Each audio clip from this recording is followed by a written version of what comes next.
like to call this Beaufort County Board of Education Board work session to order. Request for public comments. Participation will be accepted between 8 and 8:30. That time is already passed. You will receive a phone call during public comments where you'll be able to speak and address the board for a maximum of 3 minutes. At this point, I would ask for approval of the agenda, please. A motion? Ms. Vice Chair, I move that we approve today's agenda. Okay, is there a second? Ms. Fidrich, seconds? Okay. Any discussion about the agenda? Right. And at this time, all those in favor of the agenda, please signify by saying aye. Aye. That's 6-0. There are 6 people present at this time. So please stand for the Pledge of Allegiance.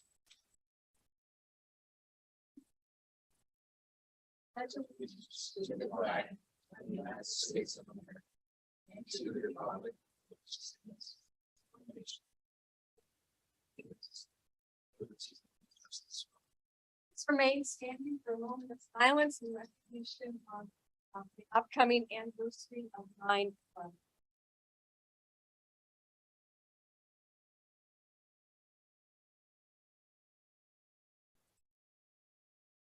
Thank you. You may be seated. The media has been properly notified. So this time we are moving into public comments. I believe we have several.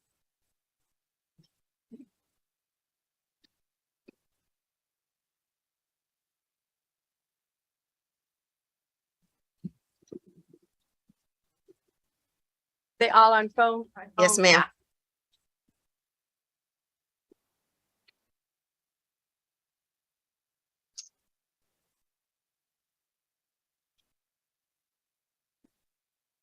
Hello, Donna. I am calling you for public comments session. You'll have 3 minutes if you can state your first and last name. I'm going to put you on speaker. Are you ready? Go ahead. Hello, everyone. Thank you for allowing me to speak today. My name is Donna Perkins, and I am the front desk support staff of Bluffton Middle School. I have been in this position for 10 years. I'm asking you to please take note of my position, and even though I am not a teacher, I do hold degrees from 2 different universities. I choose to do this job because as a parent, my son's schedule was very important to me, and I wanted to be able to have time with him. I would like to point out that most successful teachers cannot shine without support from others within the district. In each school are amazing support staff members that handle day-to-day operations so that teachers can focus on teaching. We live in these same areas. We have these same costs and same expenses as these teachers, and yet we are overlooked or seem to be forgotten when it comes to compensation. Why? Working in this district, we don't do it for the pay. We don't do it for respect or recognition, but so that these children can have their lives improved. We mean no disrespect to teachers, but we know that they rely on our support, our infrastructure that allows them to accomplish all that they do, and that without them and without us, support staff, their teaching time would be impossible to maintain. When a retailer is willing to offer me a pay that is significantly more than the district is doing for similar levels of effort, what incentive does a support staff member have for staying in their position? Isn't the importance of a teacher who is capable of producing work worth supporting those that support that teacher so that they can support our children to support the future of Beaufort County? I have seen many support staff members leave who are wonderful at their jobs because we can't afford to live here. And yet the teachers are constantly compensated. We don't do this for the money. We do this for the children. So please support us in helping you support the children as well. Thank you very much for allowing me to speak, and I hope you each have a wonderful day. Thank you. Thank you.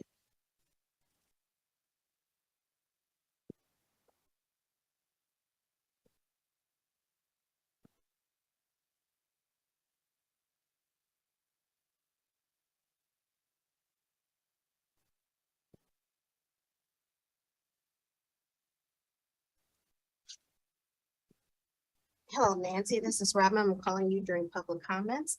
If you would state your first and last name, I'm going to put you on speakerphone. And are you ready? Okay, hold on. Go ahead, please. Good morning. My name is Nancy Blake, and I am currently working at the Hilton Head Middle School. I am a little nervous. I'm a social worker here. I came aboard in 2019. I came from New Jersey, where I was also a social worker for many, many years. And I have a master's from Fordham. Our master's, our social worker master's is 66 credits. So it's a 2-year program. And most of us have a master's, all my colleagues, my social worker colleagues, and a lot of us have clinical licenses. And we also have to get our clinical licenses or our master's, we all have to be certified. You know, we are highly educated, and I feel we should be on the certified as our colleagues, the teachers. We have direct contact with the students, parents. You know, we help graduation rates because we do attendance. We do so many different things, but the most thing I want to concentrate on is our education. Again, our graduation, our master's is 66 credits. Most masters are 30 credits. So that being said, in New Jersey, I was certified, and I was equal. A lot of us social workers feel unworthy and devalued, actually, because we're looked at as, I think, less than. And I really want to change that, because everybody I work with is they do a great job, and we feel that we deserve to be certified. So that's basically really all I have to say. I hope you consider this, because we have a whole bunch of great people working as social workers in Beaufort County that deserve this. That's really it. Thank you. Thank you. Sorry, I was a little nervous, but I just hope I got my point across. Thank you.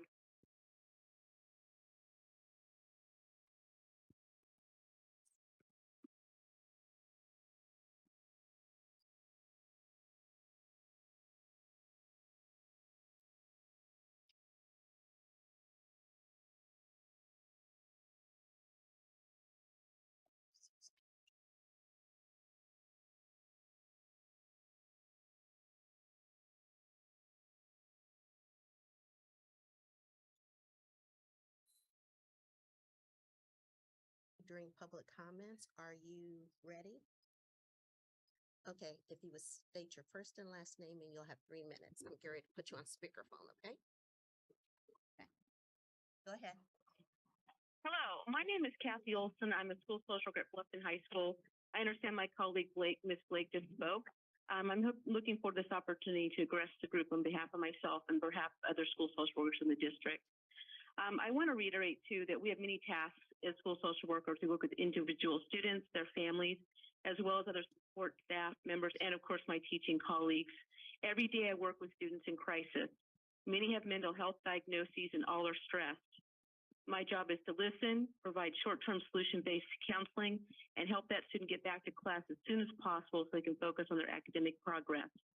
There were over 40 times last year alone that I provided a suicide risk assessment on students. Social workers are also part of the threat assessment team, the gaggle alert team, and the school crisis team. Attendance is important in every school system, and as part of our task here at Beaufort County, we are required to intervene as social workers after the student missed 5 days.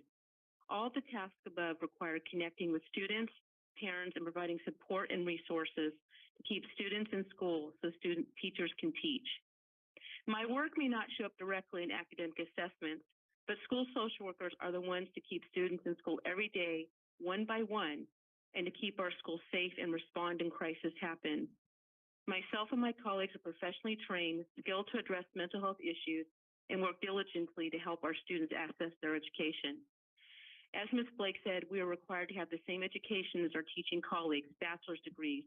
Many also have a master's degree and have earned the esteemed endorsement as a clinical practice specialist. The current disparity between my experience and my teaching colleagues is now an $18,000 difference per year. I've been a social worker for 35 years, and my experience benefits all in the school setting every day. The highest salary I can earn at this time is $62,000, while teachers with the same years of experience now earn a little over $80,000 yearly for the same number of days work. My education and clinical experience is expected to be utilized every day in my role as a school social worker. I also worked in 2 other states as a school social worker and was paid on the same compensation scale as my teaching colleagues. Please advance the school social worker pay to match the teacher compensation. Acknowledge our value by paying the school social workers for their experience, unique education, and for our work in keeping students healthy and able to access the fine education that Beaufort County provides. I also appreciate all the work of my support team members, including the attendance clerk, the data entry folks, the front desk people, as well as the custodians and the food service workers to help support our students. Thank you for your time, and I appreciate your consideration of my request. Thank you. Thank you for your call.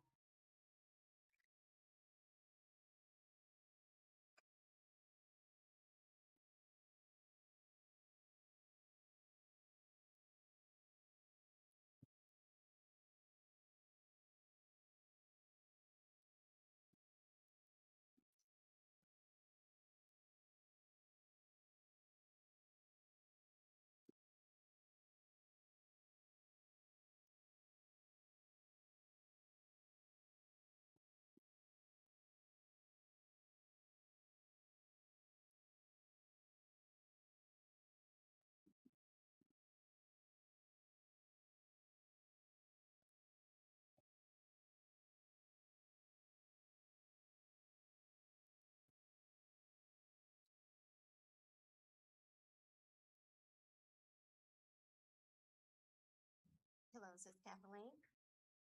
I'm calling you for public comments. I'm going to put you on speakerphone. You have 3 minutes. If you can state your first and last name. Are you ready? Go ahead, please. Good morning, District Board members. My name is Kathleen Leighton. I am the BMS over at Oakley Elementary School. Last year, I was finishing my education in master's degree in school counseling when I went to the district and asked them to help support me while I finished my practicum and internship. As a single mom, I was unable to not work, but they told me that they could not support me and that I would have to lose my position in order to continue my education. With that said, I was unable to do that, so I decided to go a different path, and I received my master's degree in counseling for family and adolescents. I called the district and I said, well, I have a master's degree now. Would I be compensated as a BMS? And they said, no, because a BMS doesn't need a master's degree. Okay. Well, the irony in all that is now that I've graduated, we do not have a school counselor. So I go to the district and I say, I would like to be the school counselor. And they say, you cannot be the school counselor because your master's degree is not a school master's degree. It's only a clinical master's degree. Well, now we don't have a school counselor. So not only am I acting BMS, I'm also acting as a school counselor, but I am uncompensated for my time or my degree. Support staff. That's what we do. We get continued education, we work hard, we do everything we can for our schools. But we are unsupported, unheard, or invisible for some reason, our teachers are phenomenal. I've worked in many different states, and I've never seen a district with as many wonderful, dedicated, and compassionate teachers and staff than Beaufort County. We are absolutely the best. But with that said, we are not taking care of our support staff. Our front office runs those schools like well-oiled machines. From the front office to the back of the house, support runs through to make sure our schools are safe, to make sure that our teachers have everything they need. And again, our voices are not heard. We are underpaid and we are underrespected. Do our teachers need more money? Absolutely. Because I wouldn't want to do their job. But I do my job. And I do many other people's jobs. And we all work together as a team. But we're not supporting our staff people. If the school is the heart and the valves are our teachers, then the support is the bloodline. And Beaufort County keeps taking away their bloodline. We keep putting them down. You're not looking at what is supporting your schools. Our support staff is vital to our schools, and we need to be heard. And I'm hoping that you would hear us. I thank you so much for your time. Thank you.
Good morning. This is Taffy Scheider.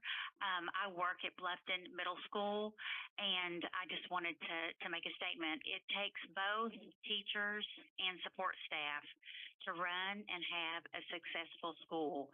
It is never one or the other. Everyone who is performing well in their duties deserves an annual review and a raise for cost of living. It is the right thing to do and a normal part of business to reward people for their dedication and hard work. If you speak with any administrator in any school in this district, they will confirm the extreme value of positive, dedicated, hardworking, reliable, loyal support staff. We are very fortunate at Bluffton Middle School to have outstanding teachers, support staff, and administrators. Thank you for your time. Thank you for your call.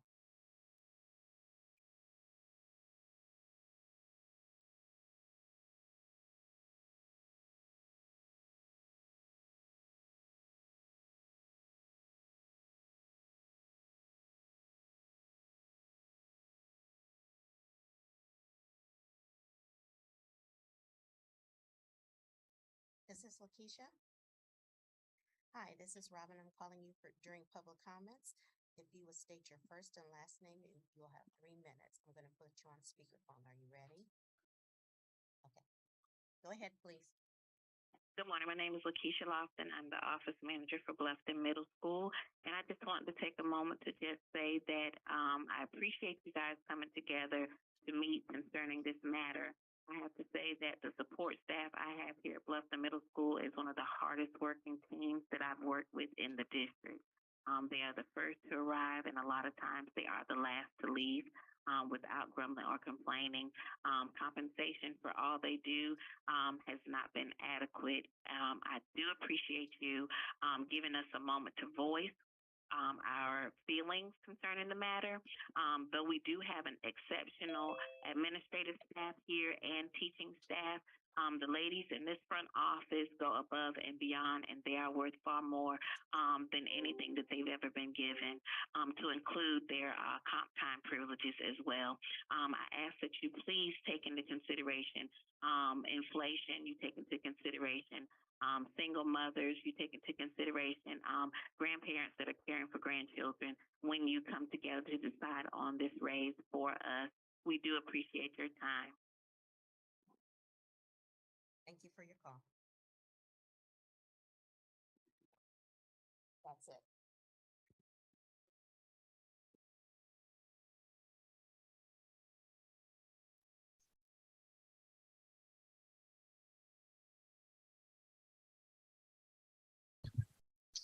Okay, Dr. Rodriguez, administrative class of salary compensation plan. I have a feeling there's a whole lot of people that are waiting for this one. Yep, I think so. Ms. Walton and your team, if you are ready to move forward, we'll start with the study.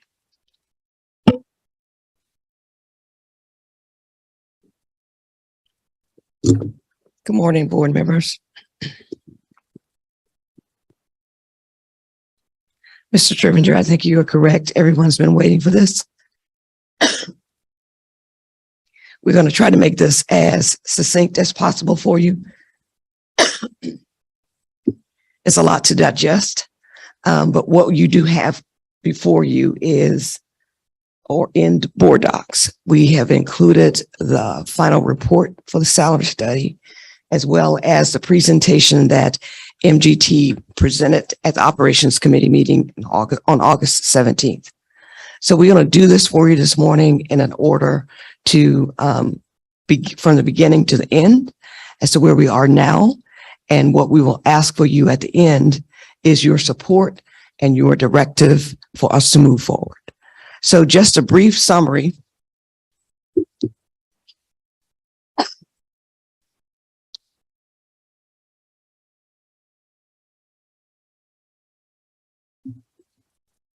One of the things an organization is always concerned about is compensation for their staff. And the reason we set out to do this salary study is to follow procedures and protocols of any personnel department in any organization.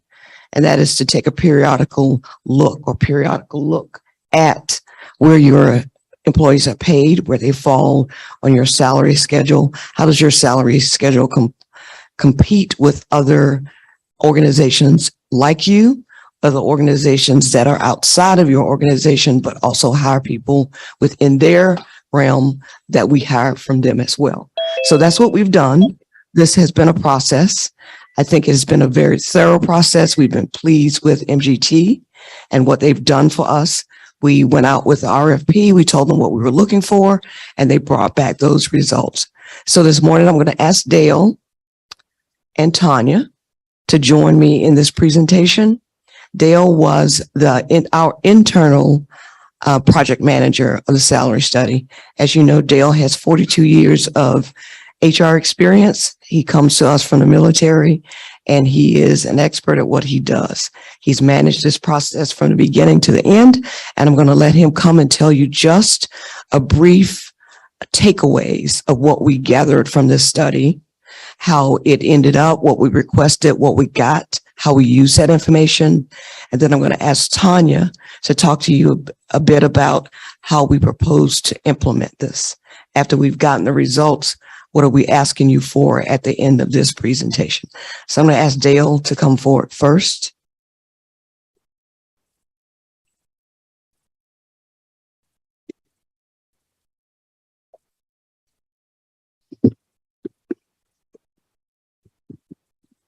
So good morning, Mr. Chairman and fellow board members. My name, as Al said, I'm Dale Crawford, and I'm retired from the military. I spent 23 years in the Marine Corps as a personnel officer, and then I have been with the district for 21 years as well. And I'm about to start my 22nd year on November 1st. I've been involved in several of the salary studies here at Beaufort County, and by far this one from MGT has probably been the most thorough study that we've had since I've been here in the district. We went out with an RFP and we asked MGT to look at our salary scales, compare it to the market value, compare it to organizations within the area with school facilities, school organizations, and also the civilian sector as well, and come up with a plan that's competitive in order to help with retention and recruiting efforts within the district. And I believe that if you've read the study, you see that they have done a very, very thorough job of the study and have made several recommendations in order to bring the salary study forward and start implementing it in January.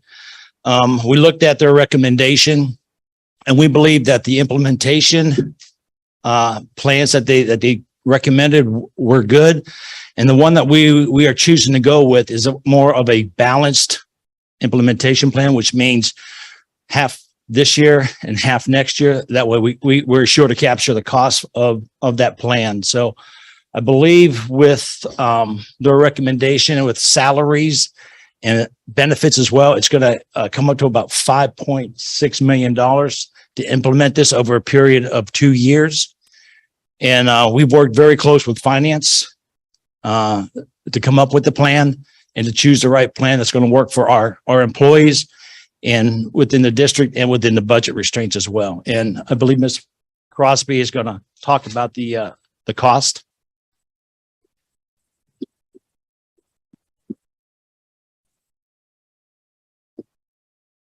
Good morning, everyone.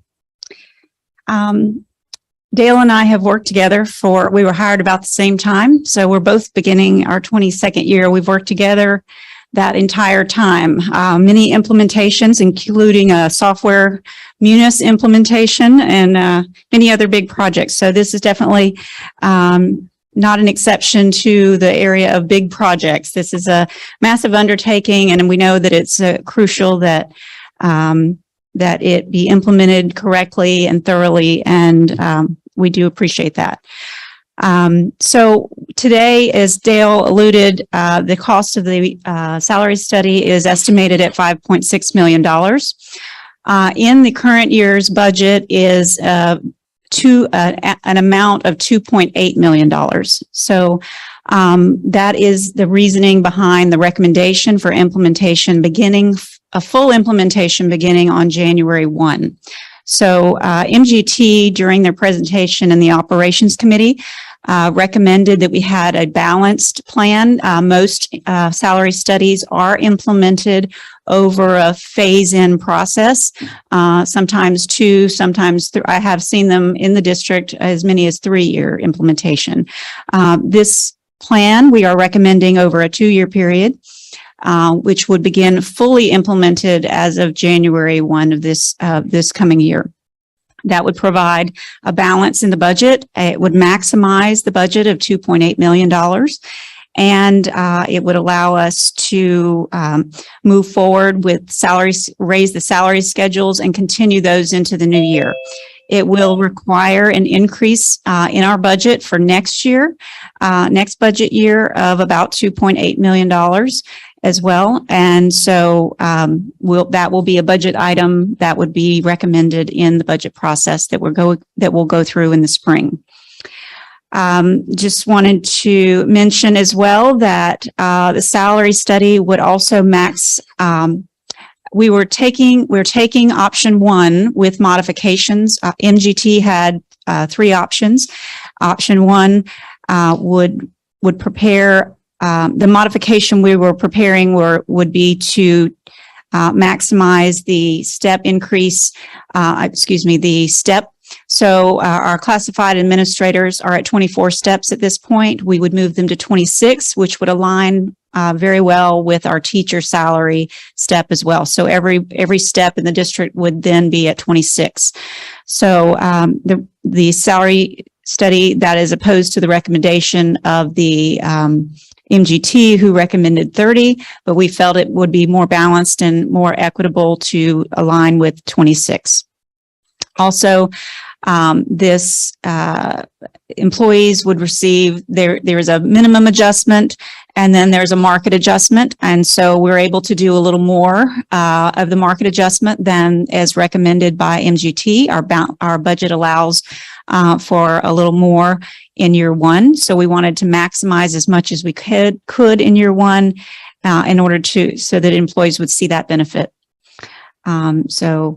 And then the remaining, in year two, the remaining percentage of the adjustments would be fully implemented. So again, it would be a full implementation as far as the employee would see is January, and then it would flow directly into the new year.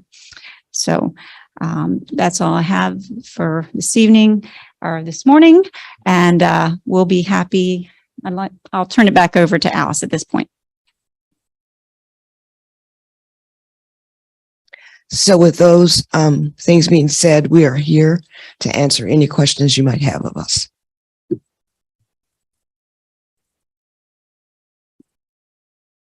Cedric? Thank you, Mr. Stripinger. And thank you, everybody. Appreciate this.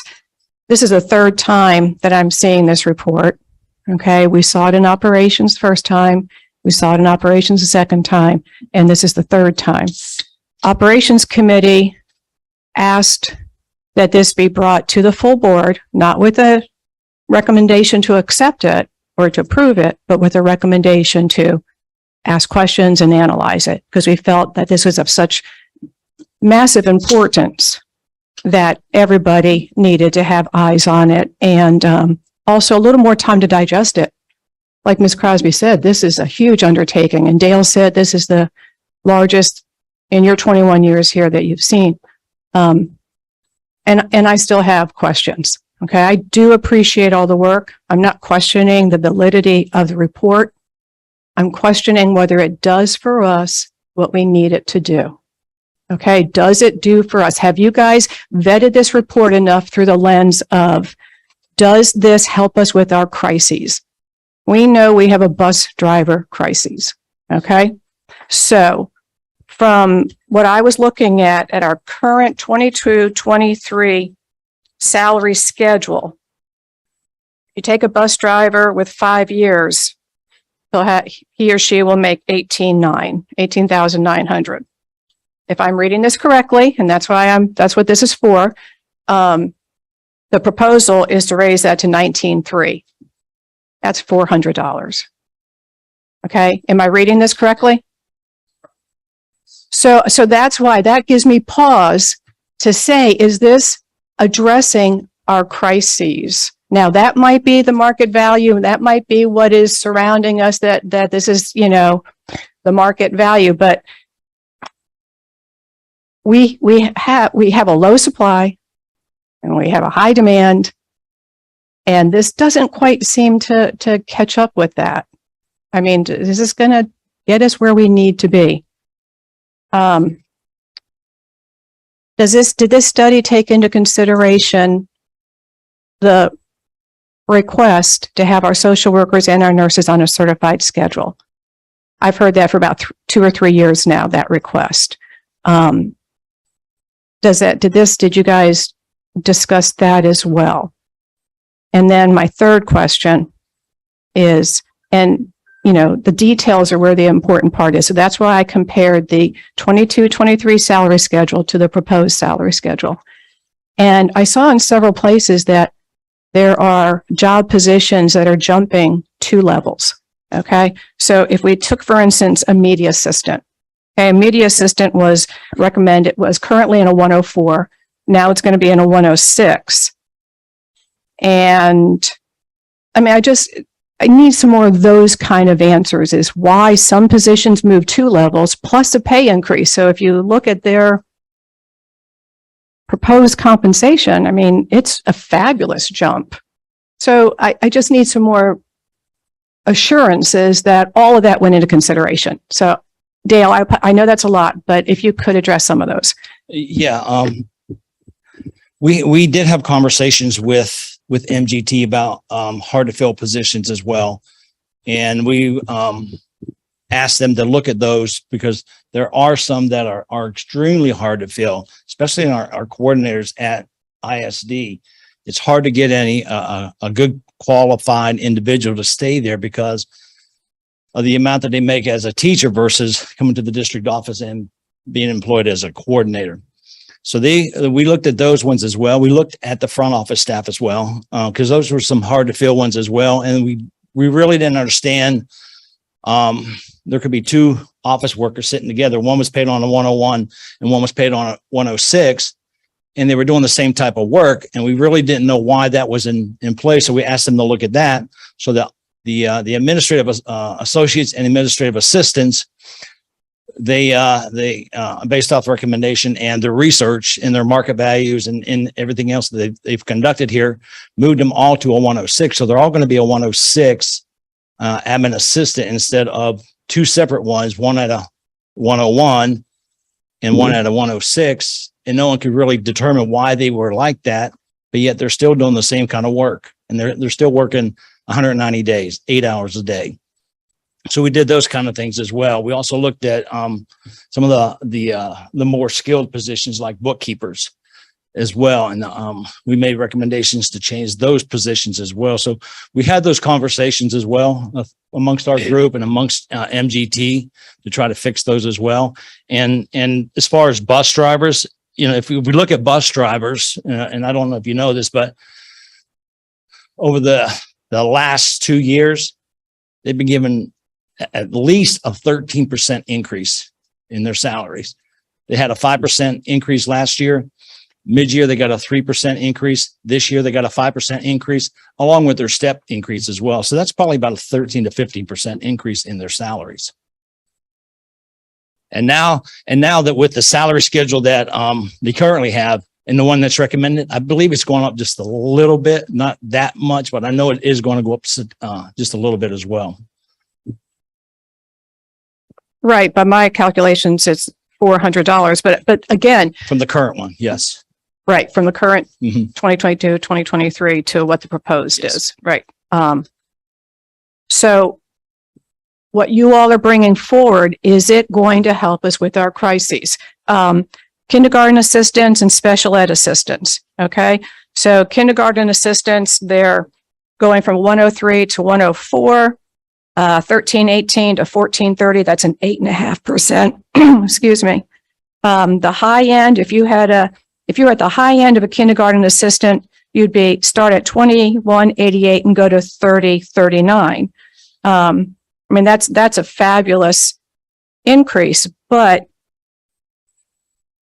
they're still at a 103, 104. Is that going to get us where we need to be? I mean, that's the overall question. Is this what you're proposing? Is it going to help us get kindergarten assistants, special ed assistants, bus drivers, coordinators out of the classroom and to the district office so that they can share best practices amongst the schools?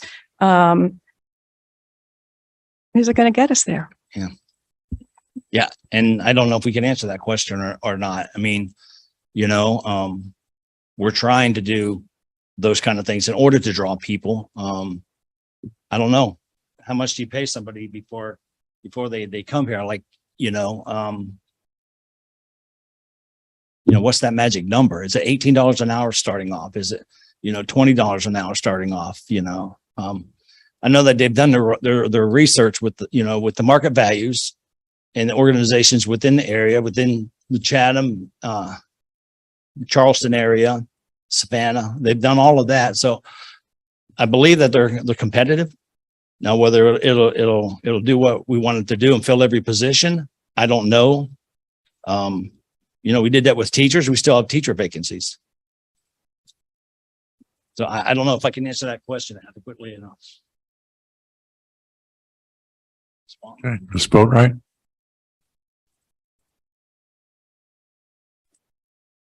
Thank you, Mr. Chairman. And I think Ms. Fidrich and I have sat with this for a little bit longer, and I share her questions. And I think one of the things I was talking to, and I have been talking to the teacher assistant role, which not only is that a critical classroom function, but it helps the teachers, supports the teachers when they talk about needing more time, needing some more support in the classroom. They're currently at a 103. It's a little confusing to me. I believe they're moving up to 104. If someone can confirm that for me. So when I look at, but let's just say for right now, if you leave them at 103, they're making $13.12 an hour. Under the new proposal, they will move up to $13.60 an hour for a teacher assistant. They requires an associate's degree. Many of the people that work there have bachelor's degrees. And the concern is, from my point of view, Kroger grocery store has some great employees. I shop there quite often. They're starting at $18 an hour. So when we talk about, when we're comparing to other teacher assistant positions, I don't know that we looked at what other employers are offering here in general. And I don't know, I don't think 1312 to 1360 is going to make a substantial difference. So then my question is, and Mr. Crawford kind of alluded to it, where are our critical shortages? Are we flush with teachers' assistants? Because it sounds like there was a lot of these discussions that were had in human resources, but none of that information is being brought forward to the board. I asked where our teachers were coming from, and I got a pie graph that said 51% out of state, 49.8% in state. We pay a fair amount of money for Frontline, and one of the things, Frontline is a fabulous program for data collection and analysis, and none of that data is coming forward. So I fully support this compensation analysis. I think we need to do it. We're behind on pay across the board. We need to get that into alignment. But my concern is, where are our shortages? Why do we pay social workers so much less than teachers if they have master's degrees? Are we looking at the role? Are we looking at what's critical in the classroom? Dale mentioned they looked at hard to fill positions like bookkeepers and instructional service coordinators. I am more concerned about who's boots on the ground in the classroom working with the kids and has direct student contact. Have we looked at those shortages? So in conclusion, my question is very much along the lines of Ms. Fidrich. Did we look at, beyond this compensation study, which is a well-done compensation study and I fully support it, are we looking at where we are having trouble hiring? Are we looking at what it's going to take to hire those, which is more than just comparing it to Charleston? If someone with an associate's degree can get $18 an hour starting salary at Kroger, would they take a $5 an hour pay cut to come work for the school district? So I just feel like this is fine, but completely inadequate to address the crisis that we're facing. Thank you. Mr. Earl Campbell. I have the same concerns that Ms. Fidrich and Ms. Boardwright talked about. And I think when companies come in and do an evaluation, they don't look at the stress that people in education go through. They talk about, they look at what is done in other industry within the county or within the state. But folks in the school, from the custodian, bus drivers, they have to deal with a whole lot. And the stress that they have to go through day to day. And just like Ms. Boatwright said, you can go to Kroger and make $18 an hour. You can go to Park and make $17 an hour. You know, so I think we need to look at this to make sure that we keep people, because a lot of folks have said to me, I'm leaving. I can't handle this no more.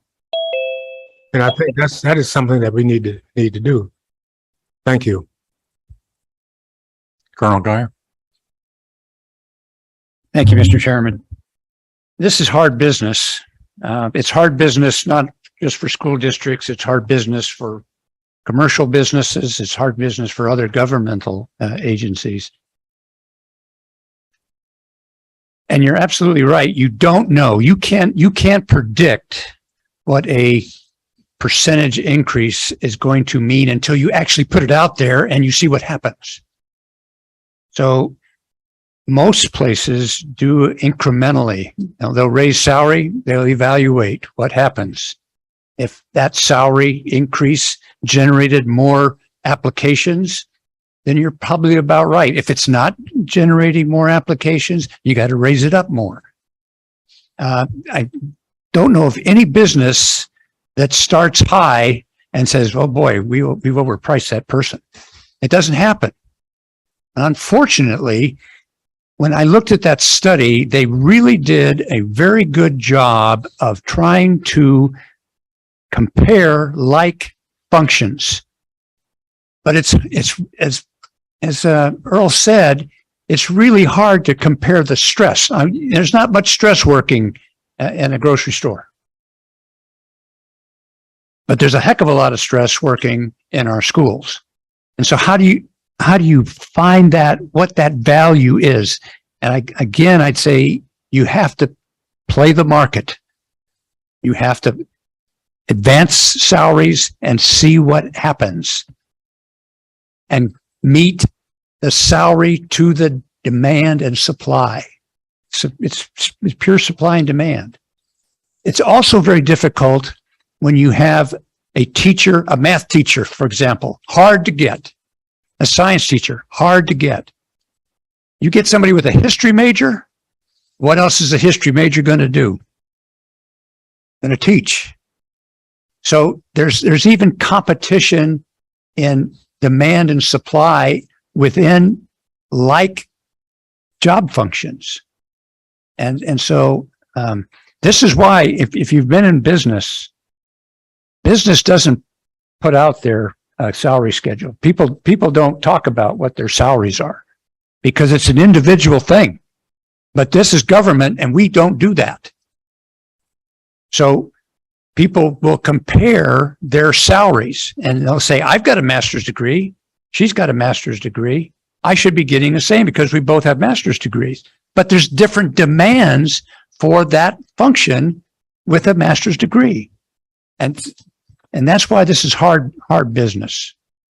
And I think the only way you can do it, one, you got to factor in inflation. Inflation affects everybody. You factor in inflation, you make sure you're staying on top of inflation, and then you have to judge the market. And I think this study has the methodology is very, very strong at what they used, especially in looking at the local area by function. And it's a guess, though. Is it 100% perfect? No, and it can't be. And that's why we have to continually evaluate how it's done. So the questions they're bringing up about where are our challenges? Where do we not get applications? And see if this study corresponds to those kinds of requirements. Thank you. Mel Campbell. Yeah, I'd like to applaud you for your efforts, and I think you did what we asked you to do. I would just come back with a salary study. And I think we really wanted to ask for a needs assessment along with that, because from the questioning, we are concerned with who we're compensating and why. And that's a different story. That's a story that has to be directed by us, the board. Because we, social workers, for example, why are they classified, certified? Whose responsibility is that? And, for them to come back with what they believe to be equitable in terms of compensation for our employees as they stand compared to other employees of the same. I think they did what we asked. I think we need to encourage the superintendent to come back with what he thinks the needs are going to be as we go forward, especially after the pandemic. I mean, the needs are a lot more glaring. Social workers and psychologists and psychiatrists and school nurses are bigger demand now, and maybe that's going to be a different reading. I think that's where we are in terms of the study. So I first, let's do the first thing first. let's respond to what we asked and see how it relates to where we are and at the present time. You know, is it adequate? Of course not. You know, and not only with these people complain that it's not adequate, the teachers who we've just given a raise to is not adequately compensated. You know, especially in this time and this era. Now, how far are we going to push the needle with what we have is the other question. You know, we have restrictions, state restrictions, you know, budgetary, you know, restrictions. Now, I'm willing to pay people what they're worth, except my cup runneth over. But thank you for, you know, doing what you did. And I think we need to look at it from a standpoint of what did we ask, what did we get? And we didn't ask them to do some of the things that we're talking about now, which, you know, would have been great. But let's look at it from what we have. Okay, Ms. Kathy Romine.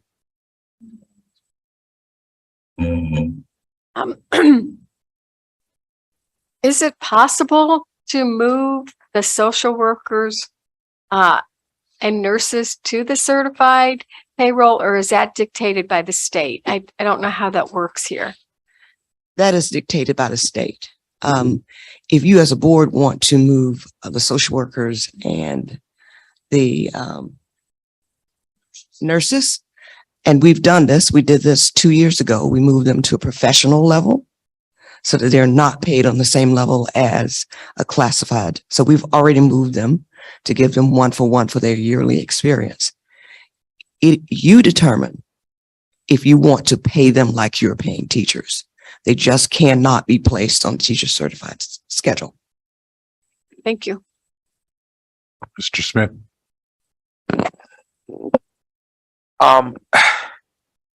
When it comes to what some of my colleagues say, I question, and I'll start off by phrasing it this way. If we say that one of our number one things in this district is that we want the best, the brightest, and we want the most sharp crayon in the box, then you have to pay that way. So you have to put your money where your mouth is. And that is something I wholeheartedly believe in terms of, if we say we want the number one test score and we want to lead the way, then we have to show that by paying. Don't, old man once told me, don't tell me you value me, show me you value me. And by saying that, I too have some of the questions that my other colleagues have here in reference to this, because I've had several bus drivers in different positions that have told me the same thing in terms of, y'all said y'all gave us a raise. Where's it at? I don't see it. If someone give me a raise, by golly, at least allow me the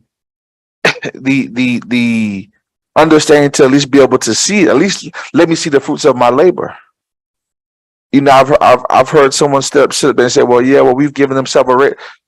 If they can't see it, and we're giving them 10 and 15 cents, we can't continue to nickel and dime people. We just can't say that we want the best product. We've had a couple callers calling this morning saying that they need a raise. They want to be treated like other teachers.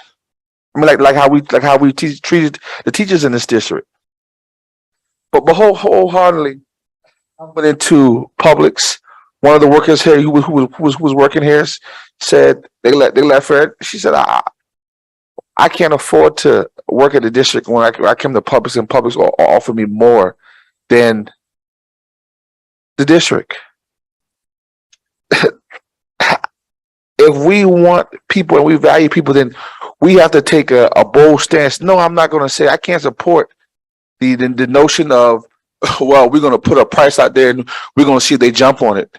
No, let's make a bold move. The same way we made a bold move and said that we want to be the number one paid for teachers in the state. Let's make a bold move for for our classified staff, and let's lead the way. I mean, it doesn't seem like it take a rocket scientist to figure this out. But what I do understand is that we have to maybe make it tight in other places so that we can make it to where we can actually have our employees to be comfortable.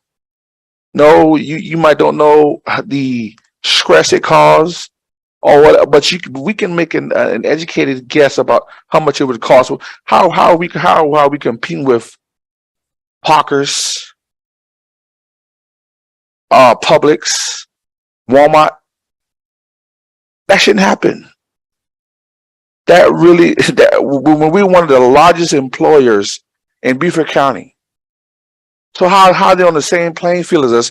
I mean, when you really look at it and you really start understanding it and dissecting what we are and where we are in this county, they should be offering their employees the same thing or more than what we're offering our employees.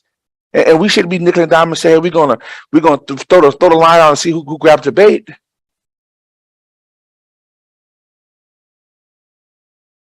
So I'm just, at odds, and I sat back and I kind of listened to what,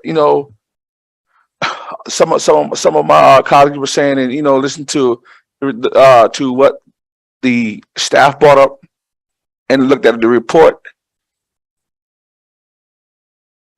Even in our bus drivers, we have other neighbor districts that are pulling from our bus driver pool now. And eating off of our resources. People who we've trained and developed in this district, now other people are reaping the benefits because our staff don't. So certain people don't feel that they're getting the more bang for their buck here. So either we have to put up, point blank, period.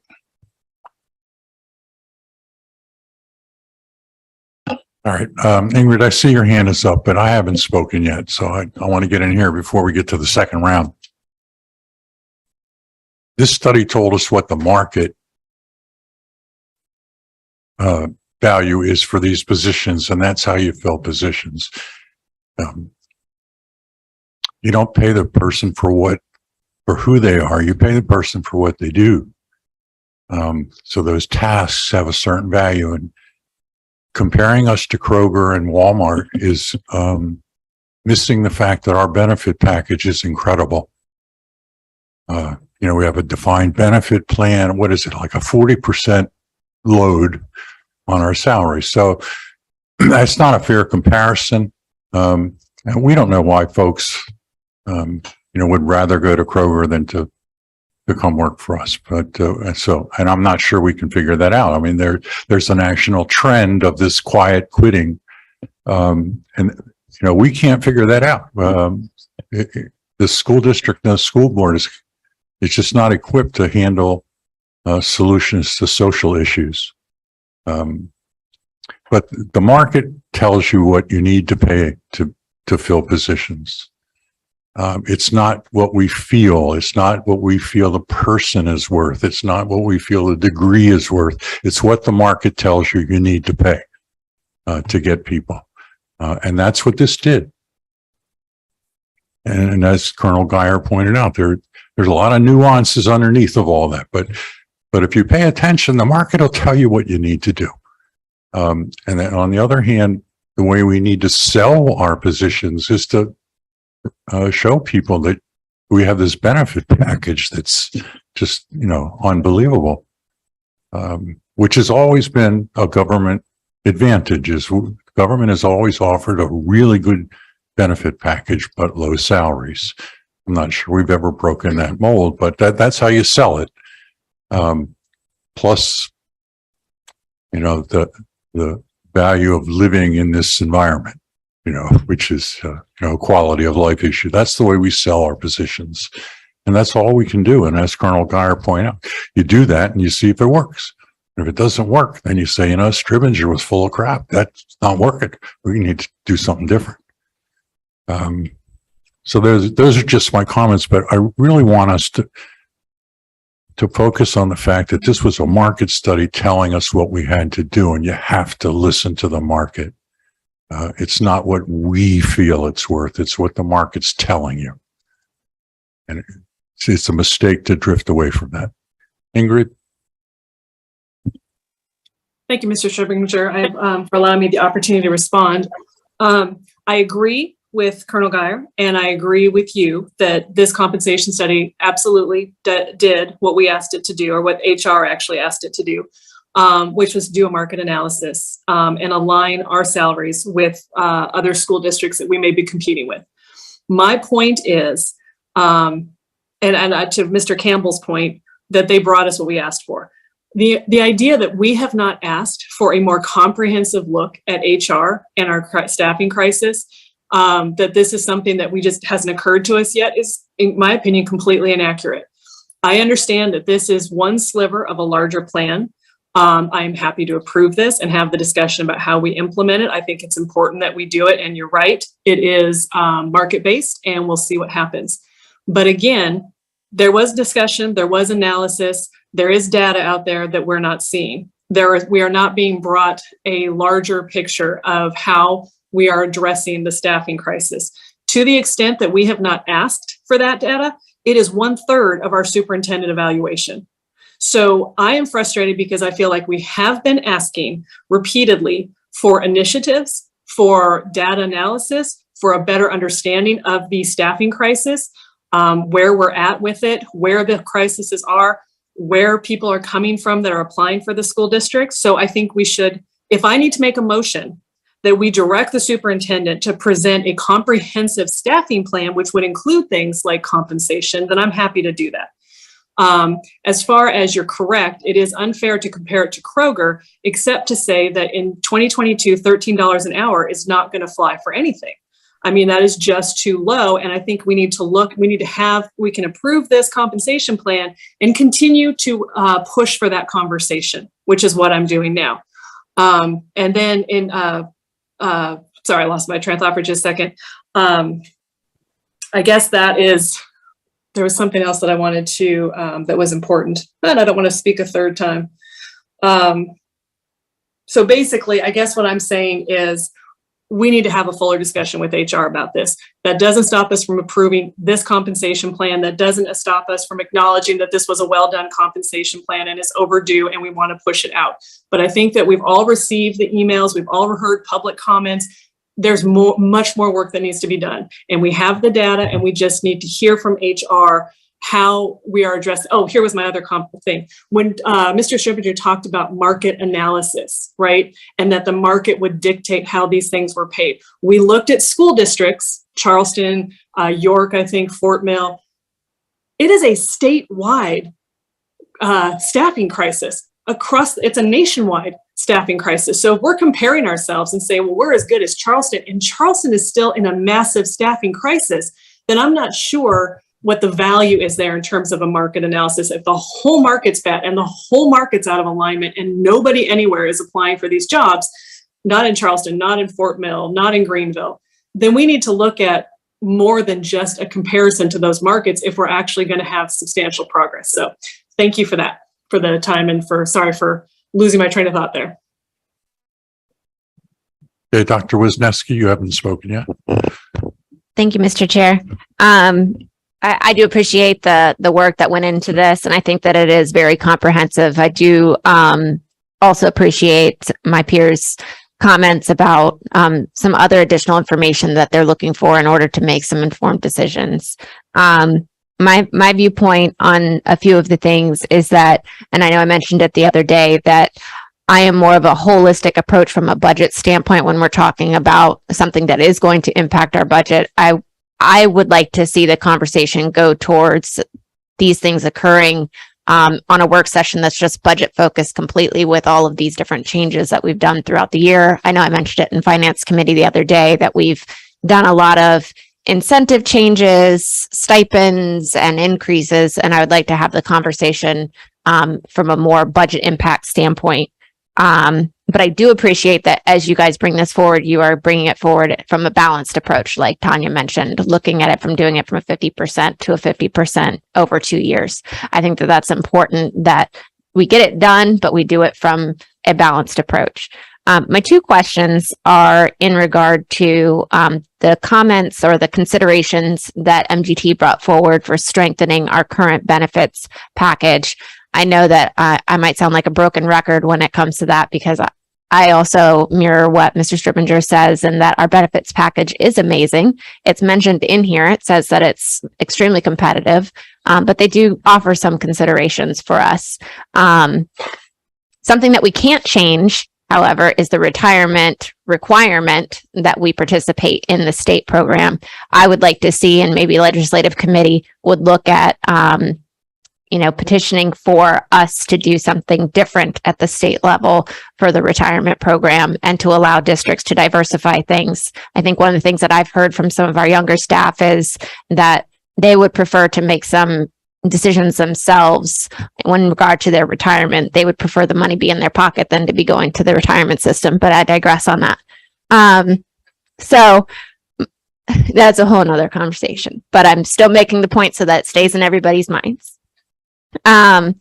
So if there is any consideration being made to any of those strengthening items, I would like to have that discussion. I don't know if you guys are considering that. I know we're mostly talking about just the salary increase. So is there any conversation going on in regard to those? Within the department, we have assigned that task to several people to look into some possible increases or upgrades to the benefit package, but we don't have any recommendations at this point. Okay, so no recommendations there. Thank you for that. And then my other question is probably for Ms. Crosby.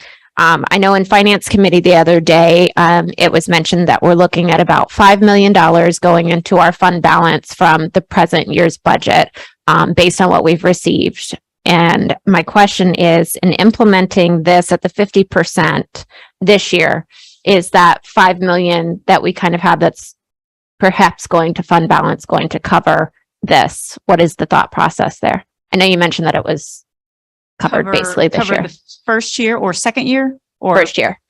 No, we budgeted 2.8 million in the general fund budget specifically for this process. Okay. I wasn't sure of the cost at the time, so I estimated somewhere close in the neighborhood of $6 million in total and took half of that number for budget purposes. So, so we would not use fund balance in order to implement the plan.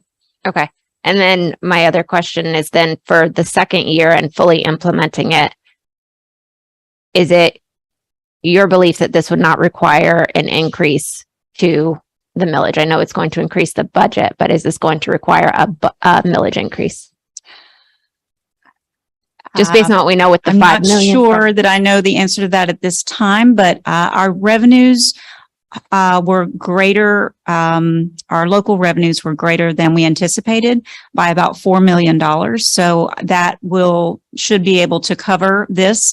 But also there's a lot of other elements that we'll need to consider, teacher salary increases and so on, and other increases in costs that we have in the district. So we really have to look at it sort of as a whole in order to determine that. But I'm hopeful that we won't have to increase it for this particular purpose, but there may be other reasons we need to increase millage. So, and that kind of goes back to my first comment about looking at things from a whole, because when I'm looking at, okay, we're doing teacher increases, we're looking at these potential increases, and we don't know how that's going to impact or if that's going to lead to a millage increase when we do have those budget discussions. I don't know if we need to have more budget discussions throughout the year so that we see what the total impact is going to be.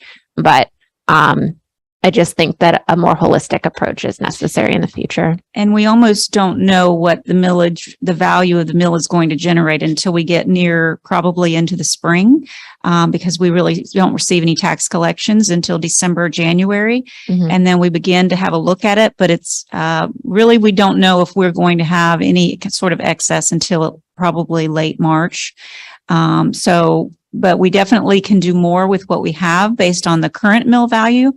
And I anticipate that we'll see some growth in the next budget year, but the following one may be a little bit of a challenge, so for various reasons, reassessment and other things. Thank you. Ms. Fidrich? Thank you, Mr. Strominger. And thank you, Mr. Mel Campbell, because I think you helped clarify for me that, yes, The compensation study was conducted by HR, and this is exactly what was presented to us. I'm not going to reiterate everything that Ingrid said, but she too hit the nail on the head on what I'm feeling is that, okay, I would have liked to have just heard a little bit more about, okay, here's the compensation study, here's the market analysis, but these are our own particular needs. And these are our own areas of crisis. And we do feel that if we were able to do this versus that, but maybe that's for a different time. So thank you. Mel Campbell. I say the same thing, basically. The envelope is only so big. And we're asking them to push the envelope, but we know that the state, the district has limitation budgetarily. And we can't compare ourselves with those profit-bearing organizations because they pay according to what their profits look like. And today's time, that is, huge because, profits are what most people work towards, but all the governmental entities, and we ought to be pushing those entities to change in terms of how important education is. We only have a certain amount of money to pay if we want to run a school system. And we ought to think about doing something legislatively or some pressures legislatively to do that. And as a school district, yeah, we can push the envelope to the limit. But we are almost already at that limit, and that's what they're presenting, how much money we can extend. And I think we are all saying the same thing. We need to pay more, but we also need to know where we're going to get that money from. Colonel Guy. Thank you, Mr. Chairman. I believe we should go ahead and implement what the study recommends starting in January. But implementing that is not the end state. I fully agree with Ms. Fidrick and Ms. Boatwright that we need to do a really hard look and assessment of where we need to go, but we need to get started with something. And we have a proposal, we have a budget for it now. Let's start, but let's not have paralysis by analysis, okay? Let's get this started and then do what we've talked about doing and then adjust accordingly. But we need to tell our employees that we can't just keep dithering this around and studying it and not getting something out. At least everybody will get a raise starting in January in this classified study. And adjust. We have a budget that we'll be looking at the budget in the spring. We'll have an idea we'll have at least 2 or 3 months worth of a new salary schedule out there. Then just take a look at what it's done and see where we need to adjust it. This study is not the end state. This study is a beginning. Earl Campbell. Thank you. The comments I hear, people that call me are not teachers. If a teacher called me, normally it's because they're stressed out and they have to find something to do. The people that call me are bus drivers, teachers' assistants, people that work at the front desk. Those are the folks that call me. And the majority of those folks are local folks from my community and your community. And I think that we should treat them fairly and give them a decent pay raise.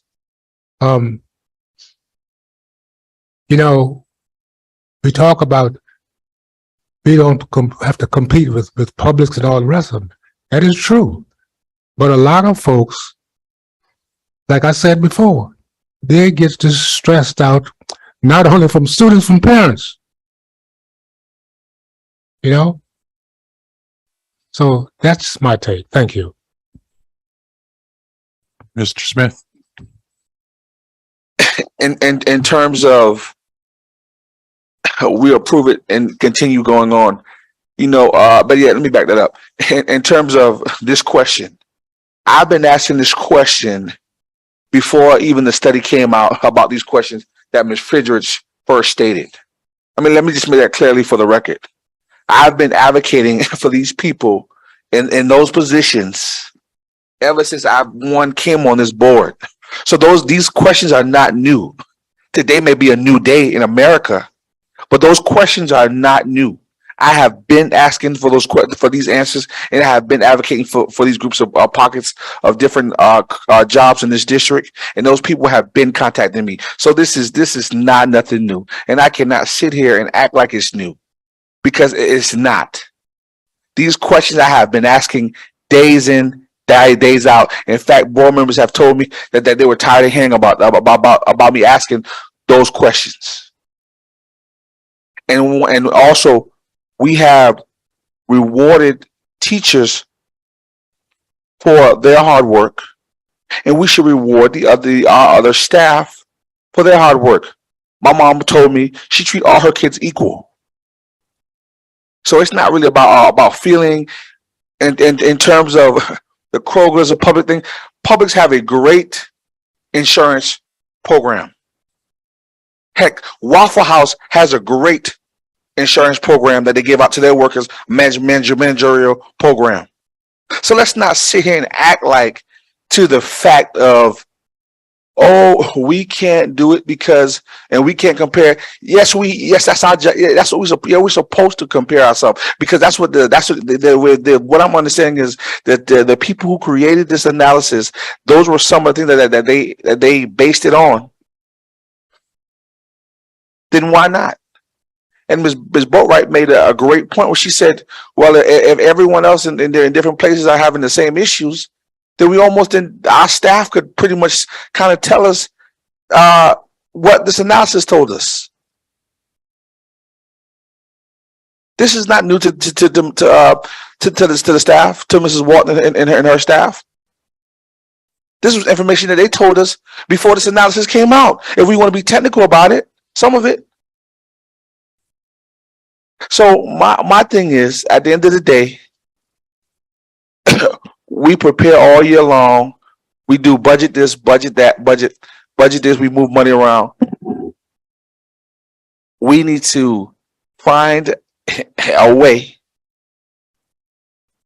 sooner than later. How the same way how we buckle down and we put emphasis on teachers. We need to do the same thing for classified staffs and get it done. And the answer is work hard and get it done. I heard some of my colleagues say, well, we're pushing the envelope. We've always pushed the envelopes. If you ask me in this district, we're always up against a deadline. Let's just get it done. Dr. Rodriguez. Well, not sure where to begin. Okay. But I'm gonna say just a few things. This team has worked extremely hard to bring back what was asked for. They delivered on what we asked for. If that's not what we want, then we need to say what we want so we can execute on what it is that we're looking for. Whatever they bring back, it's easy to stand up here and say, we need to do more. We're not doing enough. Somebody else is doing better. It's easy to say that. But you also want me to bring back a balanced budget to everybody every time, right? That's a priority. Has to be done. If this is not what we're looking for, then tell us what we're looking for and we'll execute. That's it. I'm going to let that sink in for just a minute or two. Thank you. Now, where are we? What is the next step? And then I want to make a comment. Where do we go from here? What's the next step? When we talked amongst the team, the next step is, of course, getting the implementation plan approved, and then starting doing the work for our employees to get the pay effective starting January 1st, because not only we have to place the employees on the correct salary level and step commensurate to their experience and their degrees, we also have to build tables in the system as well before January in order to make the payroll effective as well. So we're working on a tight deadline. We have about 840 individuals to look at and build tables at the same time. So our next plan, our next phase is to get the implementation recommendation approved and then start the busy work for our employees. So to get that approved, what do we have to do? Can we do that today, or are there more questions? We need an approval on the implementation of this plan from the board. And you would like that today? Yes. Okay, that's what I was trying to get to. Yes, ma'am. Three options are presented in the data. Is there one that you advocate for? I think I remember hearing this before, but I just want to ask again. Yeah. Yes, there's one that we're advocating for, and I think it's a hybrid, and Tanya can walk us through that. I think it was.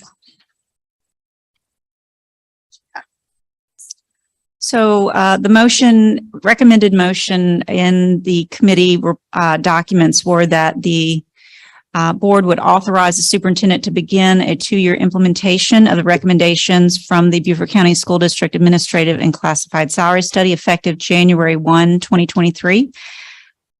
Total costs not to exceed $5,611,157 are funded in the general fund budget, with 50% implemented in year 1, remaining in year 2. Board authorized administration to make budget transfers necessary to make the salary adjustments. So that was for the finance office. And so this satisfied the requirements of the 50% funding, the effective date of January 1, and the approval to do our budget transfers.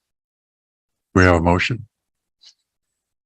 Oh, we're going to have a motion as soon as the wording is worked out here. I do believe that we need to start, and that this salary study is the starting point. Listening to all my colleagues around, I think certainly there's more work to be done, but we have to start somewhere. So I move that the Beaufort County Board of Education authorize the superintendent to begin a 2-year implementation of recommendations from the Bcsd Administrative and Classified Salary Study effective January 1st, 2023. Total costs not to exceed $5,611,157 are funded in the general fund budget, and $2,794,274, 50%, will be implemented in 22-23, with the remaining amount of $2,883,000 being funded in the 23-24 budget. The board authorizes the administration to make budget transfers necessary to fund the salary adjustment. Okay, that may be the record for the longest motion we've ever had. Second, Dr. Wisniewski, is that a second? Yes, ma'am. Okay, we've had quite a bit of discussion, so I think Rachel has. well, I'll give Robin a moment to get that up. And while we're waiting, I just do want to reiterate what Dr. Rodriguez said. You all have put a lot of work in that we don't see. And we do appreciate it, although we don't tell you that often enough. Oh, I'm sorry. Yeah. Just for clarification questions. So the MGT presentation said like 4.3, and we're asking for do not exceed of 5 point something. For clarification purposes, MGT's recommendation was based on just the salary adjustments. The Not 5 benefits. is for benefits. Got it. Thank you. Built in approximately 32% benefits on top of that. Thank you, ma'am. And the other question, was in regard to the budget impact. How much did you say that you had banked or baked into the current budget for this? 2.8 million. You had already done that? Yes. Okay. I thought you Yes. said 6 at some It was a point. so- placeholder. 6 million was the total cost we were expecting. Okay. Just based on past experience, years ago with other classified salary studies and administrative salary studies. So that was the estimate that we provide. Okay. Built into the budget. And to kind of follow up just on Frank, how you want us to ask for what we want. The only thing that I would ask, in addition to come forward, is just to see this kind of in, as we do in our budget discussions where we had our workshops, you would say, this is adding in this is what the options would be. I just would like to see that on paper with the numbers and things like that. I know it was already built into this one, but for next conversation, I just expect to see it in that one. I'm sure you're already on it. Are you talking about benefits or just No, whatever? For the 23-24 conversation, I think. Okay. I'm pretty sure you're already Got going to have it in there. I just Yes, want to I make sure that definitely will. it's notated and everybody has it. I'll probably lift the same information from the last one and place that and it'll look just like. Very Thank you. similar. Ms. Fidrich? Thank you, Mrs. Stribinger. I appreciate the passion with which the superintendent felt he needed to defend any work that was done. I really do. I hope that nobody interprets these questions of the analysis of the report as anything other than wanting more for our and wanting it to be targeted to those areas of crises. I'll speak for myself, and I did listen, and I appreciate Mr. Stribinger's comments to make sure that we take time to let those comments sink in. I think that whenever there's a report presented, it's important to really ask these questions. I don't think there's anybody on this board that was not in support of getting it done, getting it started.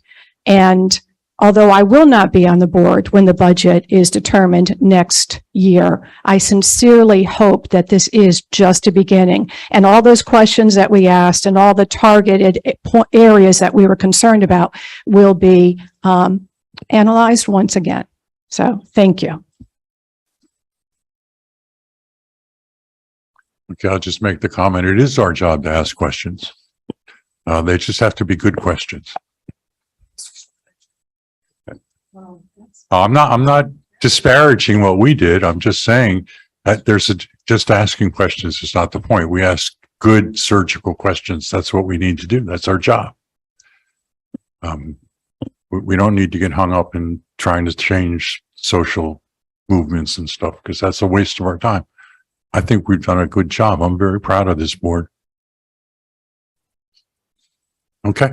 I have a question. I have Mr. a comment. Smith.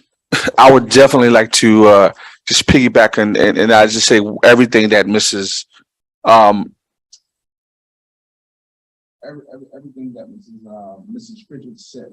Everything that Mrs. Fidrich said was very accurate.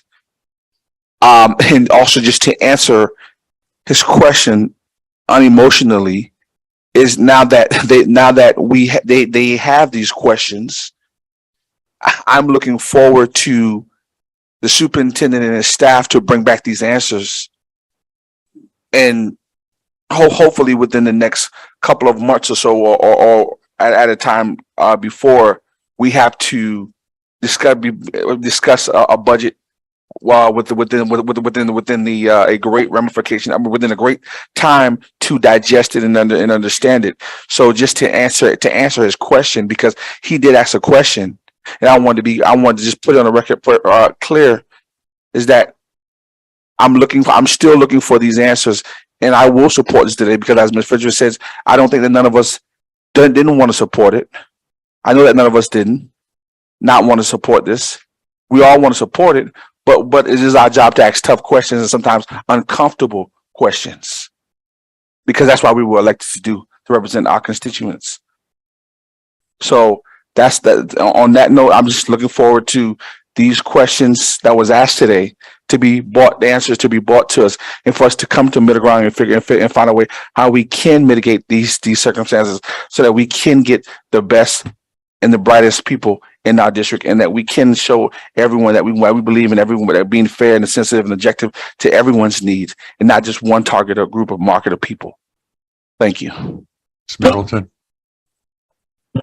I'm going to make this brief and wrap it up because I know y'all are tired of standing up. So I'm going to be hopefully the last one to speak. Thank you for your time. You all did a wonderful job in doing this. Thank you to my colleagues, Ms. Fidrick and Ms. Boatwright, who took the time to digest this.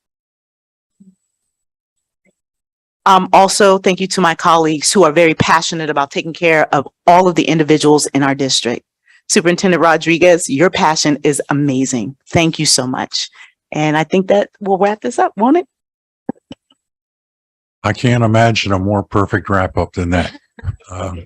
That's good. Okay, let's vote on this. You can see the motion is up on the screen. I'm not going to read it because it's so lengthy. Okay, all those in favor? Boatwright, aye. Boatwright's an aye. I believe that is unanimous. You just got a unanimous vote. Oh, 10? Tina's not here. Good Oh, work. Tina's not here. I'm sorry, Dr. Blatz.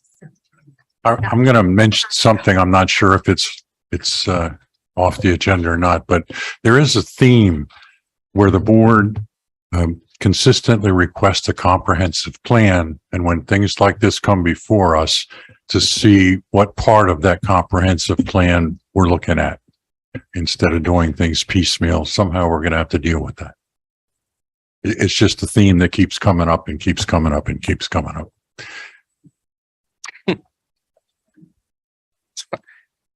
I'm sorry, ready? That's on you, by the way. I missed it. So there's a theme that the board needs to see a comprehensive plan on all these initiatives. And then when things like this come forward, say, okay, this is that part of that plan we're dealing with today. So I'll say that's fine. I think we can do that. I think part of it comes with determining on what to bring you and when to bring it to you, right? When we say we want a compensation study, a classified compensation study, right? In the meantime, over here, we're moving on certified staff, right? The unfortunate part of the whole thing is that it doesn't all come together at the same time to bring it all at one time with the same thing, right? So we have to go back, and I understand, I hear, so we'll come back and we'll bring you all of that information, all of it together in one place. But we struggle with determining, we have something now, we can move forward. Do we hold it and then bring it back later at another time when we have everything else? Or do we get the ball rolling on something we already know we have to get the ball rolling on, right? So I think that's part of that challenge piece. But I hear the board wants a comprehensive. I'm gonna call you to get some specific, because I want to know specifically what it is that you want, so we can deliver specifically what it is that you're asking for, so that at that meeting nobody feels like they have to say, well, I didn't see this or I didn't see that, because we'll have a conversation to figure out exactly what we're looking for, and go from there. Right, I hear you, and let me just give you an example. Teacher retention is a goal. I think the board would like to see, these are all the things we think need to be done for teacher retention. You know, do this in salary, do this, we do this, we do this. Then we start going through and doing each one of those things. You know, we see the financial impact, just one comprehensive view. And I do realize the downside of that is it's going to take you time to develop those plans. So, you know, that pushes off things like we did today. But I think that's important. I think the board has been asking for that directly and obliquely for a little while. We need a comprehensive plan on this is how we're attacking the problems. And I know when I'm saying that you already have that in your head. I know that. And I know your staff does, just looking at the presentations we've gotten from people, especially ISD. I know that the plan is in there. We just need to get it out and get it in front of the board.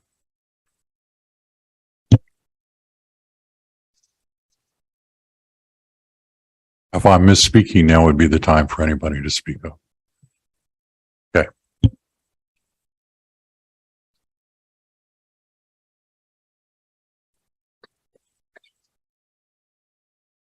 All right, our next topic. CTE programs and partners, technology, STEM education. Good morning. Morning. It's a hard one to follow when you're talking about money and employee retention. But we're going to bring you all the magic that the employees do and create. It's a pleasure to see each of you this morning. This morning, there will be a series of presentations from the Instructional Services Division. CTE programs and partners, technology, STEM education, instructional resources that impact student achievement, and lessons learned from COVID-19. The first presentation, CTE programs and partners, technology, STEM education, actually combines two agenda requests into one slide. Presenting will be Nick Flowers, Elementary Director of Teaching and Learning, Karen McKenzie, Secondary Director of Teaching and Learning, Dee Appleby, Director of Magnet Schools Assistance Program Grant, also referred to as Medtech 7, Karen Gilbert, Director of Career Technical Education, Mark Shohan, Technology Services Officer, it's a mouthful, I do recognize, I do apologize, and Colleen Beckenbarsky, our Director of Education Technology. Please note, I ask that we allow the presenters to complete their presentation, as time for discussion and questions will be provided at the end for each of the following presentations. So with that, thank you for your time, and ladies and gentlemen, please come on down.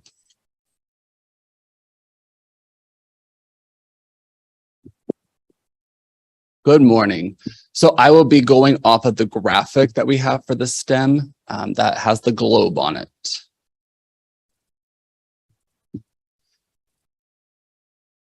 So this graphic identifies the various aspects that make up our district's STEM ecosystem. Starting in the middle at the red dot, our STEM ecosystem utilizes a network of interconnected processes and systems to provide students with a high-quality STEM education that starts in early childhood and continues through their senior year of high school. Moving out to the blue rings, we build our STEM education on the 4 core subjects of science, technology, engineering, and mathematics, as they are the building blocks of STEM. Next, we move to the yellow ring. Providing a STEM education moves beyond content-based instruction of each of the 4 areas, but integrates the thinking processes and approaches of those areas. Starting with science, students utilize the scientific method where they make observations, pose questions, and test their questions. Technology is based on computational thinking.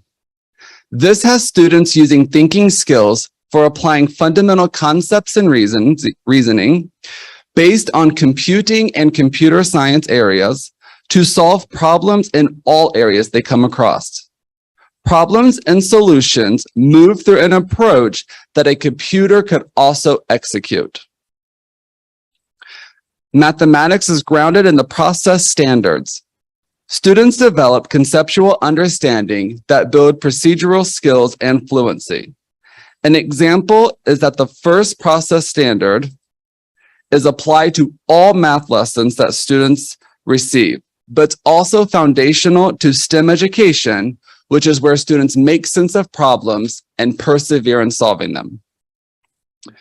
Engineering utilizes the design process. Although it has similarities to the scientific method, there are differences in the approach to solve problems through generating ideas and developing prototypes. Now I turn it over to our Educational Technology and Technology Department.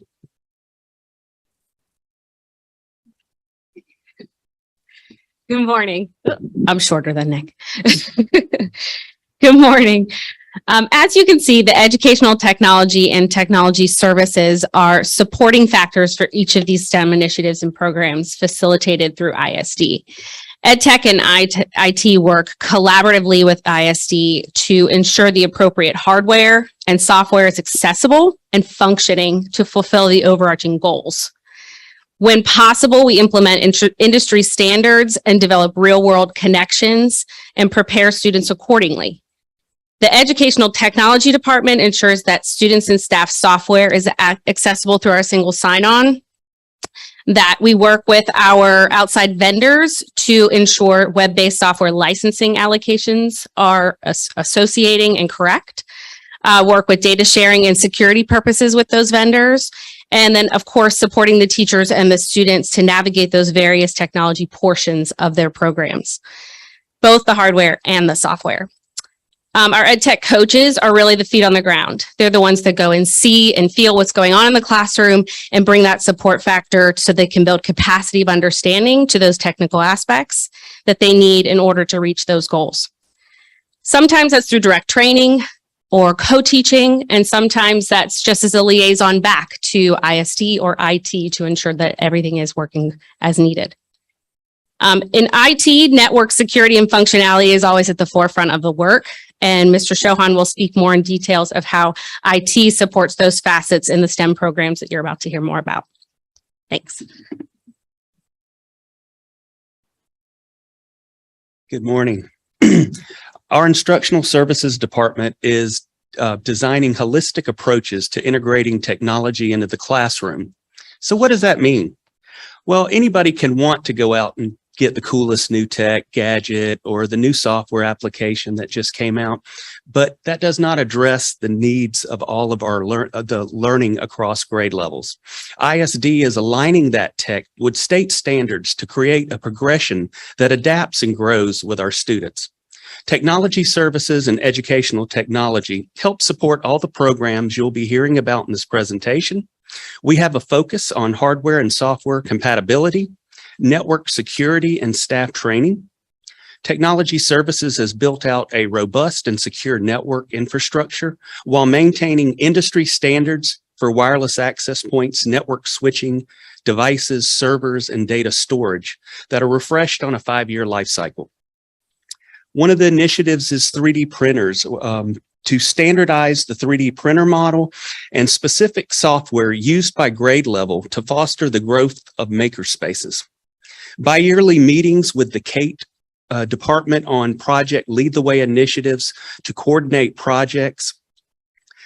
Some of those projects include Lego labs in our elementary schools, Android device coding in middle schools, and supporting student computer networking courses in high schools.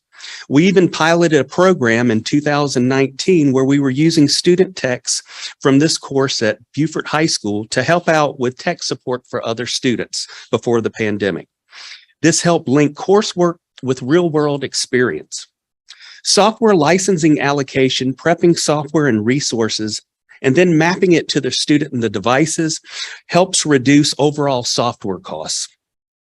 The Cyber Patriot program, which is a DoD program for white hat hacking, uses scenarios like capture the flag. There are two main forms of hacking, black hat and white hat.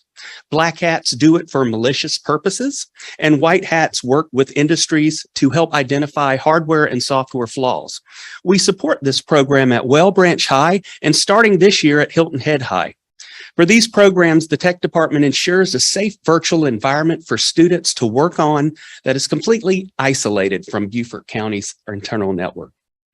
In 2022, there are roughly 1.8 million unfilled cybersecurity jobs. By 2025, this number is expected to grow to 3.5 million. These positions are in high demand and enjoy a higher median salary. $77,000 is the average U.S. salary for a cybersecurity analyst. Why you ask that I bring this up is because we need to train more cybersecurity personnel, not only for the country, but we need them here in Beaufort County. I need some in my department and we can't get them. The cybersecurity market researched a value of $180 billion in 2021. That is estimated to grow to $372 billion by 2028. So this number of jobs is going to continue to grow and we need to fill that market space.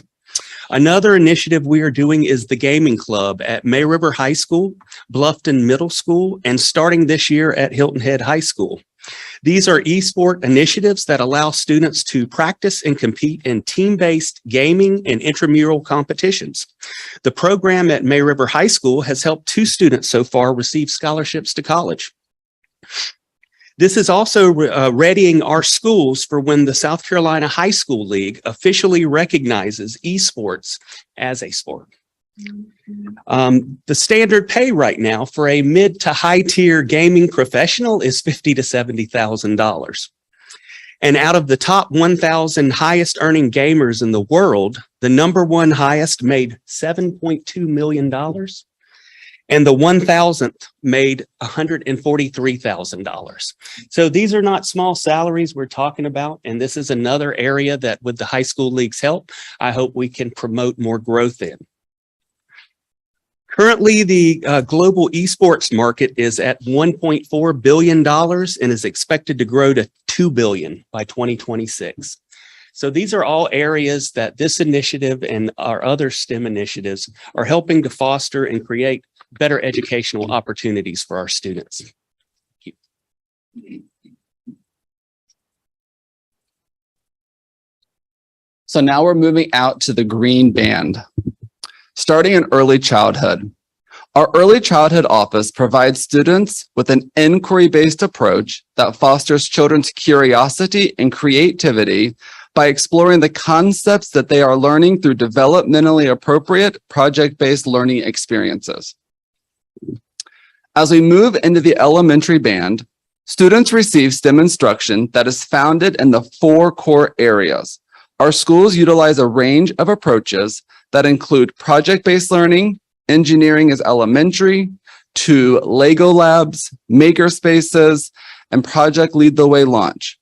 This year, 7 elementary schools will be joining River Ridge Academy, who's currently been doing it, by beginning to implement the PLTW launch program. Each of we have an elementary and at least one of every cluster in the district that will be implementing that for this year.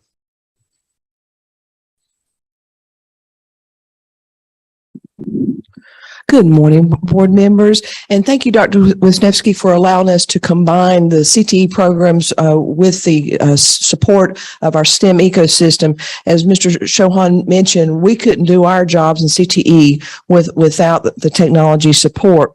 So as we move around in the green band, a huge major resource that supports our STEM ecosystem is that Project Lead the Way that Mr. Flowers referenced. Project Lead the Way is simply a curriculum provider, but it's a robust curriculum provider. It's nationwide. It's also approved by our South Carolina Department of Education to meet our standards. It has project-based activities for the teacher and the student. There's a digital access for both teacher and student. It has assessments. It has learning activities that are centered around a problem that students have to solve. And it's all about that design process and using teams and critical thinking. As Mr. Flowers noted, we've started with the launch component. That's what it's called for the elementary. And then for middle schools, we're proud to say we now have it in all 8 middle schools. And we actually increased our courses this year to include 7 new gateway courses or new offerings of gateway courses, such as Med Detectives, Flight in Space, Computer Science Innovators and Makers at Hilton Head Middle School, Bluffton Middle School, H.E. McCracken, Robert Smalls, and then through the Medtech 7 grant that you'll hear a little more from Mrs. Appleby, we were able to add a 2-teacher program at Well Branch Middle School, and we added those gateway courses there, as well as our first Intro to Health Professions at Beaufort Middle School. As far as the enrollment and student interest, I pulled enrollment data just a couple of days ago, and we have over 2,000 students across all 8 middle schools taking one or more of those gateway courses, and an additional 780 students taking a digital literacy or careers course. For the high schools, same curriculum, same format, but it's offered across all 6 high schools. over 3 strands. It can be pre-engineering, it can be computer science, and it can be biomedical sciences. So they're offered in varied formats across our 6 high schools. Out of our 8,800 students enrolled in some type of CTE course this year, 10% of our students take advantage of a Project Lead the Way high school course. We continue to add layers. For example, Hilton Head Island High School, we started off with computer science essentials, then we added principles, and then as Mr. Showan mentioned, this year we're excited to add the cybersecurity course that Well Branch is being successful with. It's important to note, are we getting a return on investment on this particular major STEM resource? And I believe that we are, because each high school Project Lead the Way course requires an end of course post assessment. So last year, and it starts from novice all the way to distinguished. So for 21-22, we had 97% of the students who took the exam met the proficiency of the STEM standards. And of those 97%, if you want the actual numbers, it was around 750 students. Because we stayed at about a 10% of enrollment. 60% of those students who took the Project Lead the Way exams earned an accomplished or distinguished, which then enabled them to get college weighted credit on that course, similar to what we talked about with the honors weighted credit. Another excellent resource that ties in with our Project Lead the Way biomed as well as our health science and sports medicine that we're excited about is called Visible Body. And my colleague, Ms. McKenzie, will speak about that. Good morning. Visible Body is a new technology-driven resource for our high schools. We currently provide that to 4,500 students and teachers across our district. It includes our biology, anatomy, physiology teachers and students, and CP, honors, and IB. It also includes our health sciences, our sports medicine, our biomedical, and our Project Lead the Way human body systems, teachers and students. This was a program that we piloted last year with one teacher at Well Branch Early College High School. Based on the success of that pilot and their interactive and modern approach to education that this program provides, we determined it was a viable resource, and we have provided it comprehensively to all of our high schools. The program is a 3D learning tool. It aligns to South Carolina state standards. It provides detailed definitions, interactive muscle actions, animations, illustrations, quiz questions, including dissections, virtual gross anatomy labs, augmented reality capabilities, and histology slides, and that's that microscopic body tissues, as well as instructional and study resources for our teachers and lab activities that extend for our students. All of the components of this program are available to our students wherever they have their computers. That is something that we learned during the pandemic. It's hard to do interactive labs with remote situations. This program will help us to do that. This is our first year of full implementation, but already initial feedback from both teachers and students has been extremely positive. And that finishes out kind of our green band. So to start our orange band, I'm going to turn it over to Mrs. Appleby. Good morning. Following up on what Mark was saying about the cybersecurity, we applied for a Gen Cyber grant last year, and in May 14th of 2022, we received $150,000 from the National Security Agency. This is the primary goal of this grant is to provide an opportunity and professional development for 30 middle and high school teachers within Beaufort County in the area of cybersecurity fundamentals, the technologies used within cybersecurity, and the career choices in cybersecurity. There are 2 tracks that you can apply for in the Gen Cyber. One is student focused and one is teacher focused. And we've always seen that we can offer as many classes as we can, but if we don't have the teachers with the knowledge to teach that, we should start there first. So this year we're going to do the teachers, and the program is going to consist of 3 focused areas. Teachers will learn cybersecurity fundamentals, technologies, laws and ethics, and career choices, and develop lesson plans they can use in the classroom. They will also teach the learned concepts of the cybersecurity, law and ethics, computer systems, and cryptography. And third, teachers will be motivate the underrepresented diversity group of students to enter cybersecurity programs, increasing their understanding of cybersecurity career opportunities, as well as the roles of these careers at addressing national security requirements. Teachers from participating schools will be invited to participate with an emphasis upon schools that have limited resources.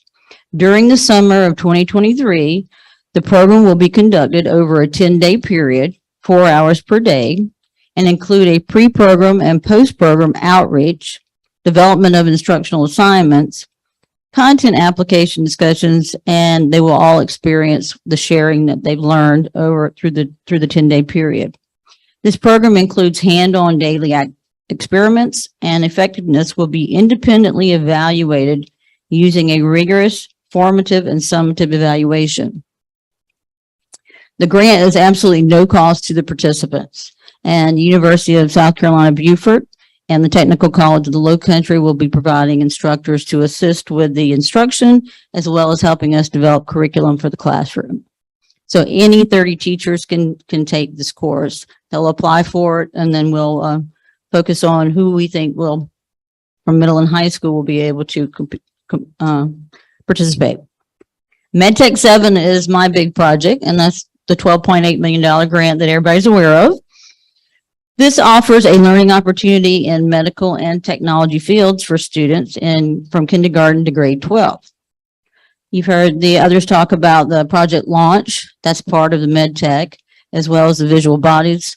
That's part of the Medtech, as well as we have something called Z-Space, which is our augmented reality with several different programs on it that is all STEM related for the Medtech schools. And these innovative programs provide theme-based courses that allow students to study and develop skills either in the medical or the technology fields. Students enrolled in the medical magnet program will gain knowledge and understanding of medical requirements needed and will have hands-on real-world opportunities to explore and prepare for their careers. We're partnering with Beaufort Memorial Hospital, having students go in there, and also some of their trainers coming to the schools and work with the students. Students enrolled in the Technology Magnet program can choose to attend the cybersecurity, computer science, or network engineering academies, as Karen was mentioning earlier, and this will begin in our high school starting in August of 2023. So we have a lot of stuff to look forward to. And I'm going to turn it back over to Nick. And I just wanted to touch on as a reminder that we still have the DODEA grant that's focused on increasing mathematics student achievement by leveraging computer science thinking. With the start of this school year, we have moved into our first year of implementation at 6 elementary schools and 2 middle schools for this grant. So we're excited to get us started and to see the results. Misforgot the order. Okay, going up to that next band, the K-12. So all of our schools have some form of STEM and arts education program. You knew I was going to get the arts in here, didn't you?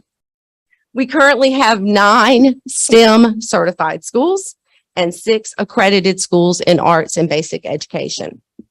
I'm going to break that down just a little bit more for you.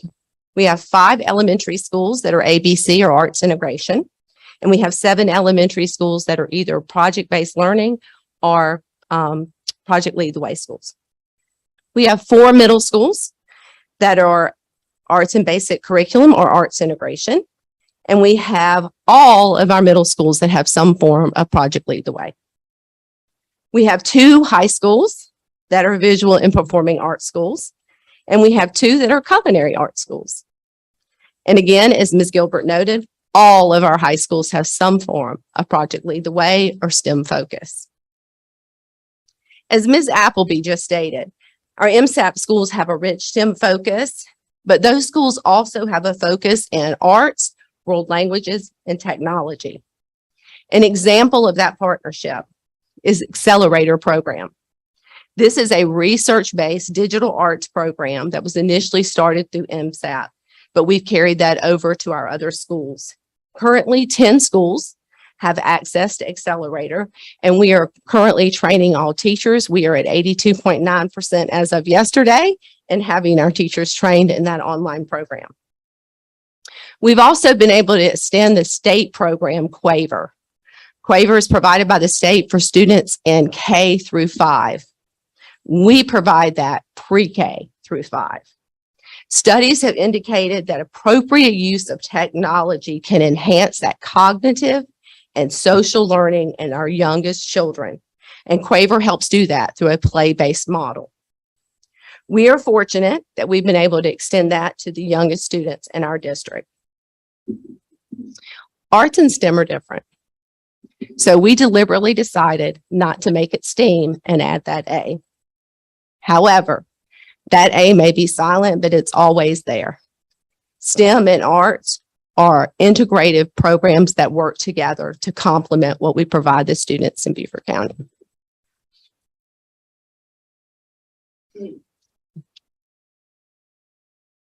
We'll start square dancing shortly. The STEM accreditation that the Beaufort County holds. So let me say something about STEM first. STEM-based education teaches students more than science and math concepts. The focus is on hands-on learning with real-world applications and helps students develop a variety of skill sets, including creativity and problem solving. Students benefit from STEM education in the knowledge that they develop and the unique learning experiences they have with their teachers. And this is part of the STEM programs. A strong background in STEM is vital for securing related jobs, but skills in the field of STEM can be applied to any non-traditional STEM careers. Now, Beaufort County has committed to getting every school within our district STEM certified. To date, Beaufort County School District is the first district in the state to pursue this initiative through Cognia STEM accreditation and is #1 in our state for having the most STEM certified schools.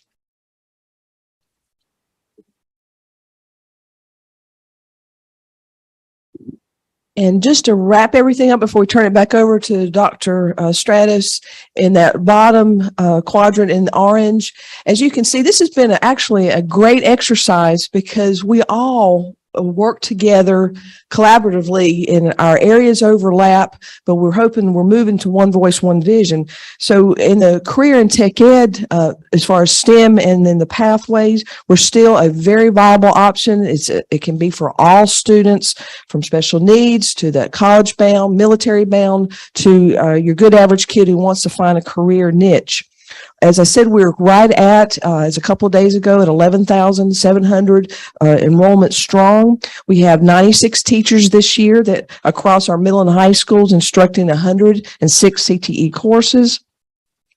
We did not add any new CTE pathways this year. We're still at 31. However, as I mentioned, like with the cybersecurity, as each pathway requires an additional level, or if the state changes curriculum and we need to tweak, we are doing it that way.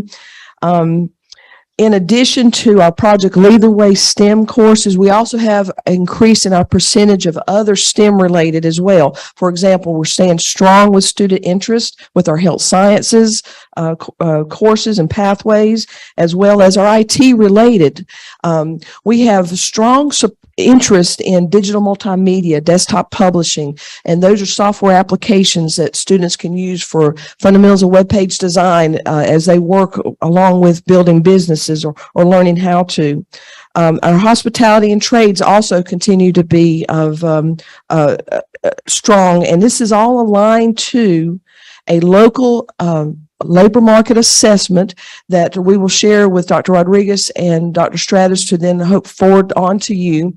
It's part of a regional team. We completed this last school year, and it's just saying, what are we offering career and tech ed wise, and is it aligned to our region for labor market needs and economic development?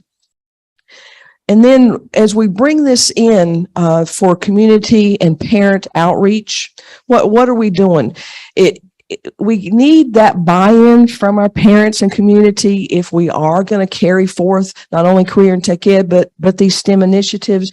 We need our parents to say, hey, try some of these activities that are STEM related, such as a after-school VEX Robotics Club or the Cyber Patriot competitions that Mr. Chauhan, he mentioned for Hilton Head and Well Branch. We all wanted to expand it to a few more schools, but he has a great team that'll help us to do that. One of the ways that we're trying to get the word out is through virtual panels. So last year we held our first virtual careers panel where we highlighted all of the IT areas and employers. So we had Boeing, BMW, Beaufort Jasper Water, because there's a lot that goes into securing our water infrastructure. A gaming company, as Mr. Chauhan mentioned, called Mainstage. They have a huge focus in Hilton Head, as well as Navy Cyber. That was a great way. We invited teachers, counselors, students. We'll do it again this year, and we'll continue to target different job sectors. So that's another great way for community outreach. We've also, in Career and Tech Ed, we've developed some solid working relationships for myself and Mr. Latai. Our advisories are critical for us. We have folks in the community representative of all of our different cluster areas. And we also have them to offer up their sites for internships, for speakers in the classroom, obviously for our school career awareness events. And then we also work with our community organizations for transitional services. SC Works is a huge organization that'll come in with our CTE classes to say, hey, you're about to graduate. Here's how you go online if you're wanting to work part-time as you're moving on. And then I just wanted to, in wrapping up about maintaining of outreach, just want to thank the board for and Ms. Cosby for the increased number of career development facilitators. Mrs. Milton and I work in collaboration. We met with them just a couple of weeks ago, and you're going to be blown away when you see with the additional manpower, what they're doing. Examples. There'll be some additional reality days, power hour, a town hall style lunch and learn where professionals from the community will be coming in. We have our first career cafes at Ladies Island Middle and H.E. McCracken and Hilton Head Middle. One gentleman at the H.E. McCracken, his name is Bear, and so he has already planned out each month for speakers that will be coming in for that. College tours have already been planned. Field trips, our CDFs are coordinating the tours over to ACE so that they'll get to see the excellent options there. Career newsletters that we would like to share out to the board, and definitely helping me to get the word out about our dual enrollment opportunities. So again, I just, as we continue to get the word out about STEM opportunities, what we're doing here in the district, having that extra manpower for CDFs is so helpful. So again, thank you so much for that. And thank you for allowing us to see how all of this is interconnected. Dr. Stratus. Thank you. So board members, as you could see from the representation on the screen, we work to integrate a lot of our efforts. We're not in isolation. Our work efforts are a collaboration of not only my division, but that of technology and obviously at human resources and finance. So at this time, I'll turn the microphone over to questions that you may have of the team. I do want you to recognize that visual, I know at first glance may appear complicated, but it really was an effort to show you in one picture the work that we do. So thank you. Colonel Geyer. Wow. I never cease to be amazed at ISD. And you've done it again. That is a wonderful depiction. It makes sense. And what I'm really excited about is there's no silos here. When I look at this, I see everybody integrated. And the only caution I have is I hope when I go down to the schools, I see those silos taken out. Because what you've done here is you've encapsulated everybody's interests. That shows me how I can get all kids involved. And we've always been, you know, in the kind of social cliques and stuff, and there was the nerds and the jocks and all that. This is good stuff. This is fantastic. And thank you. Robine? Well, I was just going to say the same thing. What a great example of collaboration and working together to offer the best. I do have one question. What are the requirements for a school to be STEM certified?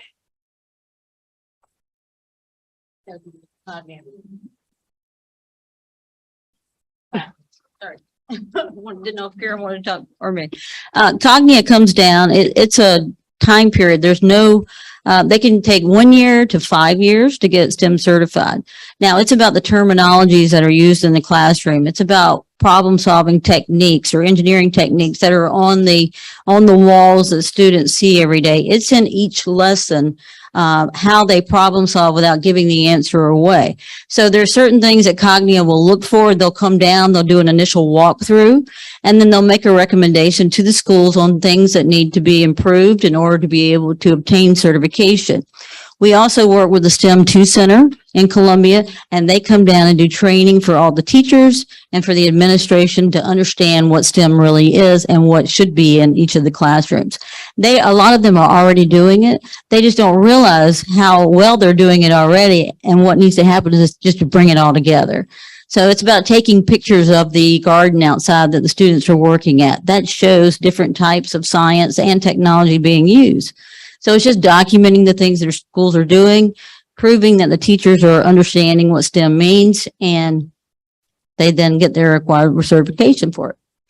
Thank you. The fact that an outside organization is coming down and checking us out, I think is powerful. Thank you. Definitely. Mel Campbell? I've got a much more fundamental question about the diagram there. Whose idea was that?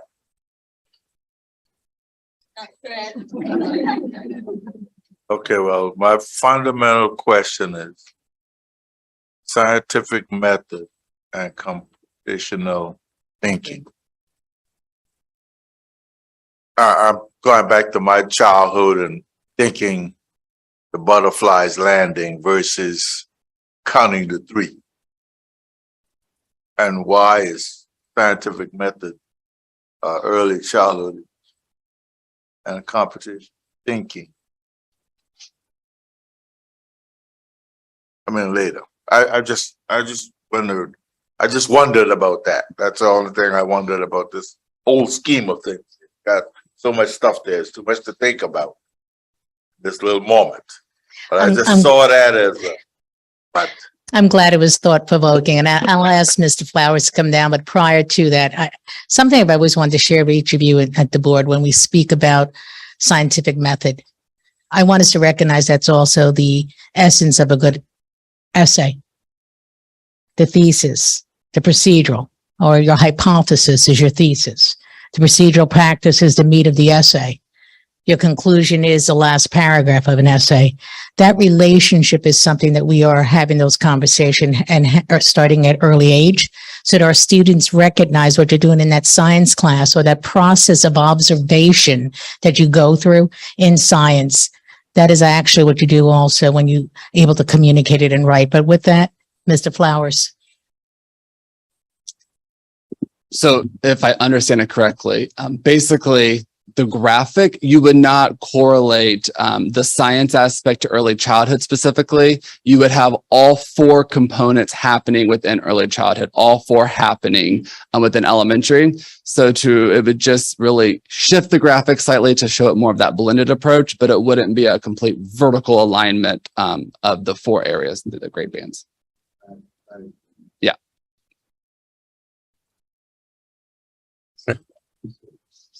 Ms. Boatright? Thank you. Do you guys hear an echo? No? No. Okay, there, it went away. Thank you so much. This is, the technology piece is probably the biggest interest I have on this board, is trying to increase the adoption of technology skills in the learning environment. In a very philosophical sense, I think that a lot of districts are going to undergo fundamental change. I think society is undergoing fundamental change in terms of how we prepare kids for the future of work. And I just wanted to share, as someone who's kind of in this field in a roundabout way, some of the statistics that Mr. Shohan shared, which is approximately in 2022, 50% of current job openings requires a fairly significant level of computational skills, like cybersecurity, at least minimal coding, app development. In addition to which he mentioned video gamers. We had this conversation in technology committee because I've been pushing for esports. And one of the things is not only the gamers themselves are making tremendous money and are rising to the level of professional athletes.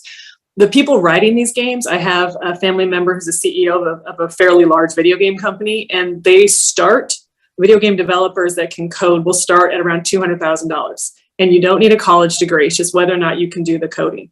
So I think my job on the board for some of this stuff is to try and keep pressure on the district, not because the district isn't doing this, but because I think it's very important that we continue to infiltrate the school district with a technology forward approach to education. So with that being said, my questions, which I hope the board will find to be good questions regarding technology and partnerships, is what kind of partnerships in the technology space are we pursuing? And I'll give you examples of what I'm talking about. There is Aiken County School District has a partnership with Dell.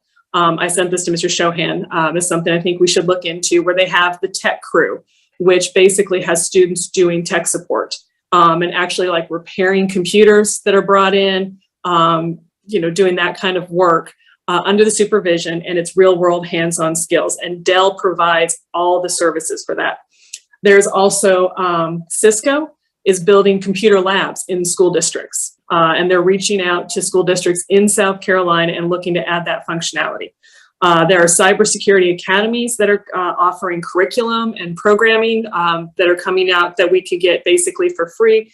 And when you mentioned computational thinking, it brought to mind that Google actually has for $75 a PLE course that any educator can take on introducing computational thinking into the classroom. So these are the kind of partnerships that exist now in the technology space. There's a ton of money there. There's a ton of interest in pushing these into the schools. And I will say it's my own personal passion, but it's also what I hear from constituents is what are we doing to prepare these kids for the next set of, for the jobs of the future. And so I just want to know, do we have initiatives? How regularly can we bring initiatives to the board that partner with that? Thank you. May I, Chairman? So I'd like to bring forward once again, as we look at the graphic, to where we are today versus pre-COVID, the pandemic itself, and also bring forward that there are 49 schools in the state of South Carolina who participate in cyber games. Which school district has the highest amount of schools and the highest amount of participating students right now in South Carolina? That would be Beaufort County School District. So we've started, we're integrating, we're growing. I can speak specifically on the instructional component and how we are working through partnering with the cyber corridor, building capacity of our educators, having our educators being able to do the application of technological practice, computational science components into their everyday instruction in order to build and extend opportunities for all our students. So I'm not going to say that we're at infancy or at early stages. I think we have now put in the vernacular of yourselves, have put our feet on the ground. We are picking up and we're starting to work. Our goal is specifically driving to where Mrs. Boatwright is speaking. We want a workforce developed and competitive, We want companies, an economy coming here to Beaufort County. Hence, that's why we're doing these efforts. So we're very much in sync. We're working hard at getting that and making this an attractive environment by which to have tech companies come to Beaufort County, South Carolina. So I appreciate the push because it's very much aligned, as you can see, with the initiatives that we're working at. Dr. Wisniewski? Thank you, Mr. Chair, and thank you all for the presentation. It was very comprehensive, and I appreciate, I got 2 pages of notes here.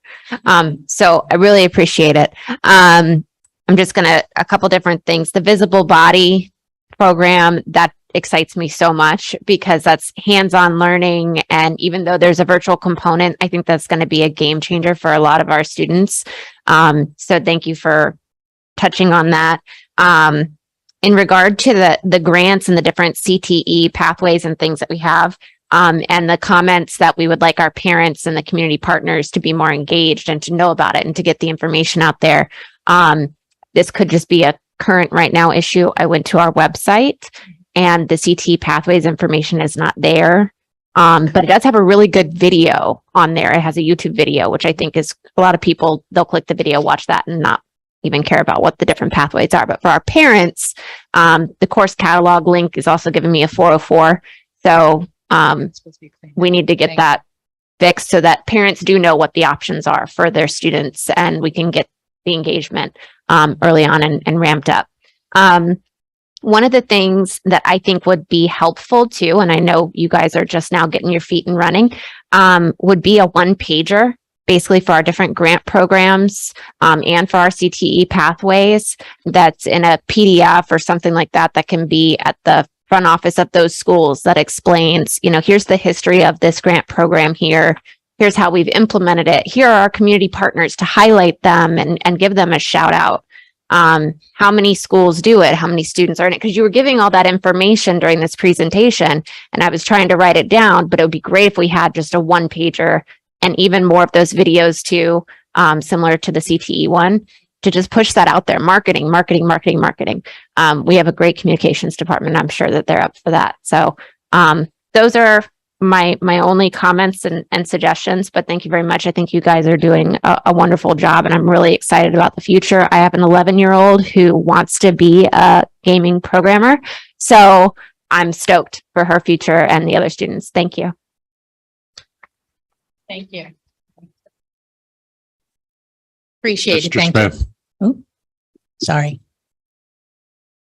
No. I was going to definitely say that this is a great presentation as well. Just to go back on to this is what Dr. Wisniewski, I was going to say, especially about up here, I learned that there was a lot of grants that we have. I want to know where could we go at and find out what all grants the district have. So that would lead back to the conversation Dr. Wisniewski brought forward. If you look at the image, if you look at the very outer ring, the bottom left quadrant in orange, basically gives you a quick idea of the grants that we're managing through the instructional division. So we have the MSAP grant known as Medtech, DODEA, which is the science computational.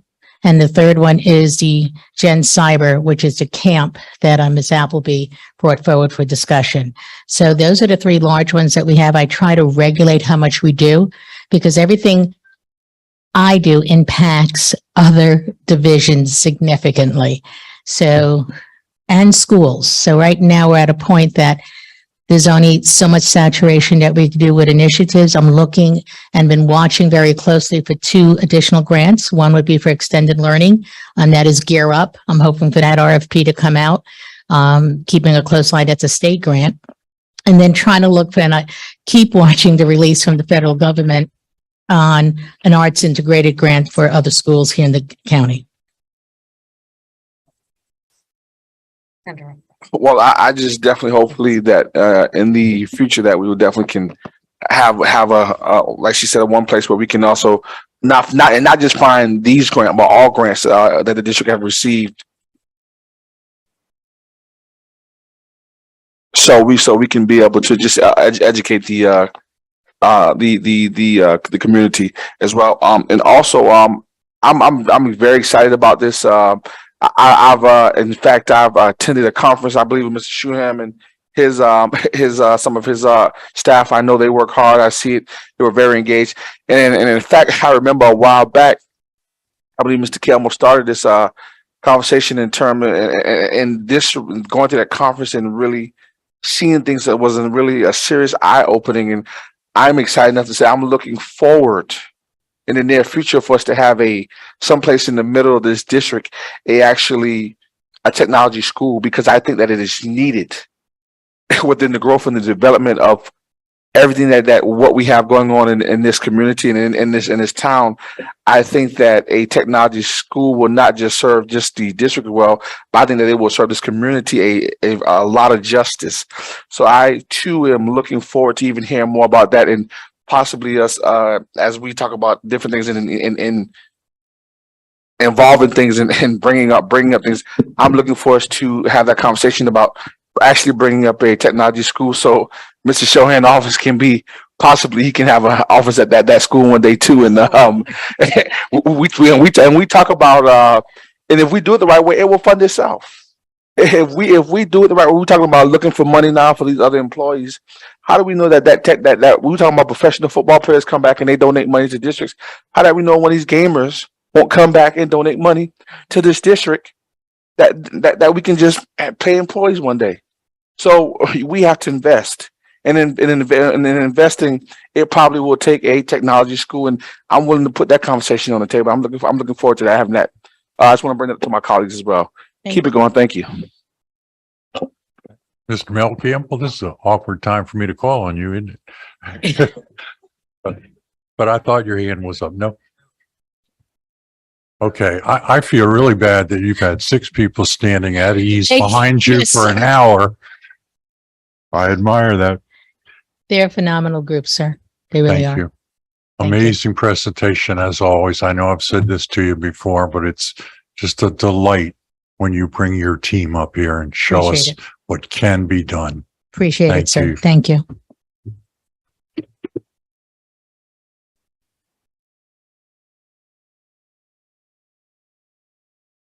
Break?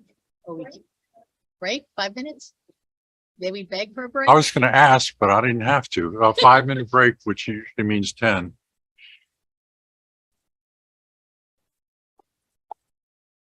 We're back at 1:45.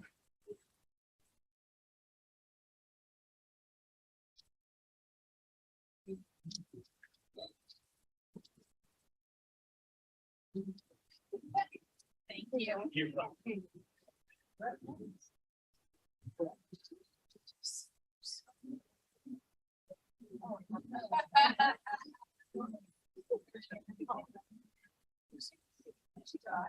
I'm not going.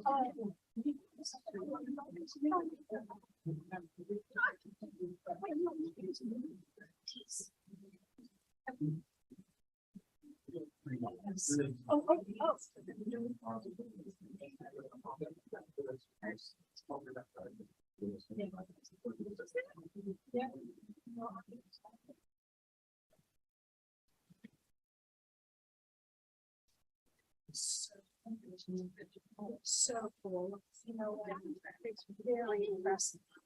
Don't know advertise. Okay. and help her bring it. No problem. Yes.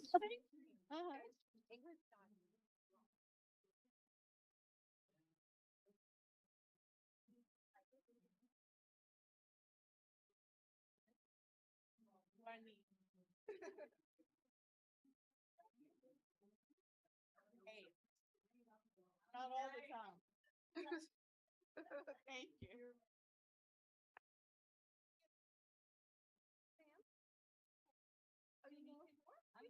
Actually, 3, because Tina's not here. Oh, that's right, for Dr. Bluff. I'll bring you one on here. Yeah, that's probably good right there.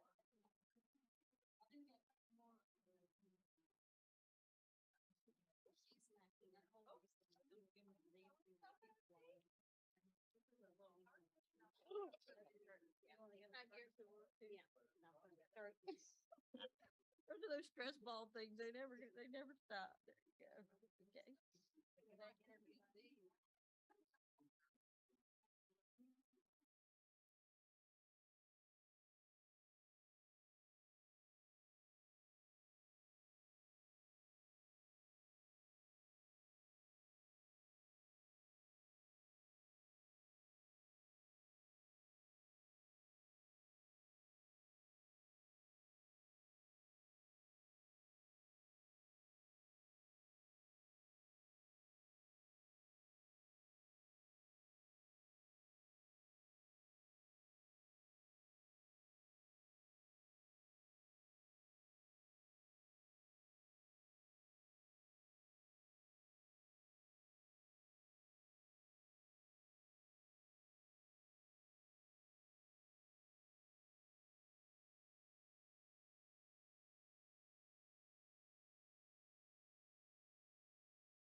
start from there. Yes, sir. So I want to bring forward that we need to acknowledge that when we use the language of closing the achievement gap, it lends the listener to envision the stagnant growth of one level in order for another level to rise. It's a matter of language usage and interpretation versus the language being focused at seeking academic achievement and knowledge for all students and opportunities for acceleration and performance beyond that of the norm or the 50th percentile. This presentation will provide updates on reading and writing instructional programs that are respectively being used at the elementary and secondary school settings. iReady and Ready Math are two instructional softwares that are used within our elementary schools, and some of you are familiar that they are utilized for middle school for intervention purposes in our students with disabilities. And No Red Ink is a secondary writing and grammar resource. Here to present are Rachel Childers, Senior iReady, Ready Math PD Specialist, Shane Dutz, iReady, Ready Math Educational Sales Consultant, Adrian Sutton, some of you who know our former principal at MC Riley. She is a Bcsd elementary literacy coach now. Frida Mechanic, who I shared with you Tuesday night, who is working and assisting at schools, filling in for some courses and also doing work for us at the district. She's our BCSD secondary literacy coach. Before this team starts, I want to share that these are two of the tools that are being used by educators to build upon academic success for students. An additional program that the board is familiar with is our extended learning initiatives. And we are in the process of expanding the program and model in order to develop and integrate peer tutoring that would allow for students to receive academic support as the tutors are earning community and service hours. This project will be spearheaded in collaboration with our secondary director, Karen McKinsey, integrating of our school counselors for logging of the hours, and support from our executive director, Dr. Chad Cox. We are also incorporating high-impact tutoring to provide substantial learning gains for students by supplementing student classroom experiences. The goal of high-impact tutoring, which will be integrated into our extended learning programs, is to accelerate student learning. The characteristics of high-impact tutoring programs currently include substantial time each week on required tutoring, sustained and strong relationships between students and their tutors, close monitoring of student knowledge and skills, alignment with school curriculum, and oversight of tutors to assure quality interactions. These are qualities and items that we will report to you later, either through academic committee or at a board presentation, as we share with you our next phase of extended learning. Many of these, as I shared with you, characteristics are already existent within our extended learning sites, and the adage of the instructional software, Compass Learning, will provide additional support for the accelerated learning model. With that, I'd like to bring forward the team and Mrs. Sutton to complete with the introductions. I'd just like to reiterate what you've noticed before, that we are a collaborative team and we've worked really hard to complement each other's strengths and to bring out the best in our teachers and our students and student achievement. I'd like to say that I've had the opportunity to work with Rachel Childress as she's done individual performance development with our teachers and students, and she is phenomenal. She knows how teachers think, she knows how to motivate students, and the teachers are responding with their questions and concerns. So at this time, I'll ask Mr. Shane Duke and Rachel Childress to come forward and to give their conclusions. Good morning, Mr. Chairman and the board. Thank you for having us today. I apologize. My name is Rachel Childers, as Adrian said, and this is Shane Dukes. Good morning. Yes. And so starting on slide 3 for you today, just going ahead and giving you that update. How does the iReady adaptive diagnostic work? So when students take the adaptive diagnostic, it is providing a comprehensive insight for teachers to see the skills across a K-12 learning continuum. It helps them to understand where the students are and also how they're growing throughout the year. So it is adaptive. So therefore, as they answer questions correct, it will increase in rigor. And as they answer questions incorrect, it will get easier until we determine that precise ability of where they are. Thank you. A summary of your program components. So outlined with the check marks are programs that are being used within Beaufort County from Curriculum Associates. They are being utilized in both reading and math, as well as special education too. So in both subject areas and in multiple departments. Thank you. And our professional development. So in order to make sure that these programs that we're implementing are getting the most use and fidelity of practice with our teachers and our students, the professional development varies throughout the year. So you'll see that we do have individual school site-based visits, as well as individual teacher support, leadership sessions, and collaboration with the district. Just this week, I actually had the opportunity to work one-on-one with an educator who was a bit frustrated, and she then emailed me after and she said, "I'm so excited to start my small group instruction. I cannot wait to email you back with the successes." So great things are happening. We're very excited. There we go. All right. Our journey throughout the year. So thinking about the data we're presenting is from fall of 21 to spring of 22.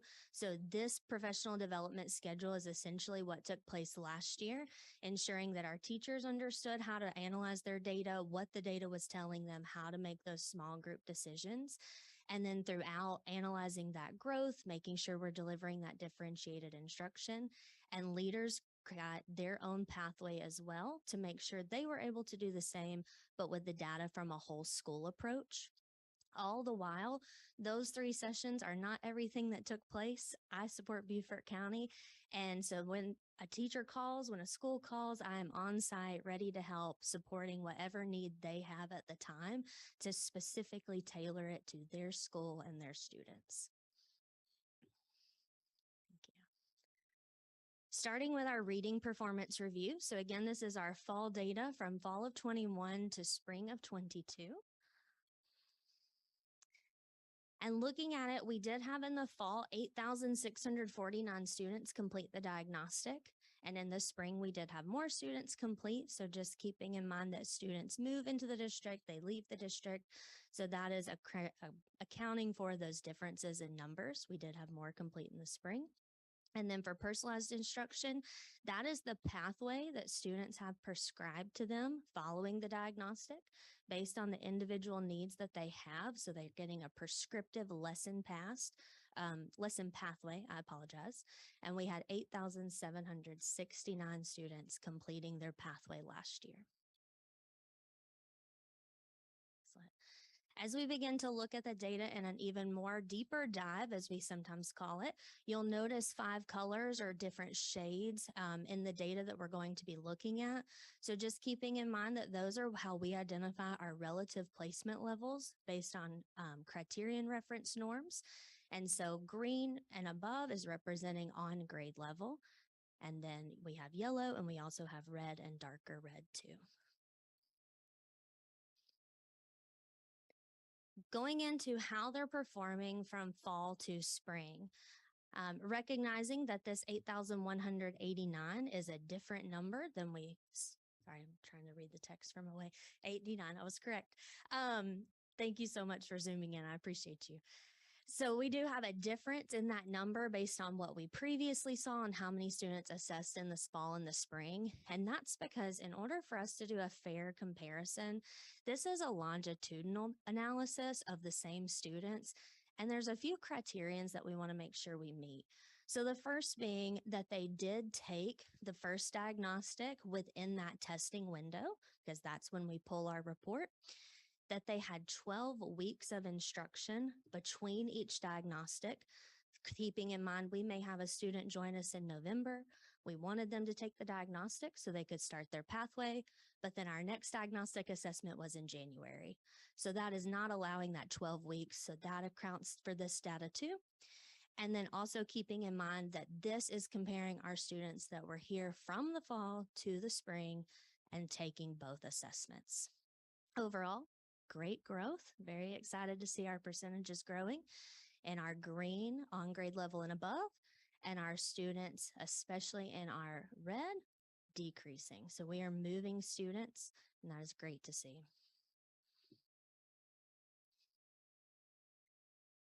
Taking a deeper dive here, so that way you can see the grade level breakdown as well, keeping in mind that those same precautions come into play that we mentioned above, the 3 criterion for them to be included, comparing fall to spring.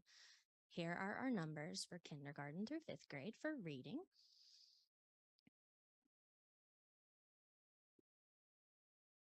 Excellent. That's it. Oh, Dr. Shadows, is it? What is our format for questions? If we may at the end, thank you. And then for our different student groups. So I do want to apologize on this slide. There was a typo. So on the far left, those first 2 comparisons fall to spring, where it says these are students who do not identify as Hispanic or Latino. That instead should be representing all students. So my apologies for that, but that is representing our entire population. And then the middle 2 columns are representing our students identifying as Hispanic or Latino. And then our final 2 columns are identifying students that identify as Black or African American.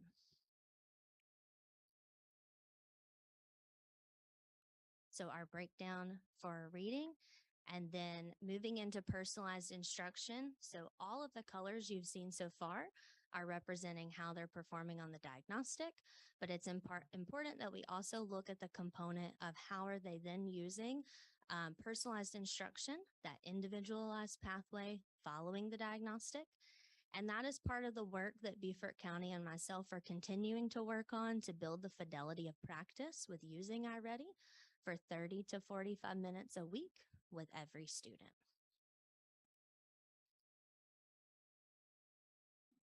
The district-wide incentive opportunity. If you have seen these banners in the school, please know they are highly coveted. And when I go to take one from a school and send it to someone else, they don't like that. So we've had the privilege, we implemented this in January. And so each month there's a different criteria just to support the incentive of using iReady and building our learners. And so each month the banner makes its way around. There is one for both reading and math. And it is traveling all over the district. With our window closing today, I've already been asked who gets the banner for this month. So it's coming. Moving into our math performance review. Starting with who is included in the analysis. So in the fall, we had 8,078 students complete the diagnostic. And in the spring, we had 8,195. Throughout the year, using their personalized instruction, we did have 8,153 students on their individualized pathway. Again, just a reminder of those colors as we continue into our data for math. Thank you. All right. And then how are we doing fall to spring? So again, just a reminder, we needed those 12 weeks of instruction in between. They need to have tested within the testing window, and they need to have completed instruction in between as well as finishing a fall and spring diagnostic. Again, similar to reading and math, we also see our numbers, our percentages. We're seeing movement with our students, which is what we would like in all grade levels.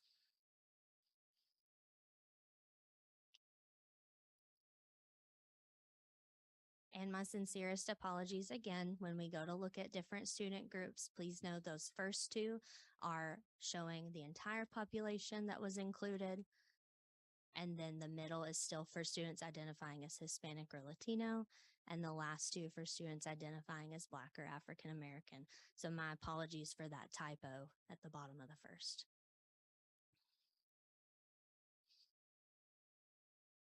And again, it is our continued effort. So we're building the fidelity of practice, ensuring that 30 to 45 minutes are being utilized for students to help them on their individualized pathway. And that is part of the work that I'm doing while I'm in the schools, helping to strategize how this can be leveraged in centers, in small group rotations, in various ways. So that way teachers feel supported and students are also having access to the program. Oh, did that appear twice? I apologize.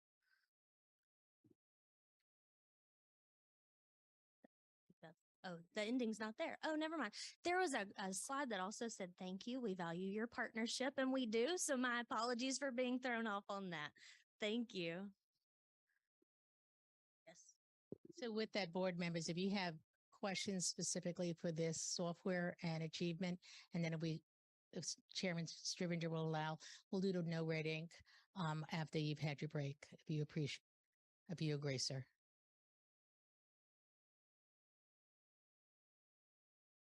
Wisniewski.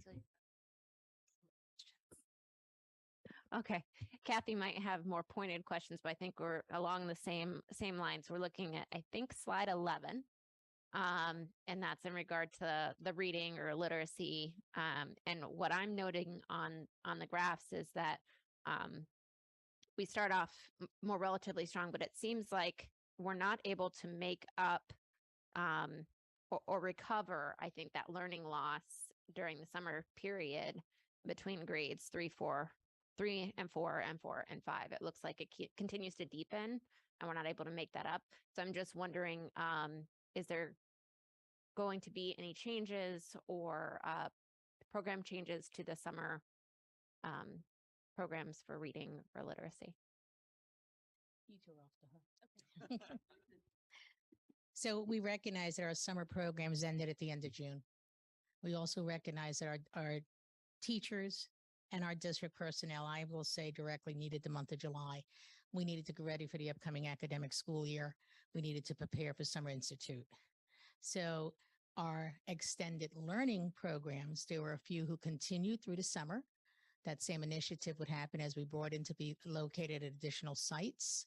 Our funding, I've completed the budget, so I'm able to implement in a very similar model as we had done last year and add 2 additional summer sites this coming year to go through the month of July. So I cannot say that I will extend summer school or I will not have. But so I may be misinterpreting the question, Dr. Wisniewski, for the point of clarity. More about it wasn't necessarily about extending the time or the length of summer school, but more about capturing more students. Because you might have some that are on the cusp. I know we identify them typically based on some of these markers. So I'm wondering. We do. Well, for 3rd grade, this is utilized as identifier, but we had opened a door for almost as many students that parents want to come in. The schools had conducted the invitation. That is based on a ratio of 15:1. So if I don't have as many educators, I'm limited to the amount of invitations.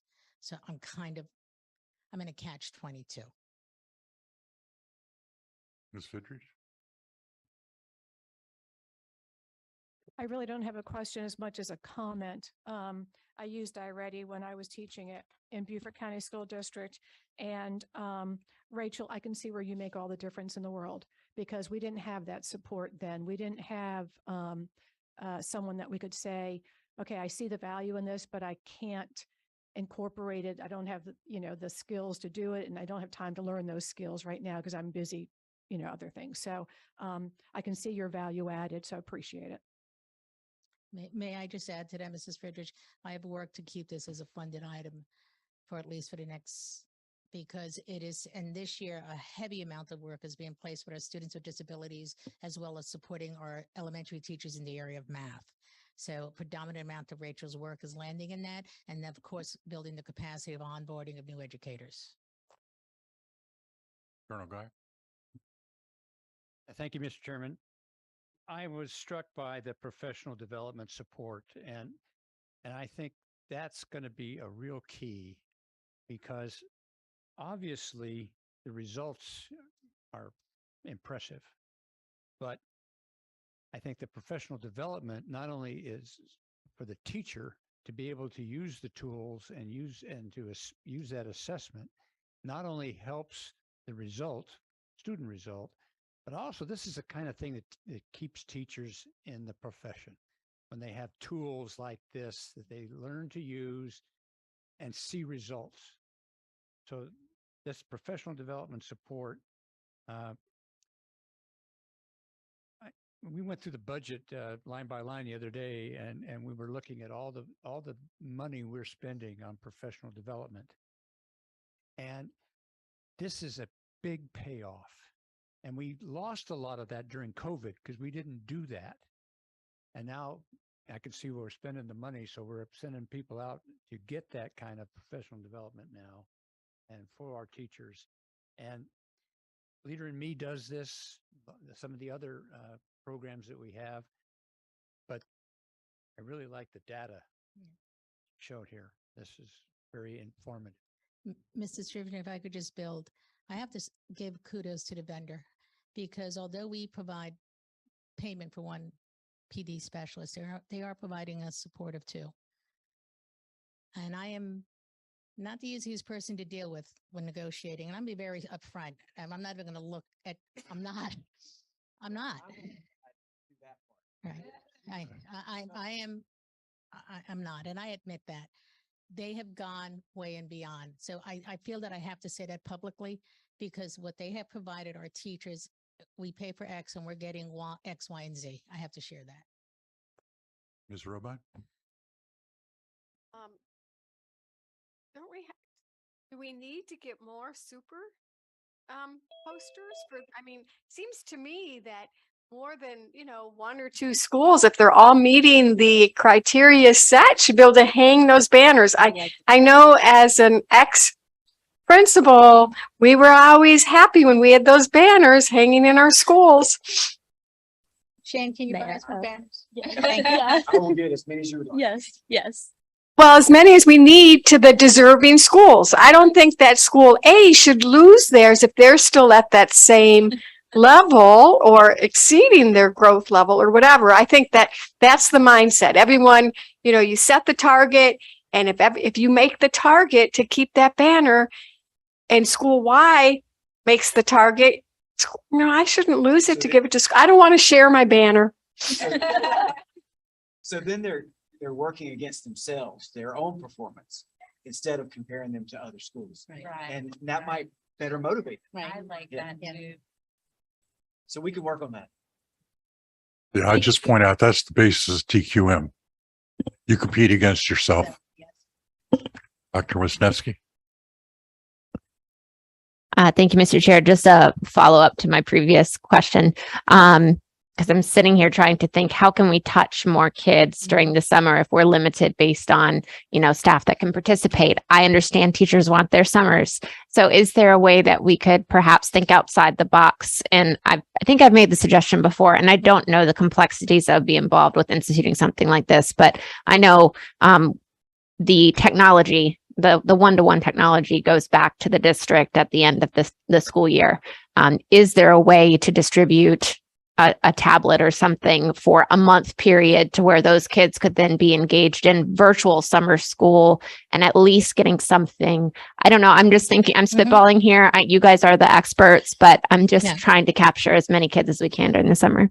To build on that, so I think as we go forward on a technology, I'm with you on that idea.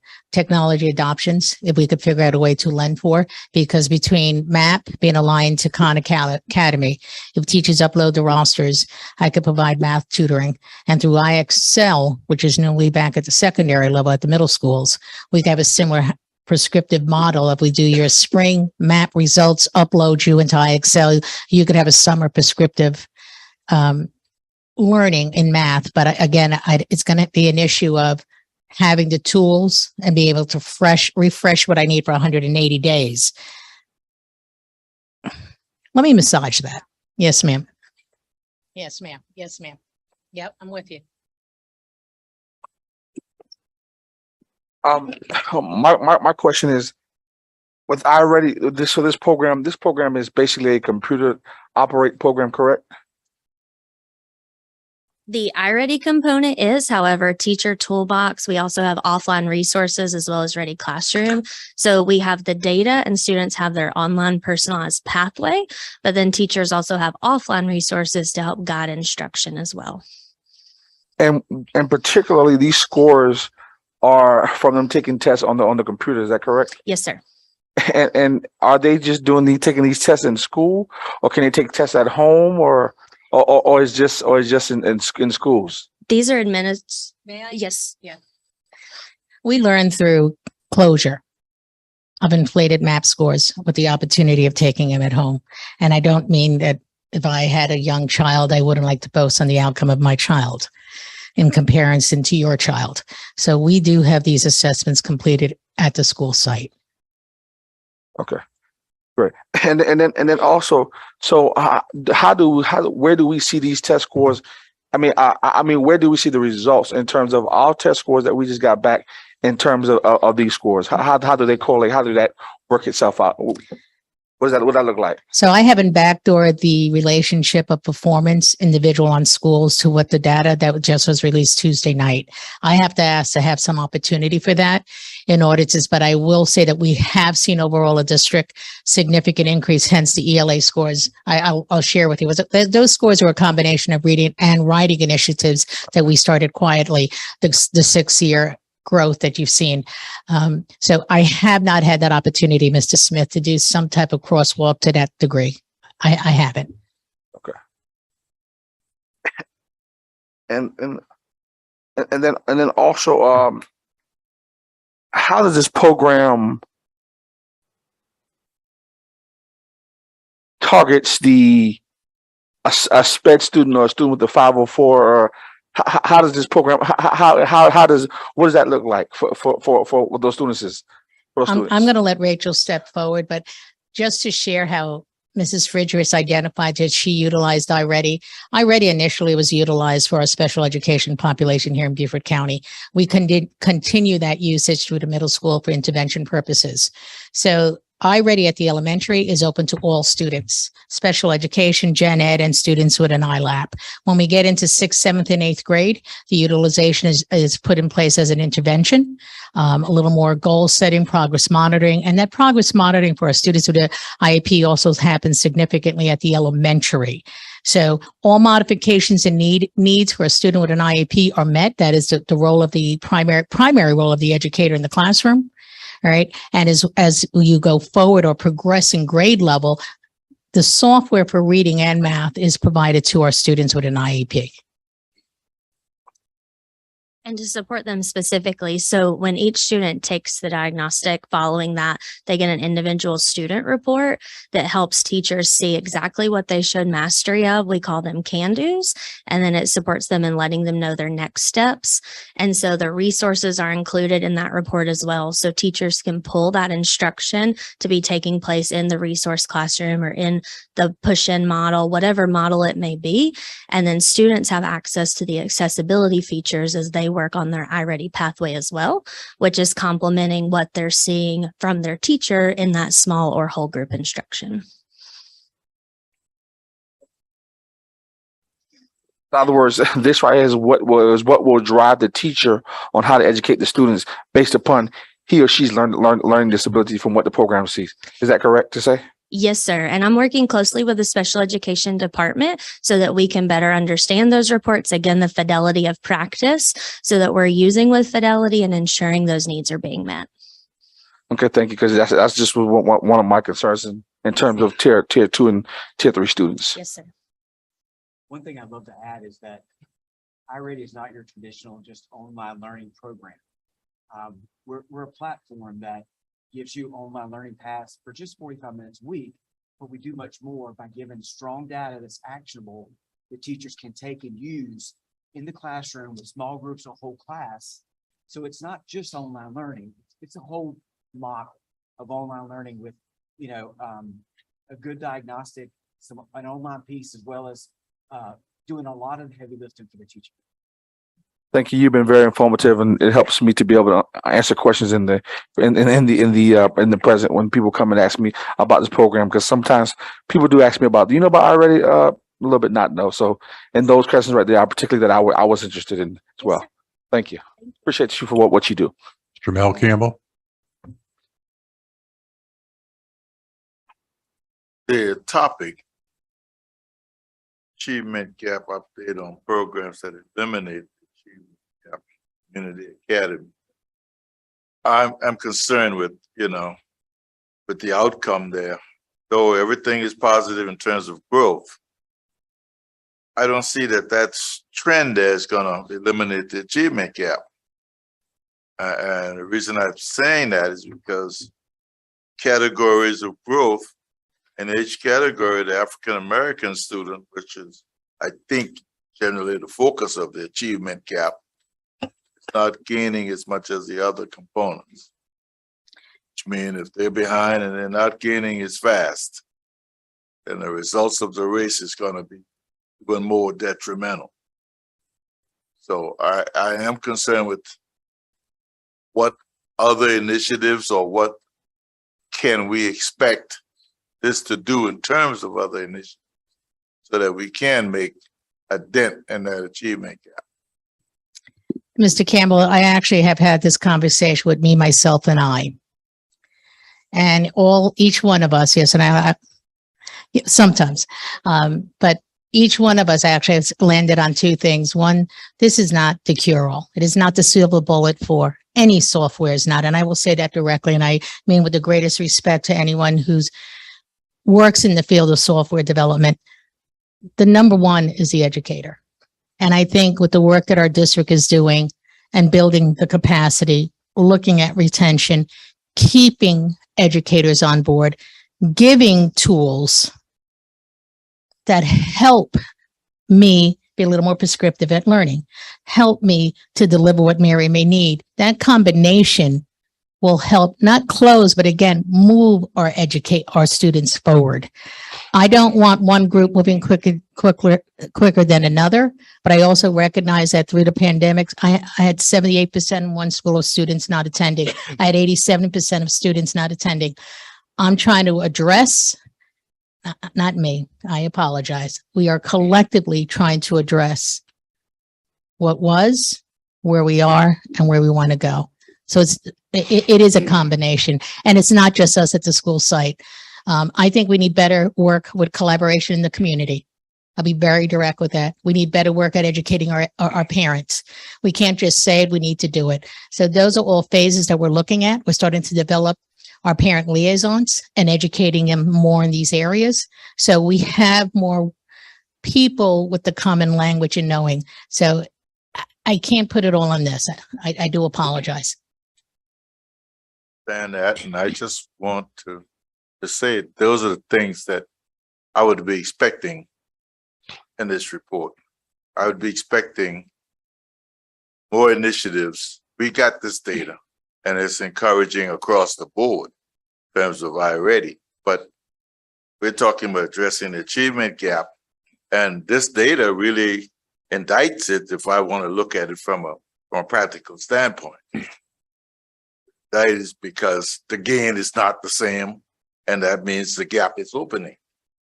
And I'm looking for, if I was doing this, I'd hold this data and I'd present some of the community initiatives that you mentioned, and saying how they are encouraging without even supporting evidences, but engagement is a part of what we're looking for. And that's all I'm saying is that, and I'm not criticizing the effort here at all. I'm just saying, in terms of looking for information that supports what the request was, that's what I would be much happier with, that kind of presentation, just to have an idea. And the students are engaged in the after school, in the community, in the stuff. And what can we do to engage more? Okay. Point taken. Yes, sir. Okay, I think we move on a break for lunch. Yes, sir. You sir can. but you're between us and lunch, so I remind. Go fast. Mr. Campbell and the board, to address your question, there is one feature in iReady. And again, we know we're not a silver bullet. We also know that she makes the difference. When districts invest in the professional development and partnership, you're going to see a lot more fidelity, because no program can do everything. And it really is up to the educator. But talking about proficiency, getting students to grade level, there is a feature in iReady in that student profile that she was talking about that gives them a typical growth goal and a stretch growth goal. That stretch growth goal is a path to proficiency. It might take 1 year, it might take 3, but we do have a path for every student to get to proficiency. Does it mean every student can do it because it's ambitious? No, but we've proven that some can. So I just want to make you aware of that. Yes, sir. Hope that 3 years from now, we in the biggest jumper African American student, and we will all think go away. We would love that. And that's how that. No, I know that, sir. I know that. All right, Thank you, Mr. guys. Earl Campbell, I'm sorry, I missed your hand being That's up. okay, don't worry. How involvement with the partnership or the parents and the community in this program? This year, several schools have actually already reached out and shared their family nights and their parent nights. So coming up on September 17th, I'm actually going on a Saturday to help at Ladies Island Elementary Parent Academy, the Osprey Parent Academy, to help continue to show them what they can be using at home from our program, how it's being used in the classroom, and just continue to build that understanding. So I'm hoping to be involved at the family nights, and they're coming up. Thank you. Yes, sir. Okay, now we can break for lunch. Thank you guys for your time. All right, and then you'll be I back. appreciate being here. Thank you. And I apologize on the lineup confusion, sir. Oh, that's, Thank you. sorry. Yeah, let's try to do lunch in 20 minutes or so if we can.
Okay, Ms. Cushenberry, if you could put up the graphic, please.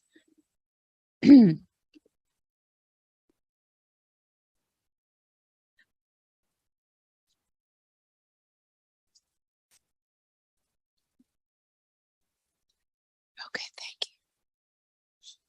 Oh, good.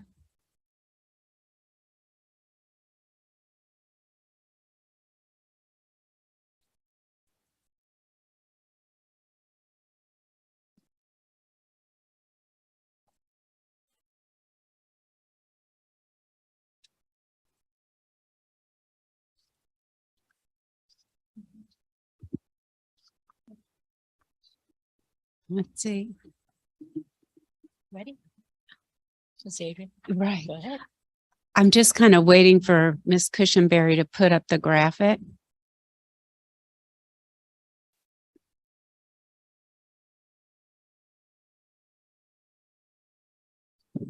So if you could actually let me do a favor. Okay. Yeah. So if you take a look, yeah, thank you. It's the student-centered coaching, you're going to get a brief update on this. It is part of the next presentation.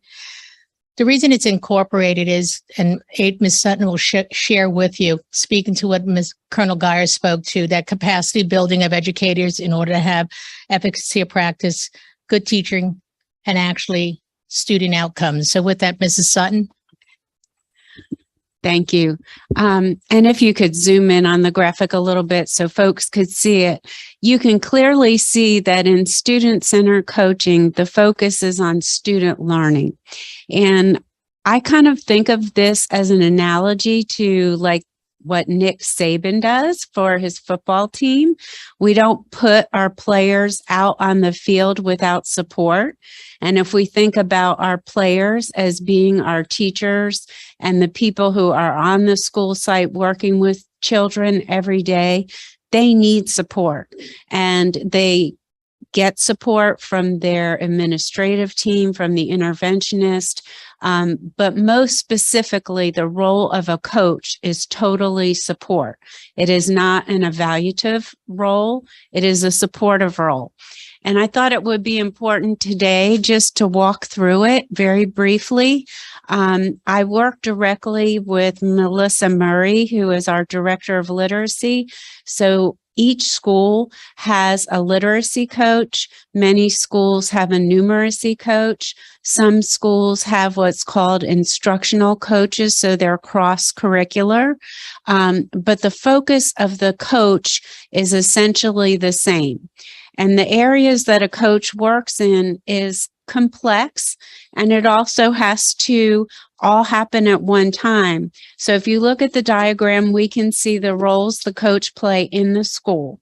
The first role that the coach plays is to develop with the leadership team a focus area. And I'll give you an example that derived from the instructional rounds that Dr. Rodriguez and Dr. Stratos led last year. Many schools, their focus was academically rigorous language. We saw when we went out to the schools that many teachers, instead of having the students meet the rigor, were trying to meet where the students were. And unless you increase their vocabulary and their ability to manipulate language, then those students will never have equity and access to higher education.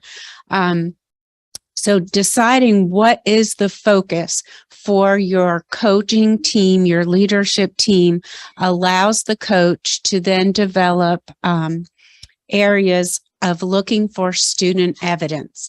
How can we look at evidence of student work in the classroom and in our PLCs to see where the students currently are, and then derive systems of support to help the students get to the next academic target?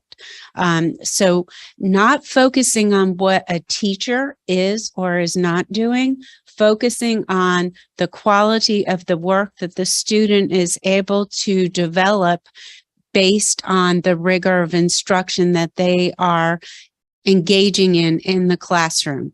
And that allows the coach to be a collaborator, The coach is working with the teacher on identified target areas, identified in collaboration with the teacher, not pre-decided by an administrator or the district or a person who's not involved with that student in the classroom.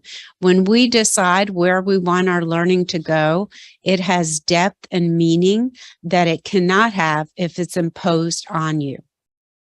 So then the coach works with the teacher side by side. They develop growth targets. They monitor the targets along and along. You mentioned, Mr. Smith, the MTSS and RTI. And so that progress monitoring is very important to the work of the coach because it allows the coach to be involved in the evolution of the child attaining the academic goals throughout the school year, not just the beginning and then the end. Coaches play a very important role in assisting in the implementation of our instructional initiatives. We talked earlier about iReady.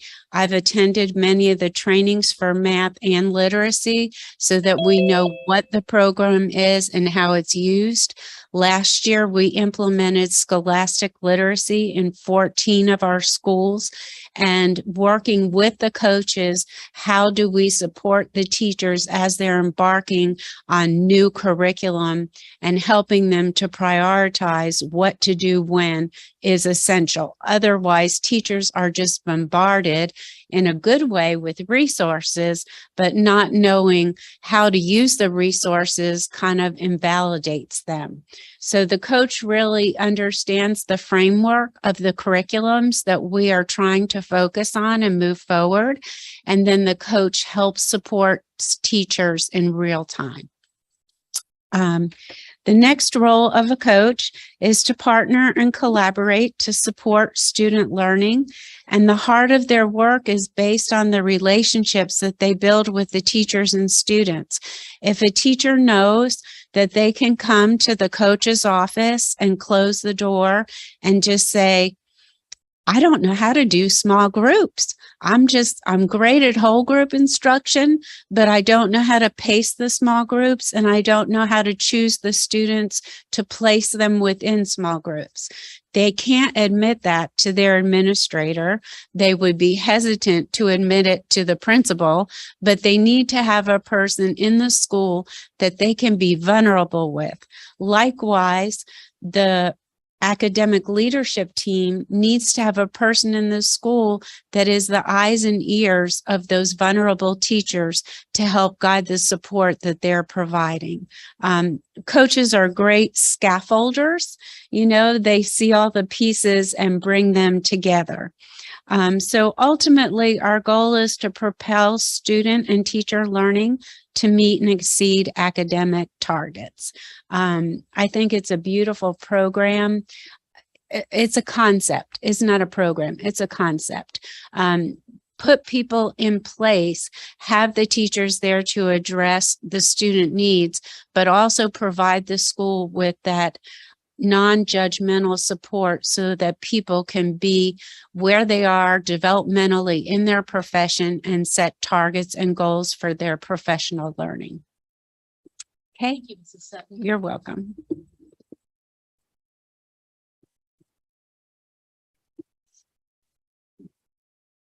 So as Mrs. Mechanic comes up forward, I do want to share with you, if you recall when Melissa had spoken about coaching and the writing plan and using student evidence in order to develop the plan. Basically, this is part of that initiative. So as we're looking at student achievement or looking at what I am going to teach, we base off of mastery and utilize that if we've met it or not in order to continue with planning. Let's not skip over something. Let's look how we can incorporate something in order that we don't have gaps in learning. And that is actually a model that's been pushed forward for accelerated learning. With this, I want to bring forward Frida Mechanic. She's new to our team.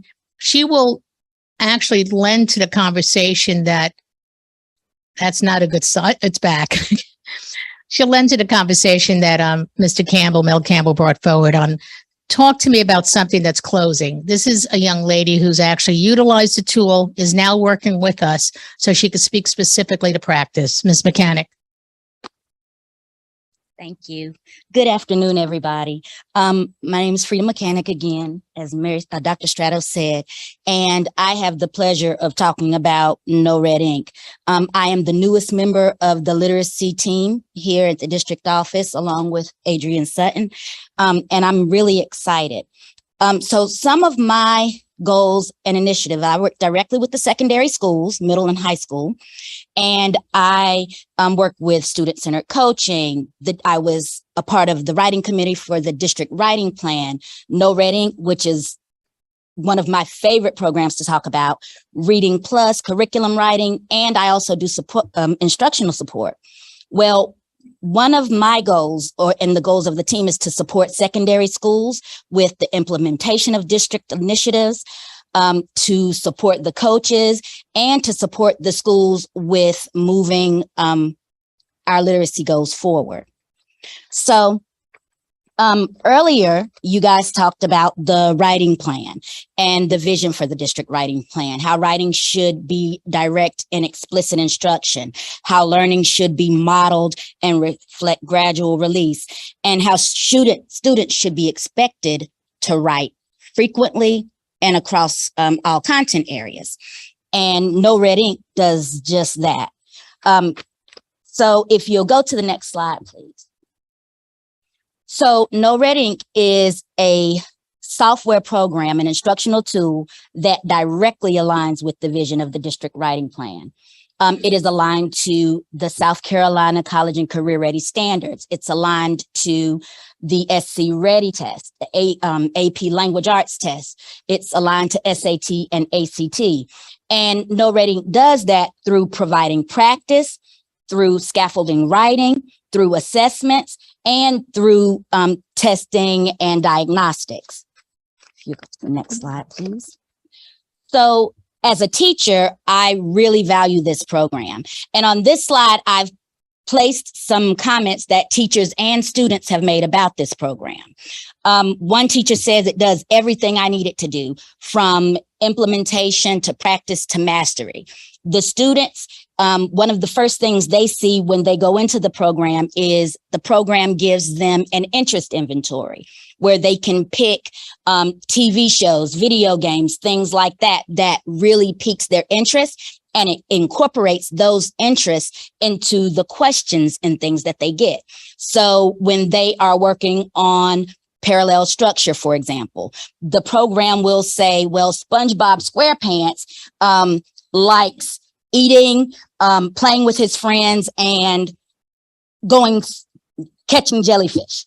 So the kids will then in turn have to correct that sentence, but it's something that they know and they can identify with, so they'll remain engaged in that process. If you'll go to the next slide. Okay, no, this is the right slide, I'm sorry. So what No Red Ink does for teachers is it diagnoses areas of strength and weaknesses for the students. In the beginning, they'll get a diagnostic test. And based on that diagnostic test, teachers can go in, they can differentiate assignments, they can assign modules, they can create different activities for the students to do based solely on that individual student's diagnostic results. So that's really good because it gives us actionable data so that we can go in and look at and tailor our instruction to that data specifically.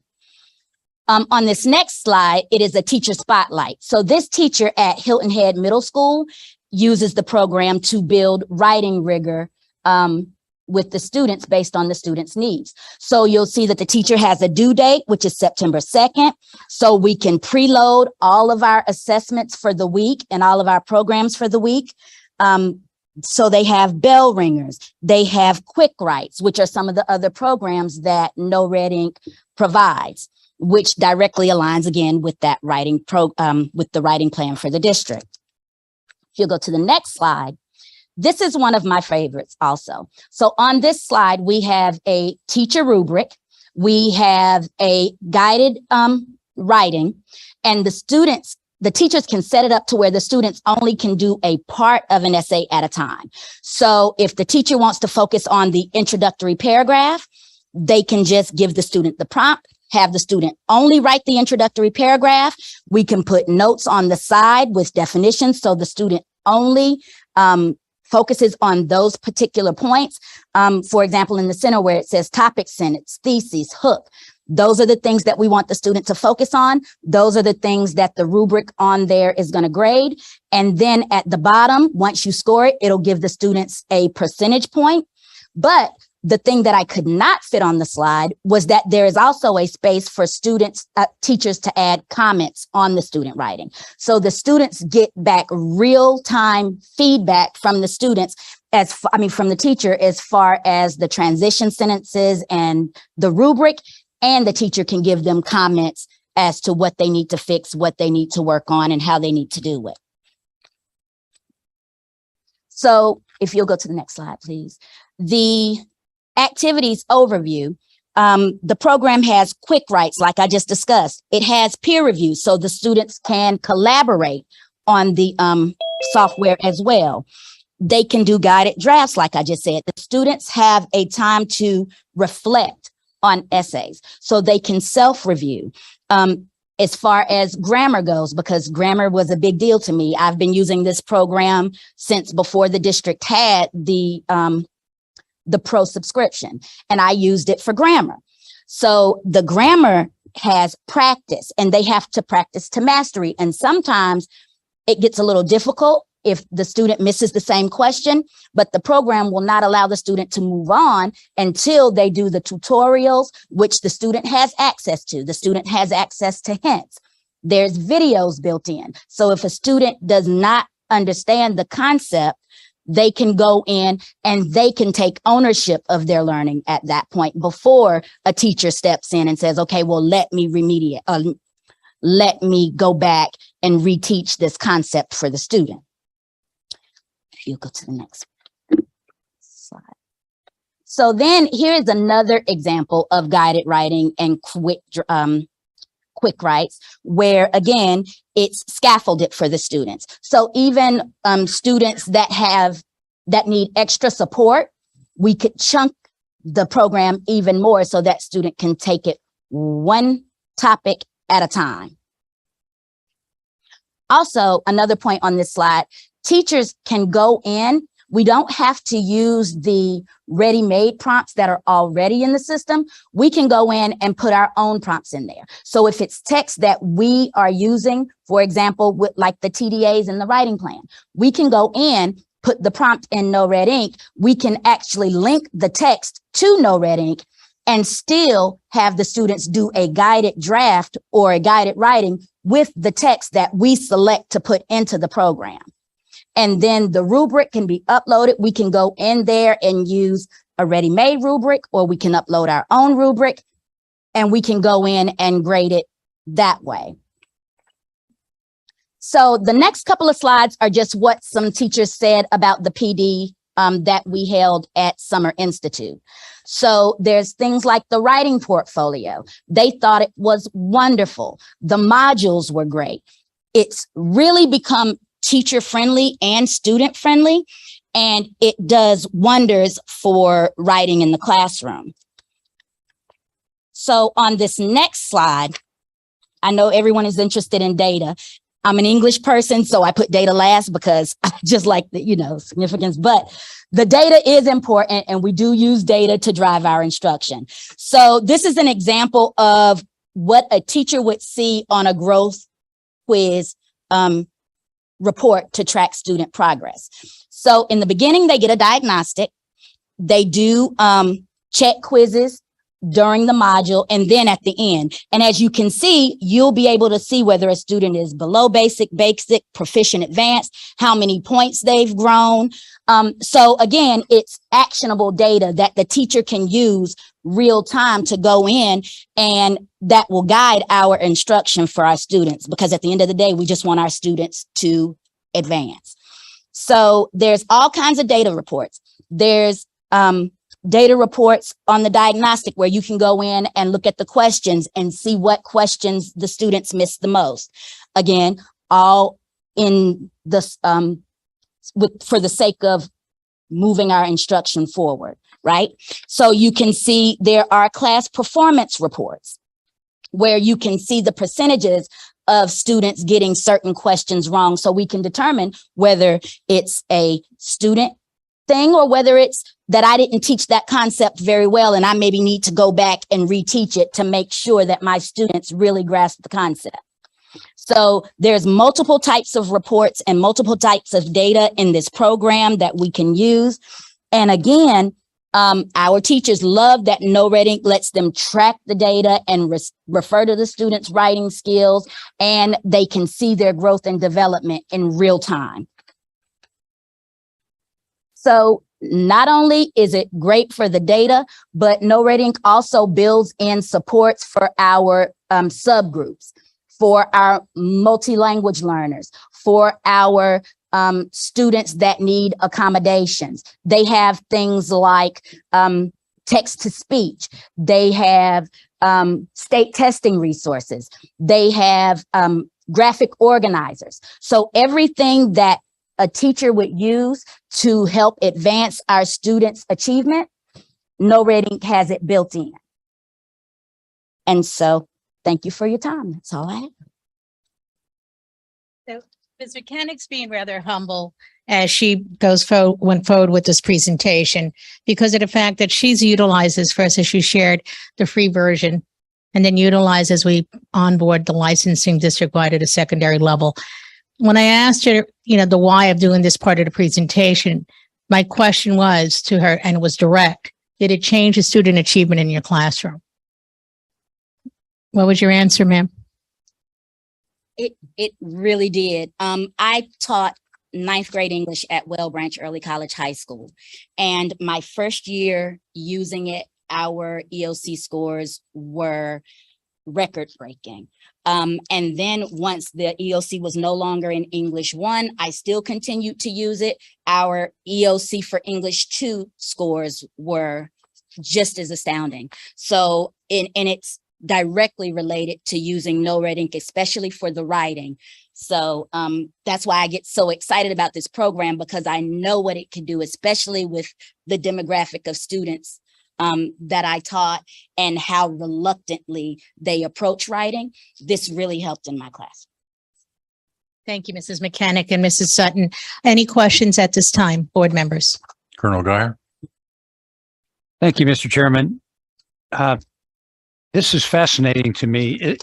Would you say this is, what's the mixture of asynchronous versus synchronous using this program? And how, could you give me an example of how you do classroom management when you're using this? So it works, it lends itself to both ways. The good thing about No Red Ink is that it also has handouts and lessons and graphics that you can print out, that you can project on the board. So for example, when I use it as a bell ringer, that's not something that I would just allow the students to do. I would project it on the board and I would go through it with my students in order to make sure that they understood the concept that way. I used it in small groups. Now, we know students can sometimes get a little off track, but that's where the use of Dino came in for me. If I was working in small groups, that way I could message them and say, I see you, get back on track. Yeah. But you know, it's really good for small groups. There's lessons and things that you could print out in the program. There's videos for students. If they, if I am working with a small group and they get stuck on something, they have the hints that are written out that they could do text to speech, but they also have videos to show how these things are done. So it really allows for student ownership. It allows for synchronous and asynchronous learning. And it's really good in the classroom for the kids. Does it allow the fast learners to advance? Absolutely. Absolutely. Great. It definitely allows for accelerated learning. And not only can you assign modules, once a student masters a module, they can go in on their own and practice even things that are not assigned. So if we're working on writing and I tell a student, you might want to go back and look at, you know, verbs. then they can go in and click on verbs and it will give them practice and they can select the type of verbs that they want to practice. Or they can say, well, Miss Mechanic, what should I practice? And I say, oh, you can go in and you can work on conjunctions, you know, specifically this, and they can go in, click on it and work on that without me even having to assign it. And this is really a tool for Melissa Murray, what she briefed us on, the writing program, right? Yes, it is, sir. And I wanted just to share how it is being utilized at secondary and helping with regard to, we recognize writing is our highest form of utilization. Great. I wanted to share that. Yes, sir. Ms. Boatright? Thank you. Thank you for the presentation, and it seems like a great tool for the classroom for grammar.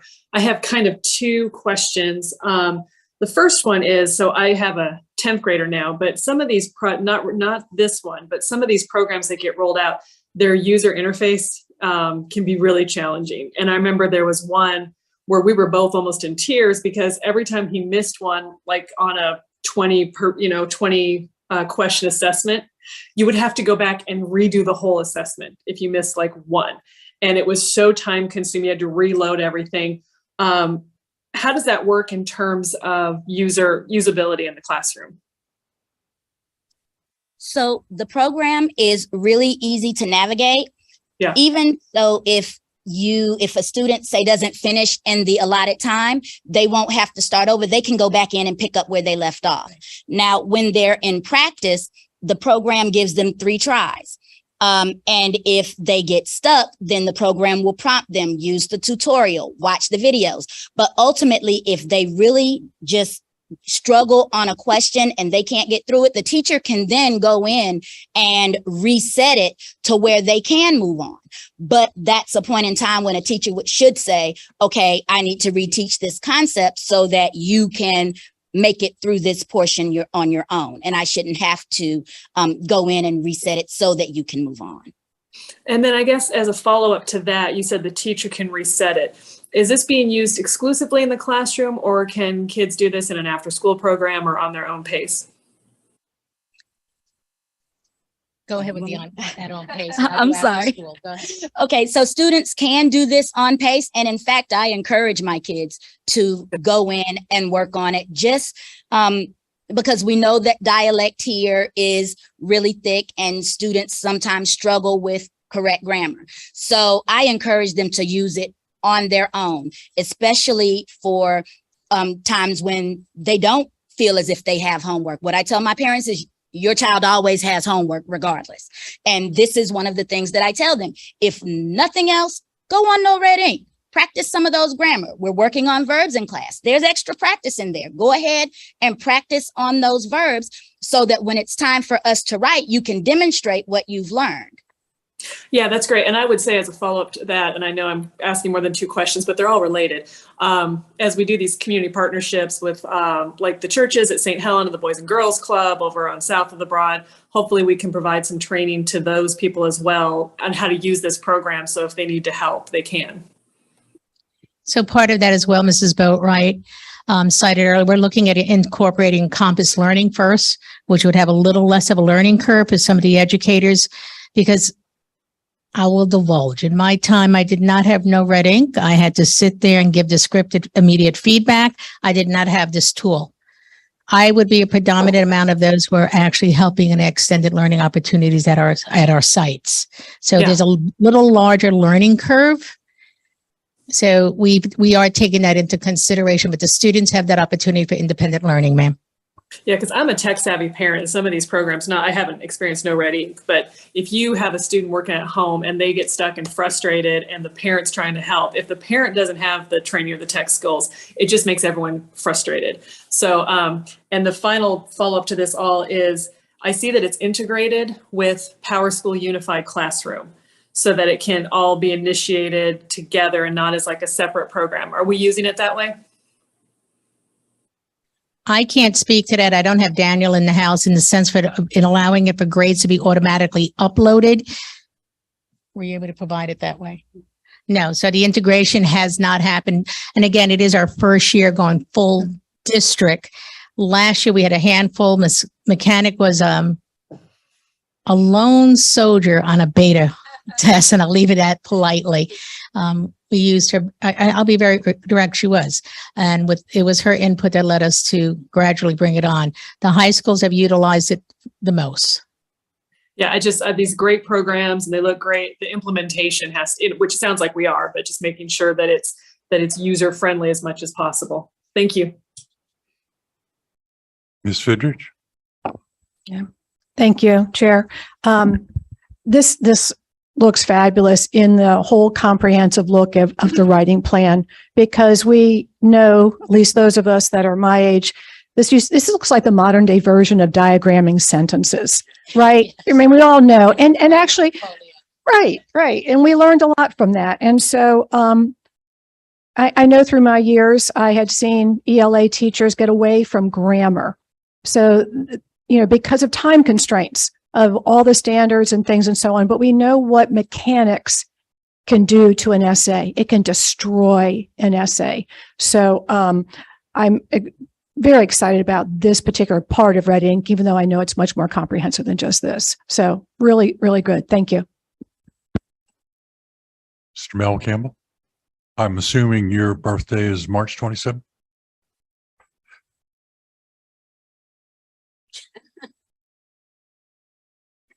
But now we know.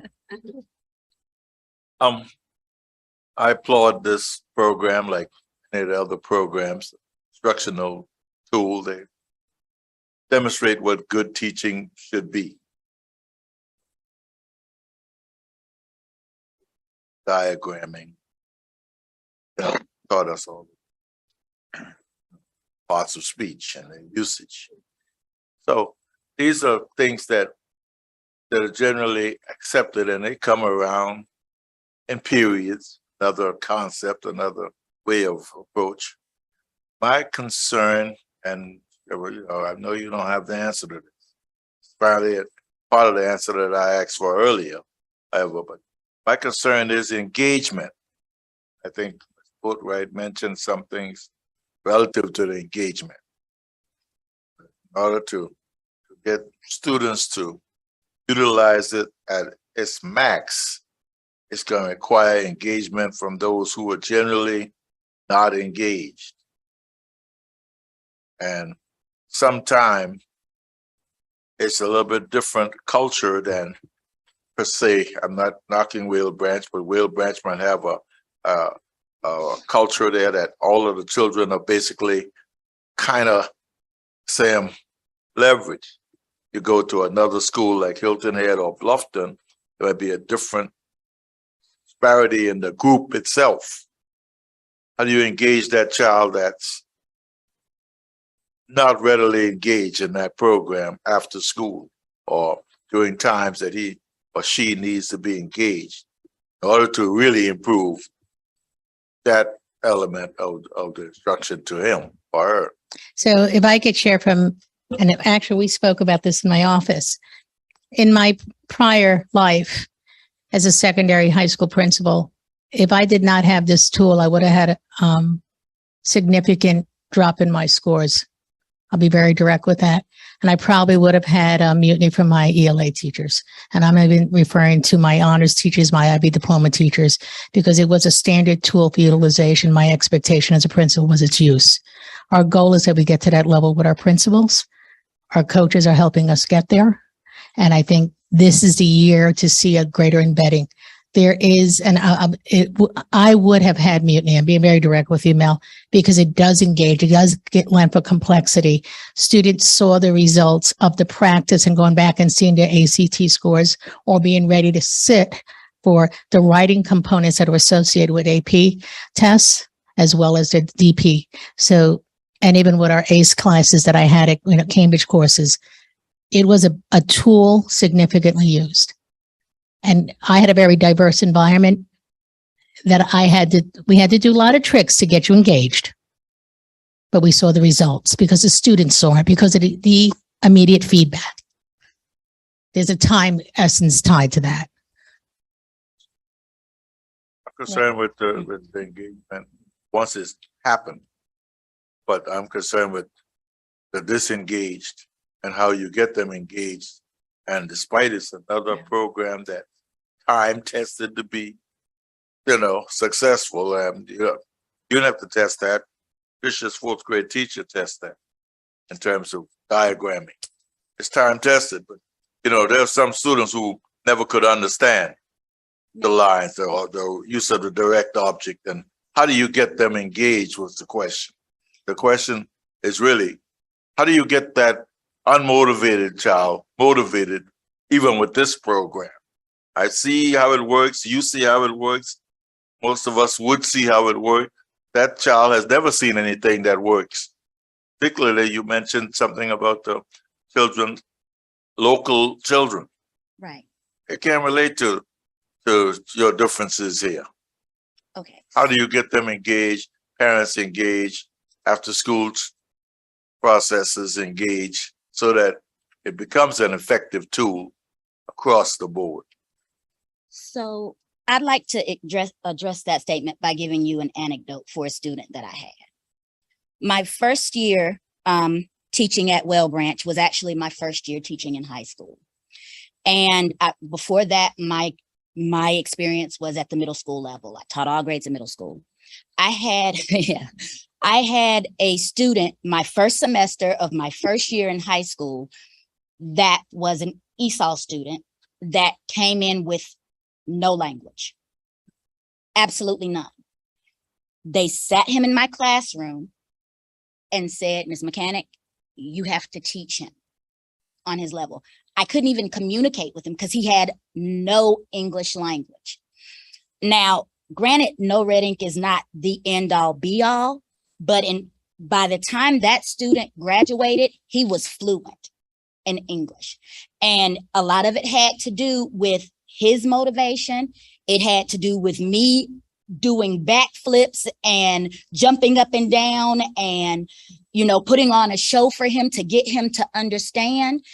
It had something to do with getting his parents to understand and downloading all types of programs. So my shortened answer to your question is, you have to get all parties involved. You have to do everything you can do in the classroom. You have to send home those parent letters, which No Red Ink will help you generate, by the way. You have to send another plug, right? But you have to do these things, and that's just best practice. So after school, if you have qualified educators teaching in these after school programs, they might have to do a backflip, or they might have to do a split. They may have to invite a parent to dinner.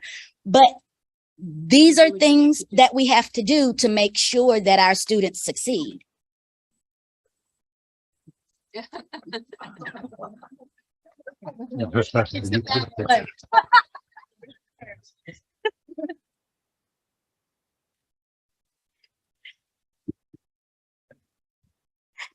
So Chairman Stribinger, that this closes our portion of the presentation with regard to addressing instruction and our student achievement gap.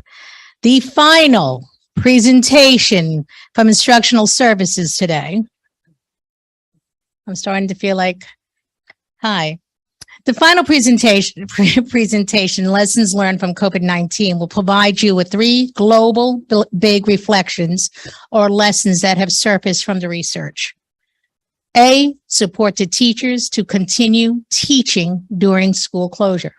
In other words, us as a district, what have we done for our teachers during closure and after?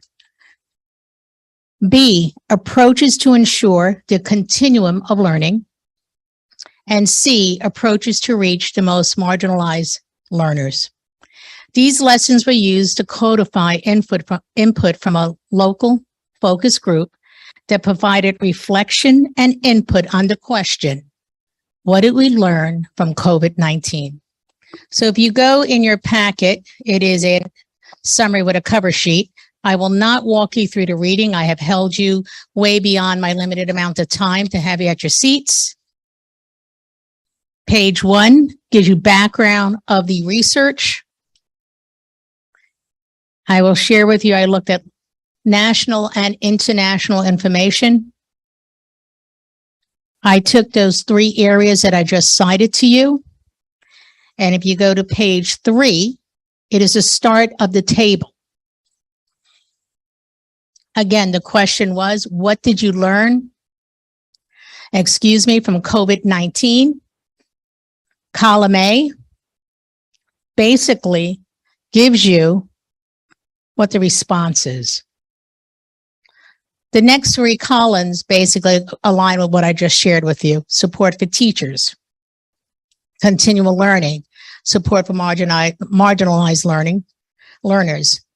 The following is action taken. And then just a quick summary again of lesson learned. I'll pause and I'll let you go through part of this, and then I'll highlight about two of these items in this executive summary.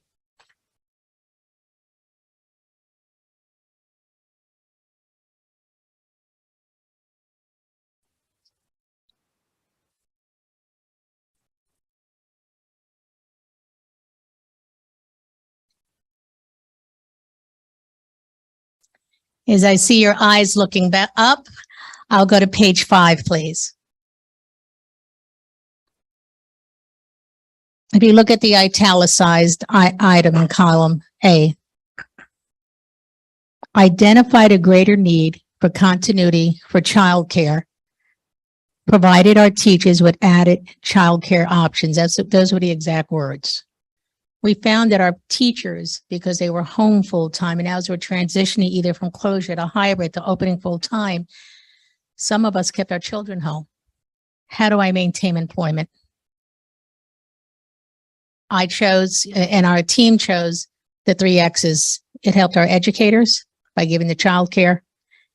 It maintained an opportunity for continued learning, and it maintained opportunity for marginalized students, because we were able to give continual learning to our families so that educator can go and do tutoring after school. If you look to the next column, development of aftercare for employees as a means of family support and meet workforce needs. And the last item on that row is the reality of who is helping our teachers in order that they may continue to service our students. And that was the district. If you look at the next italicized item on first column, taught teachers a lot about the home situation. Children are exposed. Not all students have a quiet place to learn. There's a reality. Virtual learning environments, virtual lessons brought teachers into the home of our students. Reality, not all students have the same opportunities for a place to learn. Many students had to find alternate locations in order to have a quiet place. When that was shared with me, I remember the board meeting where one of our members actually shared of the students outside Bluffton Library and how they needed sites, or how we had students actually sitting in our parking lot here at the district office or at other schools in order to maintain learning. I felt these were important points to come forward because it shows the disparity of our community. And yet we have such passionate and hardworking individuals who try to make a difference in the lives of kids. That's reflected by yourselves. If I go to the very last page, at least page 6, because I did give you a quick summary. And if you look at the last 3 rows of this table, I do want to point out, and these were just across the board, the current mindset of acceptance and a more positive atmosphere that has proven to result in more resilient schools and learning systems. We have been through this together, was the language utilized. Next, parents recognize the importance of educators. It's not easy to teach. The final item actually that I think is actually significant is not just within the classroom, it's the commitment that our educators, classified, bus drivers, and our community has for our students. Those were the exact words from the focus group. And I think that was significant to end the table with. So with that, I provided you a summary and just some quick resources and references for yourselves. So I won't belittle by reading this to you. It's provided to you for your own reading. But I can't give you the answers on COVID-19. I could share with you, and as you experience, is the work that we've done. So again, I will thank you for your time and any discussion. I am open for it. Okay. Now, Ms. Robine, I believe this was your request. It was. So I think you hit on all the things that I would have thought of. And I guess the next part is some of these things, responses that the district came up with. How do we continue with them? How are they necessary? I can point to one right now, the childcare for our staff. I believe we're offering Yes, that ma'am. again so that's something that we've moved forward. I'm sure there are other things in here as well that we learned from, and so we learned the value of face-to-face. We learned the value of knowing where our kids come from, their home environment, and how that impacts them. So how we move forward with those learnings. If I, I think, what you just said is really important, but I think we also need to realize that some of these are still captured under ESSER, right? And so we will need to ensure some of these really high value things that we're seeing a great return on investment, that those get worked into budgets over the next couple of years so that they're preserved in what we do and in what we offer, right? So that's just something to keep in mind along those lines, but yeah.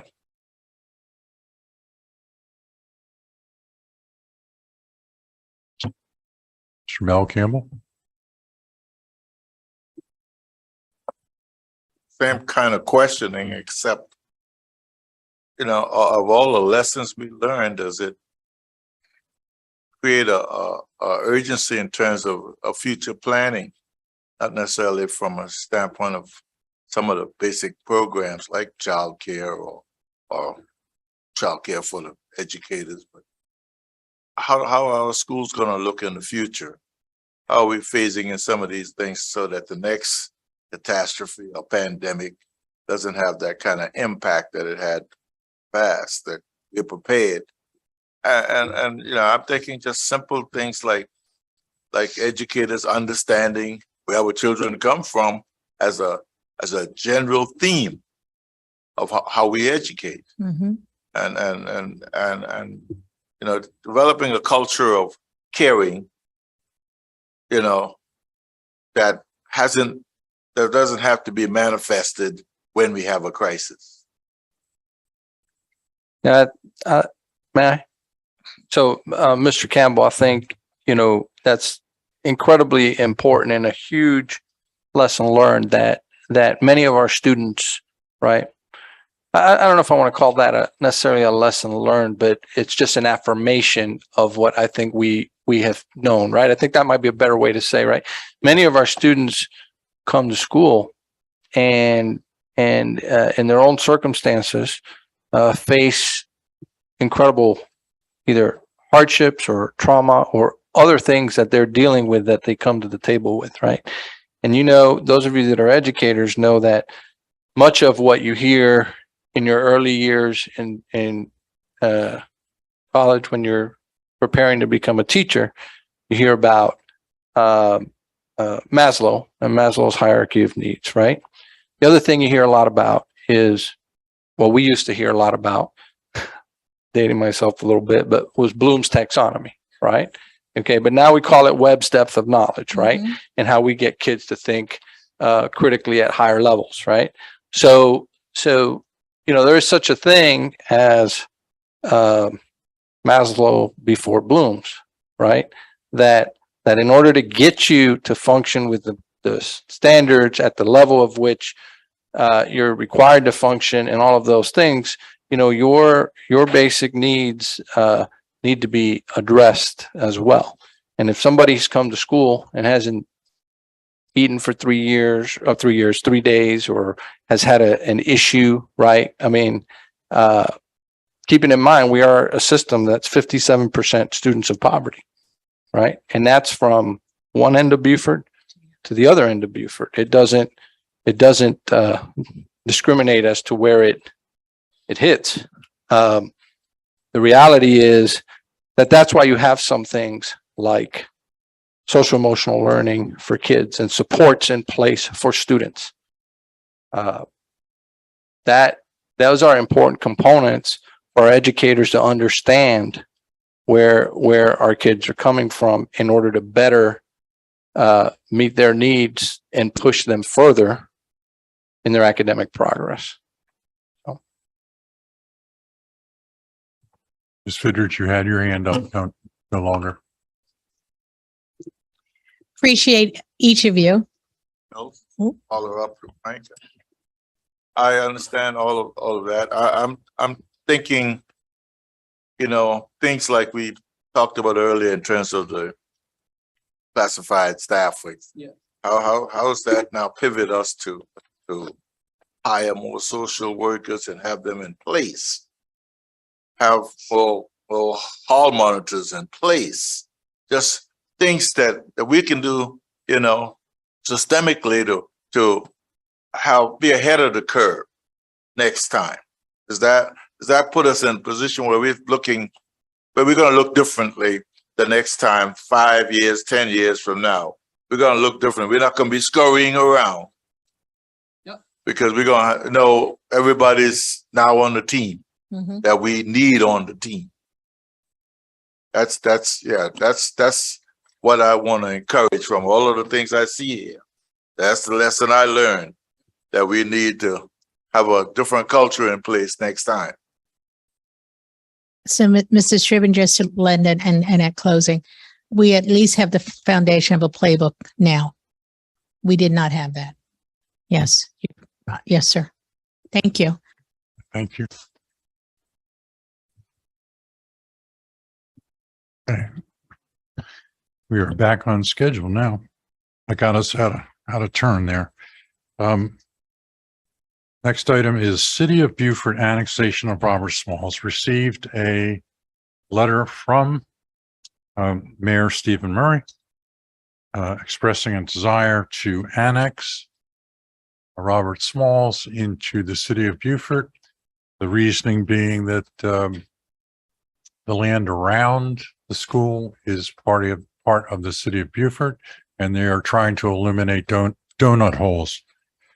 I'm just saying what the letter said. I'm not endorsing that at all. But there is something to continuity of law enforcement coverage, et cetera, et cetera, et cetera. So I'm bringing this to the board and to the district, Mr. Otting, to get a sense of how we feel about this. I mean, I have my own personal things, but I'm not the board. So, Mr. Otting?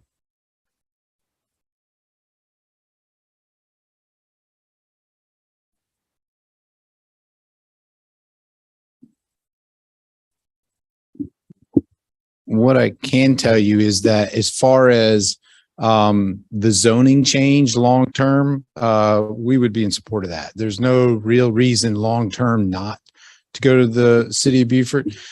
There are some concerns right now for us, being that our project is currently under construction and all our permits right now are through the county with the stormwater and erosion control. To be honest with you, and I have not checked yet, I don't know what happens if in the middle of a construction project, we change our permitting authority. I've never had that happen before. So I will say that the county permits are a little different from the City of Beaufort requirements. So I have some concerns there, and it's all about timing. So on my side, that is all that's what I would have to say about it. And I don't mind looking into it if you want me to look into what that happens if we do make that transition. I think we just want your opinion on whether it's a good or a bad idea. Do easements change? If you have an easement, does it change if you move to a different jurisdiction, or do you keep that? No, no, because all the stormwater we own ourselves, the roads internally we own ourselves. What we give easements for on our property are for water and sewer, which is Beaufort Jasper Water and Sewer, which would not change. That still would be in place. I don't know of a single easement we are giving the county right now for anything. So I don't think that would have any impact. I'm asking because I was thinking about that conversation we had about the traffic and how it would require easements for them to redirect the traffic. As you recall, there were several different options there. And I just wanted to make sure that this wasn't Those easements. related to that. in Yeah, some those way. easements you're referring to are people that wanted to put a road on our property. So that's us giving access to another property owner. That, again, that would have, whether it's in the city or county, even if we decided to do that, it has no impact really on that. All right. So that's not a hidden agenda. Mm-mm. Great. Not that I'm Great. aware of. Mr. or Colonel Guyer?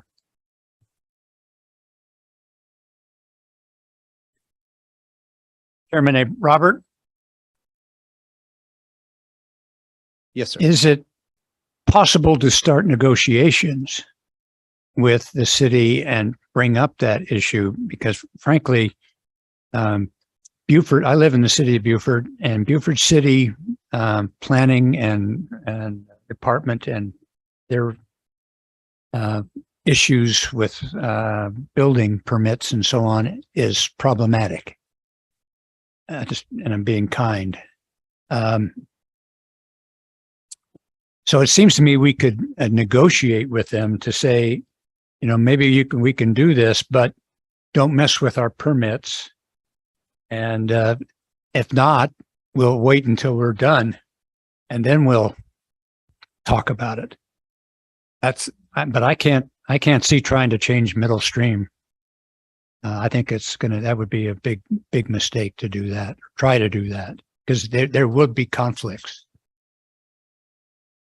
Dr. Wisniewski. Thank you, Mr. Chair.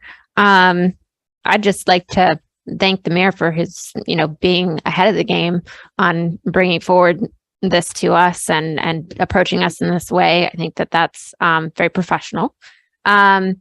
The one thing that as I was reading the letter that I was thinking about is the transition. He does mention the school resource officer program and the transition to the city of Beaufort. I know that that's a difficult to staff area, and we have that covered presently. So I would like that to be included in any conversation. And if we are going to eventually transition over to them, that resource officer is in place at the city of Beaufort already, and it's not something that they're going to have to fill or we're going to have to scramble to fill.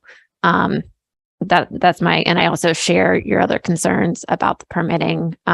Maybe it's a little early, and we look at this in the future once we make sure that those little things are tied up.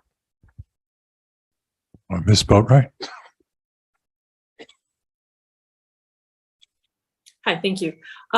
Sorry, maybe you should come back to me. My dog sees something outside. Should stop now. I was wondering, I have the same concerns that everyone else had, especially with like the SRO program, because I believe we have a contract with the Beaufort County Sheriff's Office. And I was wondering if Robert knew how many schools are in unincorporated Beaufort County versus how many schools are under the town of Bluffton, the town of Beaufort, or the town of Hilton Head. And when the ones I know, obviously the Hilton Head schools are all in the town of Hilton Head, and how that affects things like school resource officers. Because I don't think I don't think town of Bluffton provides school resource officers for Bluffton High. That's town limits. The SROs from the sheriff's office, for example, in Hilton Head, those are provided through the sheriff's office in Hilton Head. The city of Bluffton provides their SROs through the town of Bluffton, I should say, through the town of Bluffton. And the same is true for the town of Beaufort, city of Beaufort. But I do think that Dr. Wisniewski and Ms. Boatwright bring an important point to the table as we talk about this with the city, and that is making sure that SROs are in place for it. Even if there's an overlap time where they're allowed to function and do that for a while, because I do think, that could be an issue, right? So we want to make sure that they're staffed. And then, sorry, Mr. Sturmage, if you don't mind, the second part of my question, which is very much along your lines. My concern too, as you said, is there an agenda here? I don't necessarily think there is, but having spent time in operations looking at the requests, they've got a lot of development going in around.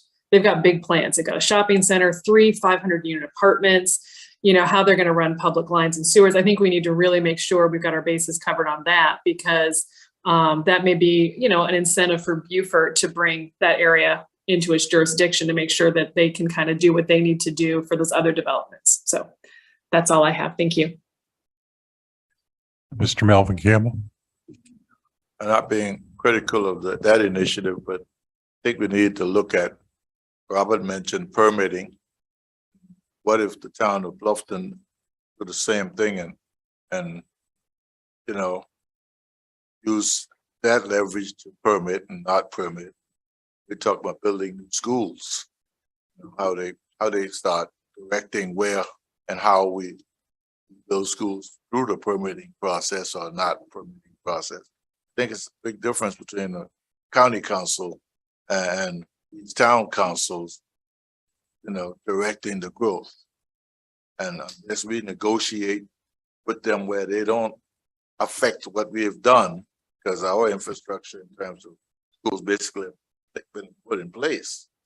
When these different municipalities begin to engage in a competitive sense, schools are going to be affected, and where and how we build schools will be affected. So I want to make sure that we're not going to be affected in the long run by municipalities changing the scope of the permits.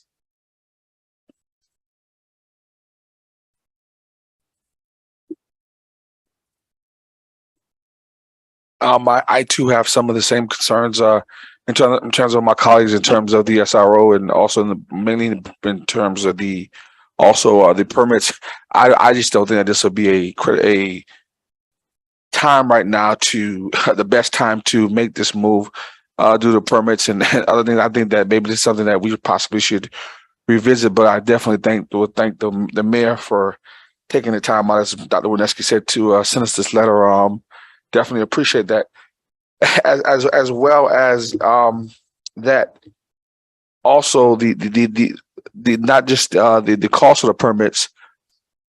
It's something to think about as well, but then also the constituents. I mean, I think it's, you know, this is also something that we just as a board would not just make the decision. I think this is something that we should involve the constituents in as well, or even have a town hall just to see how the constituents feel about us making a decision as serious as this. I know that school, the Robert Smalls, the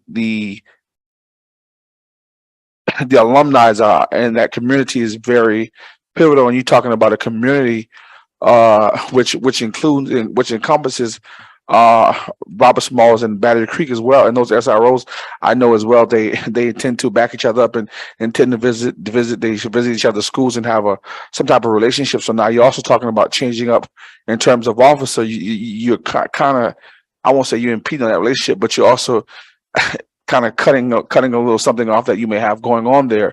You know, so that's another variable that we all hadn't shopped and looked at too as well. So I think there's some other variables into this that, you know, I think that we hadn't discussed I looked at this last night, and I was just thinking, and I just think that there are a couple more other things that goes along with this. Well, I just don't think that now is the time, especially with the building of the new school. Thank you. So if I can, just one of the things that Mr. Campbell mentioned that reminded that kind of that I wanted to address. You're talking about kind of long-term planning and what's going on. One thing to mention is this area is in the city of Beaufort's long-term plan to take over, and they've already started annexing, as Mr. Stribinger mentioned earlier, a lot of the areas around us. So as far as long-term plan, their long-term plan is for the school to be in the city of Beaufort. All right. So as people normally hear from me, what is the next step for us? I want to get back to the mayor. I want to tell him that we've had our discussion. And should I say that we don't feel this is a good time due to permitting issues, but we would like to talk? Is that Well, would you like me, my question is kind of about, would you like me to look into, because quite honestly, I don't know that answer. Oh, okay. I don't know what happens in the middle of a construction project when you switch jurisdictions. Okay. And I can talk to both the county and the city and make sure they're both in agreement on what would happen if this does occur. And then I can report back to you what I find out. Because if that can all be worked out, I'd say on our staff side, we don't have an issue with it. That seems so logical. I can't possibly refute it. That is just amazing. That's exactly what I think we need to do, but I'm looking to the rest of the board. I don't make decisions for the board. Mr. Smith. I still am going to stay with, I don't think that this is the time. And I still think that we need to have a community involvement and just us, the board. I think that I understand that we've been elected, but I think this is a more bigger deal than what we are understanding it, because it also could change taxes.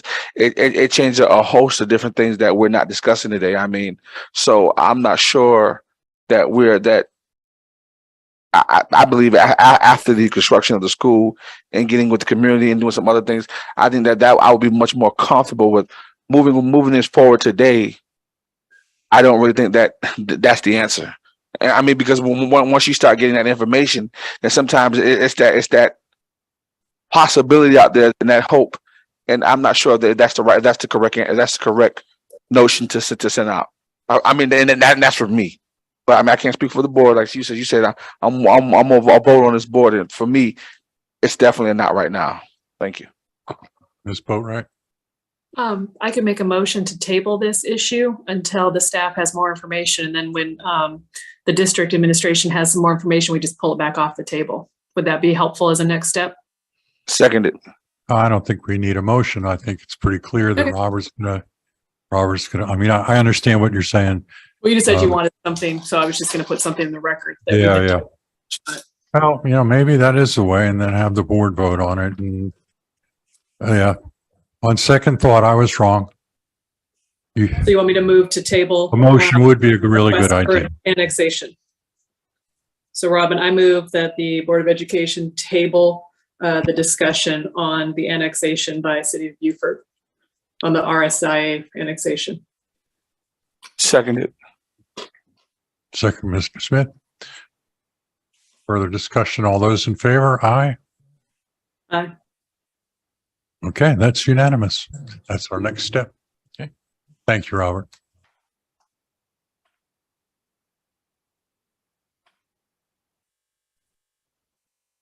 All right. Our next item is the budget proviso 1.113, which deals with district assets. I'm going to be up here for support for Carol. So I'm going to let Carol take this one. So in trying to meet what we think are the requirements of this budget proviso on surplus land, we made the decision to go ahead and create an addendum to our facilities master plan. And this will be something that will carry forward every year so that we're always meeting this if this continues on. So what we did was document the land that the district owned. And that was a nice task that needed to be done anyway. So we have done that. We have it on a map and everything. We can find all the properties that we own. So this addendum that you see is just a discussion about all of that and kind of describing some of what we have.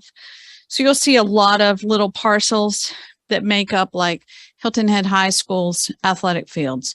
Those were never joined into one. It looks like we own a ton of property on Hilton Head. It's all under use. They're fields. Same thing at Bluffton Middle School. You'll see that same kind of thing. That campus is made up of 9 different parcels. So then we took at what we think are future land use, and we talked about that. We know we have property for future elementary schools that are outlined in, again, our facilities master plan. And then we identified these properties that you'll see on page 4 that we called surplus property. Some of those have been listed already in the past. We found that we actually own Jennings Road. I didn't know that.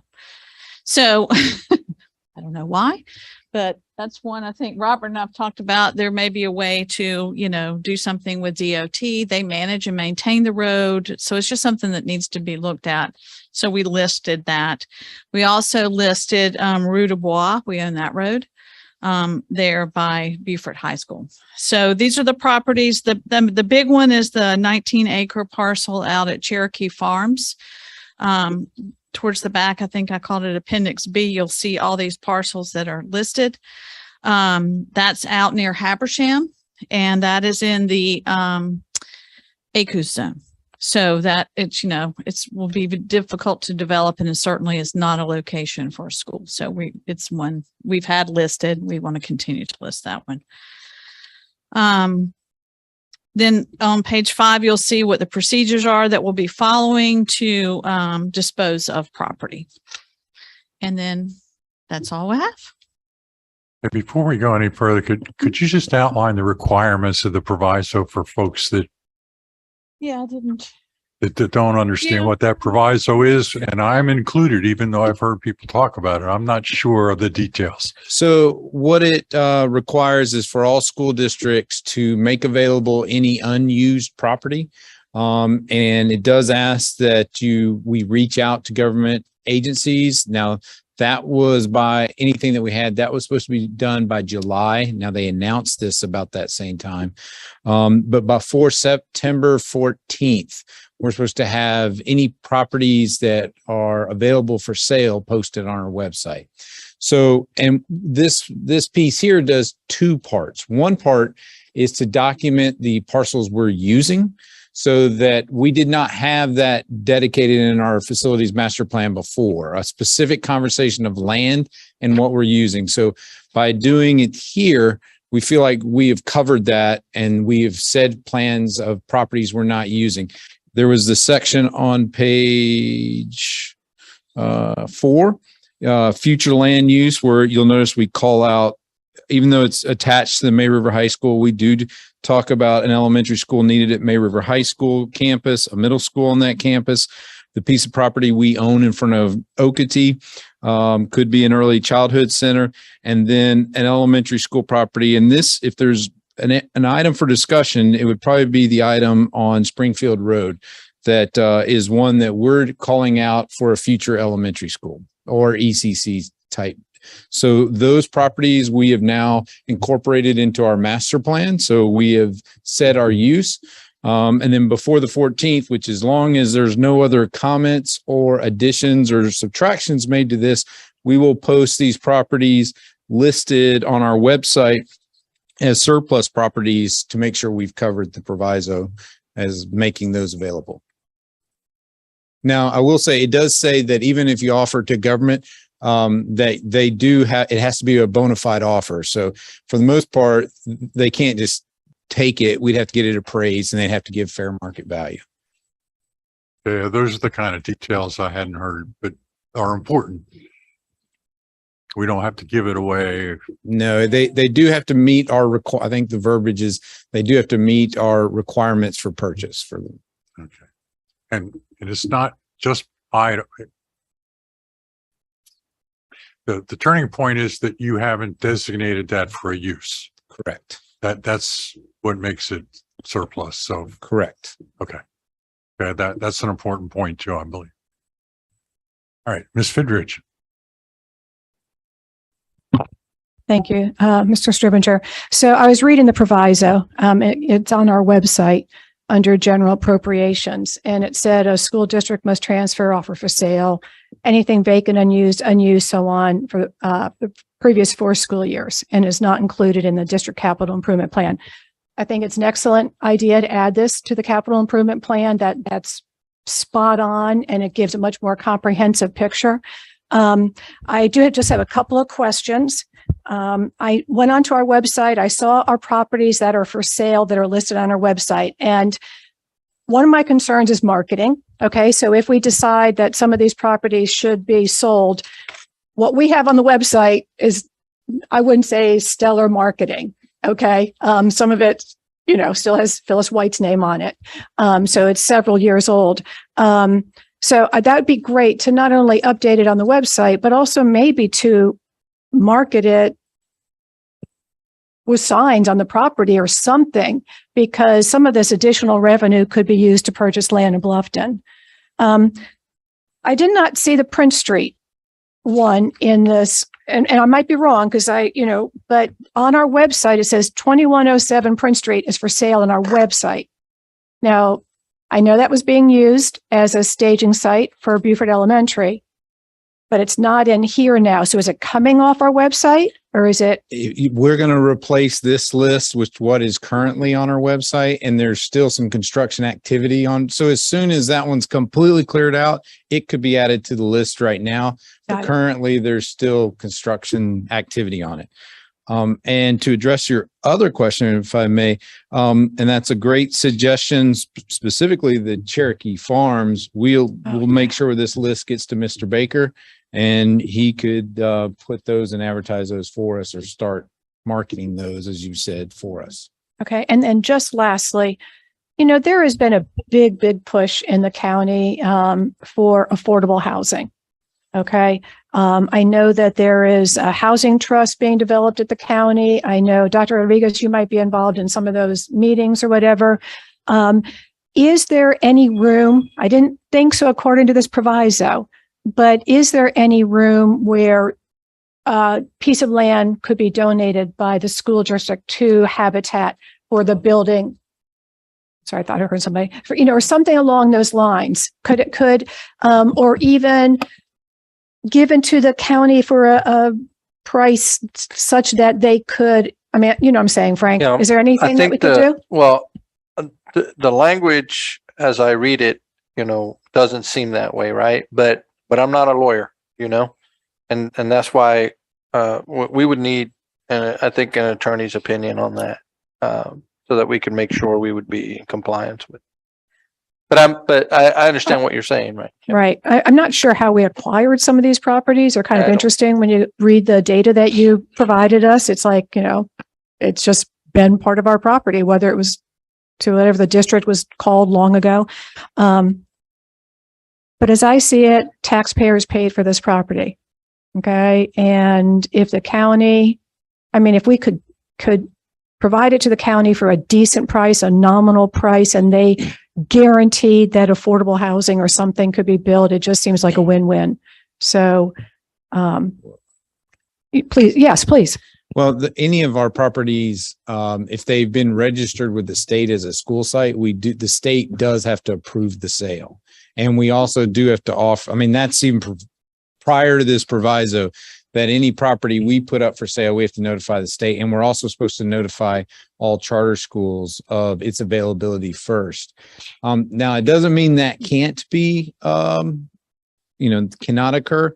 Matter of fact, we're having some, there's no reason that can't, but we'll have to work out exactly how the state approves it. That's kind of a little kink in that. Yes. So most definitely.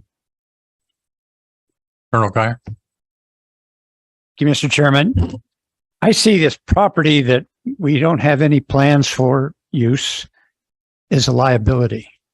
It's a liability for risk management. People could use it for nefarious things. We don't go out there and police it and check it and so on. Accidents can happen out there and we could be liable. So I think the district hasn't been aggressive enough into getting rid of some of liability. And so, not only is there monetary assets to be gained that could be used for something we can use, but also consider the risks and consider the upkeep and other things. And let's move this property if we possibly can. Thank you.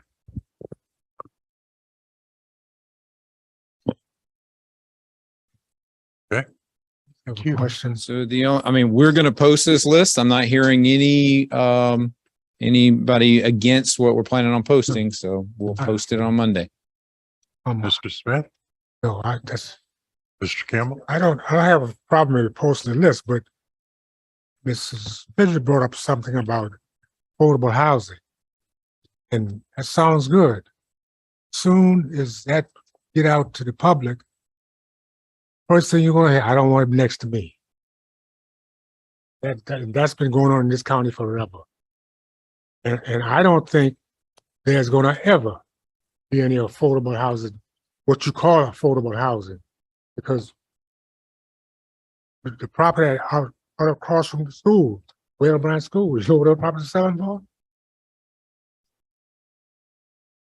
It's over 200 some $1,000. Over 300. They have been trying to talk about affordable houses out in Dale. But with the comp plan, that's impossible. So that's why I don't understand why we keep talking about affordable housing. The county talk about affordable. Mrs. Osby, that lot we have on the page, you still on that? It's on there. Thank you. It's one of them.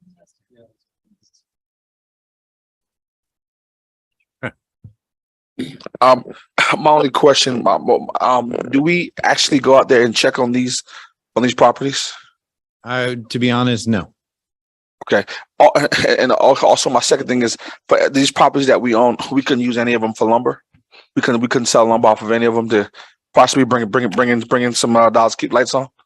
Well, that would the only one that would be possible would be 19 acres. I wouldn't recommend harvesting lumber on anything 5 acres or less, but we don't plan on developing Cherokee Road. So taking the timber off of it may make it less valuable for somebody that may want to purchase it for a park. So I wouldn't recommend that at that location.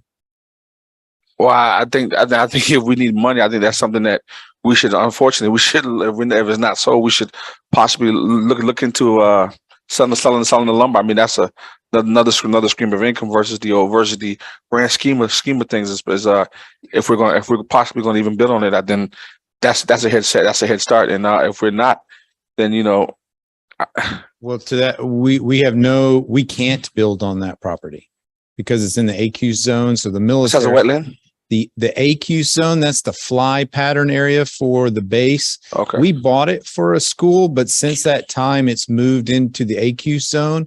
And what that means is the military has pretty much told the county and others that we don't want any development in that space because of the traffic pattern of the fighter jets in there. So because of that, we have no intention of developing that piece of property, and we can't. Well, see, that brings up a whole nother conversation. I mean, if they have told us that, then they seem like they owe us some money because of the fact that, but I mean, you telling us we can't do nothing with our property? I mean, buy it. You need to buy it. I mean, so that right there brings up a whole nother conversation. So I'm with my colleagues, but something that's definitely a conversation that need to be had. Point blank, period. Yeah, but something has to happen. But anyways, yeah. Okay. I think we're drifted a little off of the proviso, but I do have a question. Once you harvest lumber, isn't there a restriction on what you can do for that with that land for 3 years or something? Well, if you do not have it permitted, so if all you do is harvest lumber as an agricultural, you're exactly right. Because if they don't want you like skipping a erosion control permit, so it needs to be like agricultural use, and that's that time period you're talking about. All right, thanks. That was helpful.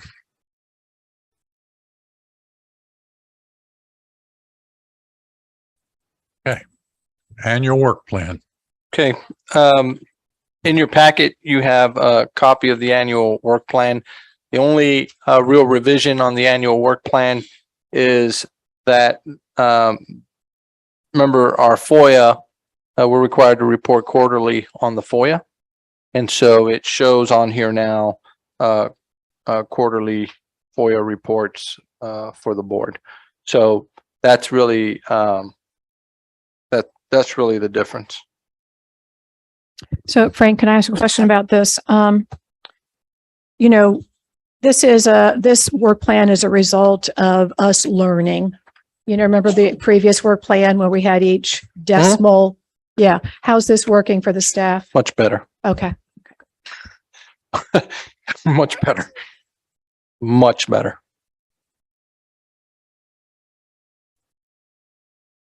Yeah, I think we look to approve it. And I'd like, We do have to approve it. I Yeah. think so, yes. I think so. I'd like to make a motion. I move that the Board of Education accept the annual work plan as presented for the 23 24 school year, right? No, 22, 20. 22, 23. Well, it'll school- start in 22, January, right? Is it's still, it's in Yeah. effect now, the 22, 23 Right, right, school year? right. So be 20. Second, Ms. Fidrich. Discussion. All those in favor? Aye. Aye. Vote right, aye. That was an aye, Ingrid? Yes, she said Yes. aye. Okay. Then it's unanimous.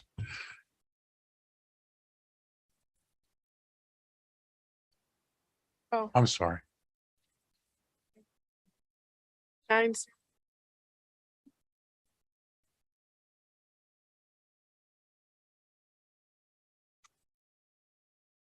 All right, our next item is discussion of the combined north-south of the Broad Ad Hoc Committee. As we all probably recall, there was confusion about the mission of that combined committee.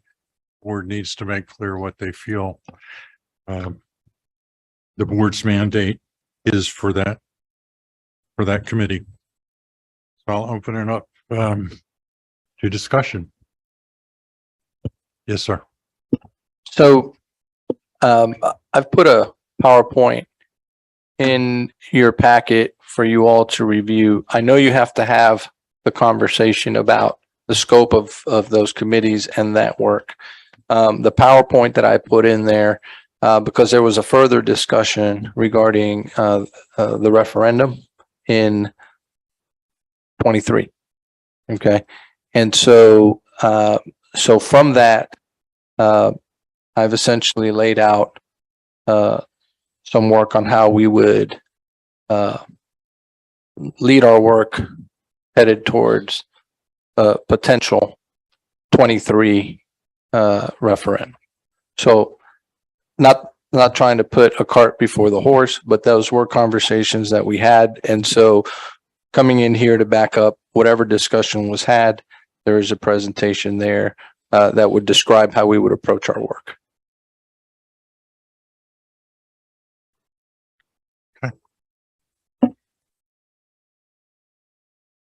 Dr. Wisniewski. Thank you. And I was just going to add to the presentation or the slideshows, whatever. Sorry, it's been a long day already. So I was going to add to this about the where we are and just provide my input on the directive that came out of that joint committee meeting and what involvement any future committee could have based on the where we are and what the future holds. I think that the district has laid out a pretty good plan of how they would like to proceed moving forward for a referendum. I still do think that there is the need for some type of committee, either it be that joint committee that meets on an ad hoc basis. I think some of the concern prior to and at our last discussion was that that committee is made up of a lot of members, and we want to avoid having a committee of the whole situation. So that was the reason and rationale in my mind for us condensing it down to a new smaller committee that had a makeup comprised of both north of the Broad and south of the Broad committees. But I do think that some form of a committee, whether it be a joint committee that comes together only on an as needed basis or a smaller version of that, is still necessary going through the process to meet and review things, to talk with the citizen-led committee, to attend those meetings or whatnot. So I'm just going to add that in there along with what the district has laid out. But I think that this is a good plan moving forward. Ms. Boatright? Thank you. Yeah, I was looking at, I actually really like the presentation that was put in board docs because I feel like it lays out actionable steps, and we've kind of moved out of the theoretical aspect of a second referendum, and we're now moving into the actual steps we need. When I saw the presentation, it said review south of the Broad committee findings, review north of the Broad committee findings. I feel like at that point, those committees had served their purpose. They were informing the board. As far as making a new committee, essentially is what it would be to make a new committee that would be some sort of liaison to the CRPC and evaluate the referendum as it progresses over the next year. My concern is it is a full board issue, and to have 3 members that would have voting rights to what to bring out of committee or bring to committee, et cetera, gives me a little bit of pause. I think it's a duplication of effort. I don't know what we had last time we did this. To me, I feel like we've got the facility condition. I'm looking at the steps. We've got the South of Broad findings. We've got the North of Broad findings. We've got the FCA. We have the facility master plan. And if I look at the timeline that Dr. Rodriguez is laying out, we need to get moving on forming a CRPC. So it's my personal opinion that we don't need another ad hoc committee. I have concerns about referendum. It's going to be, not necessarily contentious, but there'll be a lot of need for a lot of discussion that all 11 board members and the new board members, we got 7 board members that, they're not all changing. They're not all up for election. Some of them are running unopposed, but there's going to be a change in board members coming on. I would hate to restrict referendum oversight to just 3 members. Thank you. Ms. Fidrich? Chair, I just need some clarification. Perhaps I missed something when I missed that August 5th board meeting. I thought we already had an ad hoc committee chaired by Colonel Geyer. I thought that's what we combined the 2 committees and created one. Was that dissolved? There was a motion to dissolve the committee. It was postponed pending this discussion. Well, we still need to vote that motion down. But if there was a committee, there was confusion on the mission. I believe you had some insight into what the mission would be, which is not necessarily related to the referendum. So there was confusion, and the purpose today was to get clarity. Colonel Geyer. Right. I agree with what Ms. Boatwright said. And, but I do see perhaps a need for a committee to be called by the administration to get some initial feedback, not make a decision, but just like, for example, we look at the transparency report. And we talk about, go line by line in the transparency report, and we ask specific questions and so on. But that doesn't mean that we make a decision on it. We're not going to stop anything, but it's kind of a tool for the administration to see what a board member's perspective of what their product is that they'll give to the full board for approval.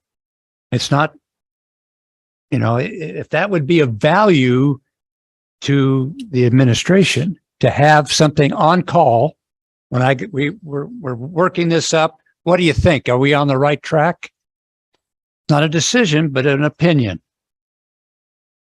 And then you could also always report. That committee could make a report during a full board meeting and say, we were asked about this and this is what we said. Do you disagree? If the board disagrees with what we said, they could say something.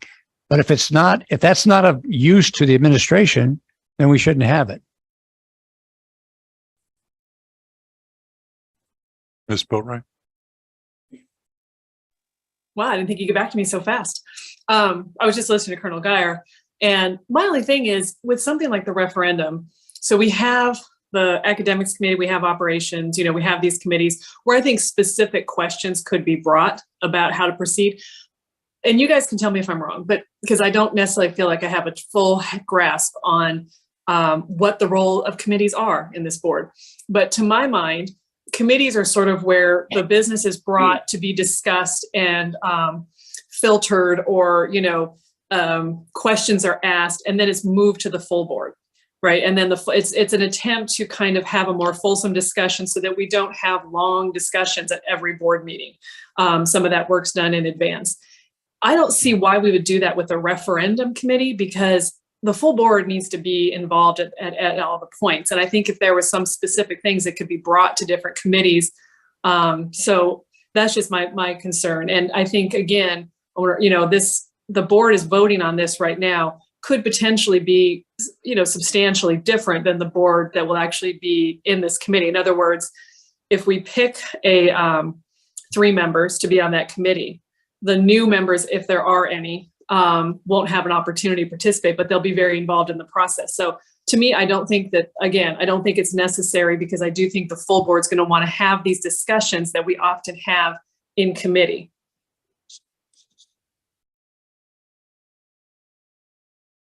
Okay, I think one issue is we have to dispose of that motion, which was to dissolve the north-south of the Broad Ad Hoc Committee. So let's no, the motion was to dissolve it. There wasn't anything to create a new one. So that would be it. If we needed a second motion, I just want to get rid of the one we had on the table, which was postponed for this discussion. My recollection is a little bit different, because I thought we already assigned the committee members for that new committee. Okay, so the other committee is, I'm confused why we're revisiting dissolving something if there already is one that's, I don't know. I think I'd have to look back at the minutes and the motions We that have were to made. pull that motion up because the motion was postponed until this meeting. It was. And because it's a postponed motion, we're going to have to deal with it. So we probably should know what we're talking about before we make a vote. Mr. Earl Campbell? For me, the ad hoc committee that did the north of the Broad, we found a lot of issues was at some of the schools, and a majority of the schools. And I think that because of that, a lot of those problems have been dealt with. Because I went back to several of the schools since we did that, and those problems are not there anymore. Now, as far as south of the Broad, I think we do need a committee, because that's where the school is going to be built. And unless we are talking about closing some school on this side of the river, then we can deal with that when they come up. But I that's just me. Thank you. I should know better than to venture into this, but I just want to, I wasn't here when a lot of that work last time took place. Okay. So there's a bit of a playbook, if you will, that the board and the interim superintendent followed at that time. And I don't know, was there a board committee at all at that time with respect to the last process on the referendum? It went to a CPRC committee that was formed. Yes. And then it all came back to the board, right? Am I following right, tracking right? Okay. And then the project list was shared. Okay. And then if I remember correctly, the board made a decision at that time. And I say, remember, I still wasn't here, but I think the board made a decision at that time to send the team back because it was like $644 million or something like that. And they were trying to prioritize, right? And then something came back, $345 million to the full board again for, okay. Okay. Yeah, we have one strain here that's focused on the referendum. We have another strain that's focused on the mission of this committee. And now we have the motion, the original motion up on the board, which is so small I can't read it.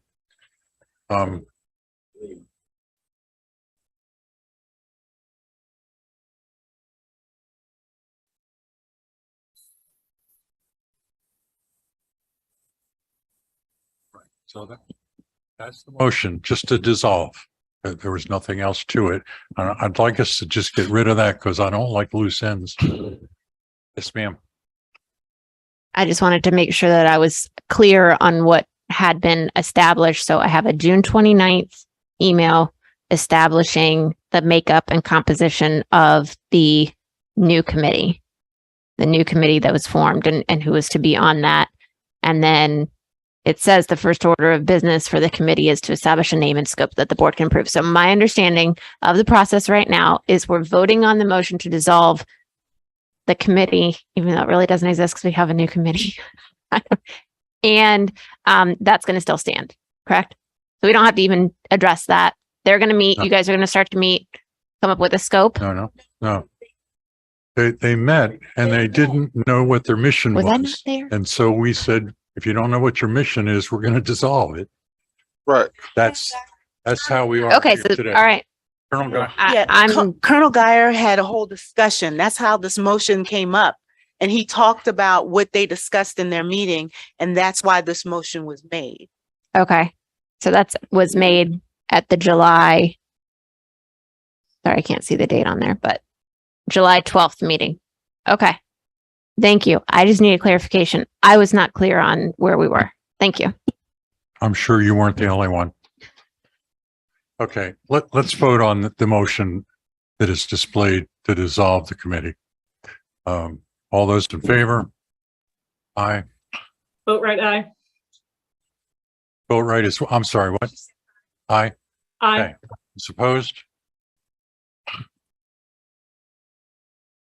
And motion passes. Got that out of the way. Now, is there something else we need to do here? Well, I believe as part of that work, if I'm not mistaken, at that July 12th meeting, there was discussion about further work of those two committees, the original two committees, should be carried out or completed by the superintendent, right? And so that brings me to this, if that is the case. So if you'd like me to move forward and go through this presentation, happy to do it. Well, yeah, there's no harm in you going through the presentation. You put all that effort into it. Well, we don't want you to feel less important than Mary Stratos.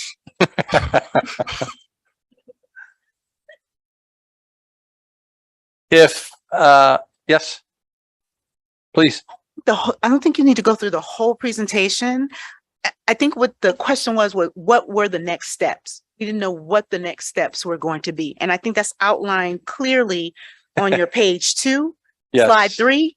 This is where we're going from here. Correct. So if you want to go over with this is where we're going and what is going to happen next Yep, and what we need to do in the happen next, Yep. that would be great. perfect. So Oh, wait a sec. Mr. Smith? Looking at it, it's only about maybe 8 slides. I don't think 8 slides might take long. I want to hear what's proposing because this is a very very serious decision.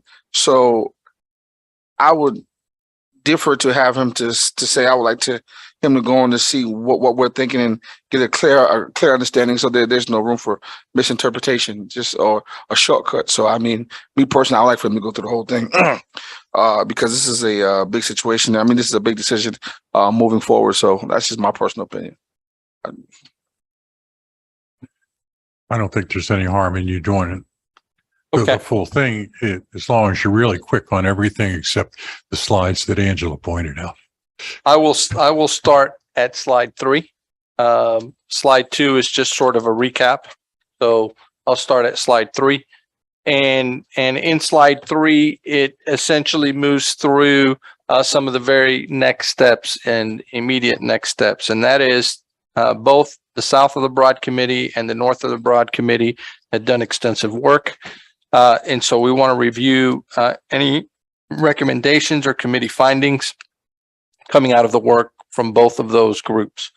In addition, we want to look at the facility condition assessment findings that exist. We want to review the facility master plan, make sure all of these things are tying in. We know that last time it was extremely valuable to have a CPRC committee. And so there were recommendations from that CPRC committee that didn't make the final list, project list in the referendum. And so I think it's incumbent upon us to really honor that work that they did and go through that and see how many of those things are still real factors and real needs that'll need to be addressed. Because some of them, may have been addressed in other ways just because of timeliness and things that needed to be touched upon. So, in addition, you see that I have in there to hire a referendum consultant and then establish a timeline for referendum development. I think Dr. Wisniewski is correct in highlighting that there's an immediacy to that work that needs to happen and get started. So there are some known needs for our school district. For example, we have having a shovel-ready project from this referendum regarding Hilton Head High School, and so that would be one of the projects out of the gates because it would be shovel-ready. We know we need a Bluffton school, could be an elementary or a middle school, but we know we need one, and that could be a shovel-ready project as well. It doesn't, which would be ideal, right? Because one of the successful things about this past referendum was that we had shovel-ready projects, and when it passed in November, in January and February, we were hitting the ground running already, right? So that was important. Ladies Island was something that was on conversation in the last referendum, and so that middle school, and so we need to take a close look at the needs there as well. Community engagement is a vital part of any referendum, and so this is no different. So a CPRC 2.0, so that we have another committee that comes together as part of it. There'll need to be a selection of membership into that committee, meeting dates and scope of work for that committee laid out, and then district-wide community engagement forums to discuss needs and findings of all of that work for the next referendum. Gathering input and sharing needs is essential. I think one of the things that was really important in this last referendum has been the establishment of the Citizen-Led Oversight Committee. The CLOC has been extremely important, and I think them being available as part of the engagement or any questions that come up for that CPRC is also of value to them and to the general public. Once those things are in place, we have a strategic identification of needs that has to go through. One, the ones we know of. Two, analyze all of that together and whatever the recommendations are of a CPRC 2.0 as well are essential components, and what the district knows we have to do as part of the vision. And then you see a final steps would include developing a project list, bringing that project list forward to the board for approval or feedback, as the board did last time, and sent the group back to fine tune and prioritize. You see the community engagement sessions that are important, and then an education component to educate the general public in Beaufort County about what comes out of that work with regard to a potential new referendum. And then I think if you see on the last page, there's a timeline, and that timeline has us starting now, right? And that's important because you don't want to rush these things, but you want to have a good runway leading up into whenever a potential referendum might take place. Okay. Ms. Boatright? Really quick question. The shovel ready, the Bluffton school that could be shovel ready would require, I know that they budgeted 3 million plus for Hilton Head High's design. Did that money come out of our current referendum? No, can't. It was Right. not in that past referendum, so it would be, that is something that the board could look at. Maybe it could use 8%. It could look at its fund balance if it wanted to. You have a couple of options that you could utilize in order to do that, but it could not come from this current referendum. Okay, thank you. Thanks for the clarification. The Hilton Head can, because that was on there. And it has. Yep, we're good. Yeah. Ms. Fidrich? Thank you. Dr. Rodriguez, hire a referendum consultant. Can you just say a little bit more about that? Yep, I think it's essential for us to make sure that we have someone that would be helpful in guiding our work. Someone that has had prior experience in terms of laying out referendums. I think that's essential and that's important as we go through it. Is that a role Dr. Berg fulfilled last time? Yes, it is. Okay. No, I think that's why I'm trying to anticipate your question. Berg filled that role for us. Dr. Wisniewski? Thank you, Mr. Chair.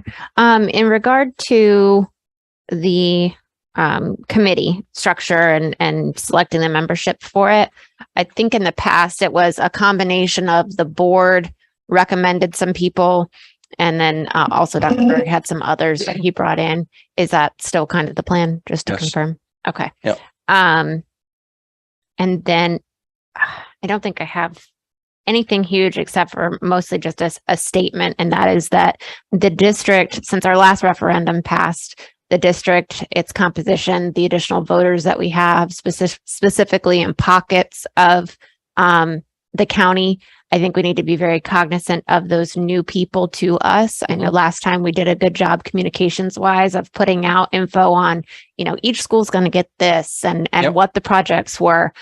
So the communication and marketing efforts this time are even more important in targeting those new to the county voters. I know there's data and databases and all kinds of stuff that can assist with that. And I know we're limited in our efforts, but just wanted to make sure that that's at the forefront of people's minds when we are communicating and marketing this. Yep, absolutely. Thank you. Okay.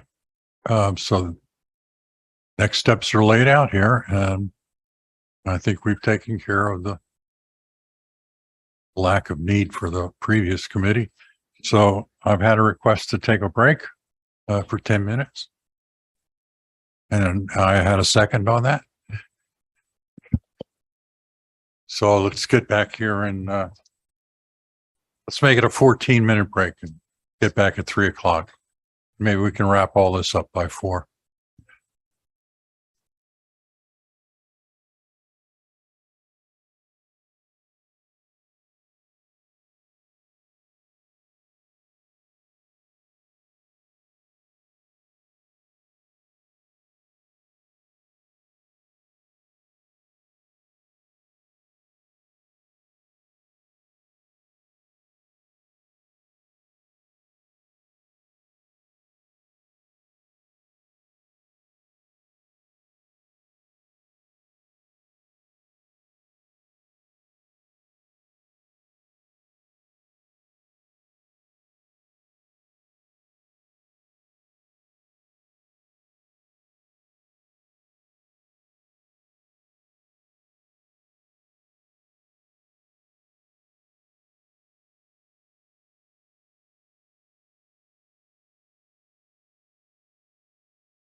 well, let's get back at it and wrap it up. The next item is discussion of board role and job description of the policy handbook. To frame up the issue, our policy says that newly elected members are seated, I think, within 2 weeks of November election. Yes, ma'am. I was just going to clarify. My understanding is that this is in the handbook. It's not policy. Okay, per so se. the handbook. So changes to this are much less cumbersome. Yes, ma'am. A good point. Good point. Now, as you see from the handout, there's a lot of ways to approach this. Different districts approach it differently. Some seat them in November, some seat them in December. Originally, it was thought that we were in violation of state law. And apparently we are not in violation of state law because there's a proviso, I was told by Wendy, that allows to be seated in January. So the original impetus for changing that handbook item doesn't really exist. We're not in violation of state law by seating them in January. Because one of the questions was, how does county council get away with it? So we're not in violation of state law. There are other issues with it. When you get elected, the Board of Elections certifies your duration. So, they certify through December, so we'd have to change that. I did try to communicate with them once, and they're not interested in the issue. It's not an issue for them. So here we are. We have to change the handbook.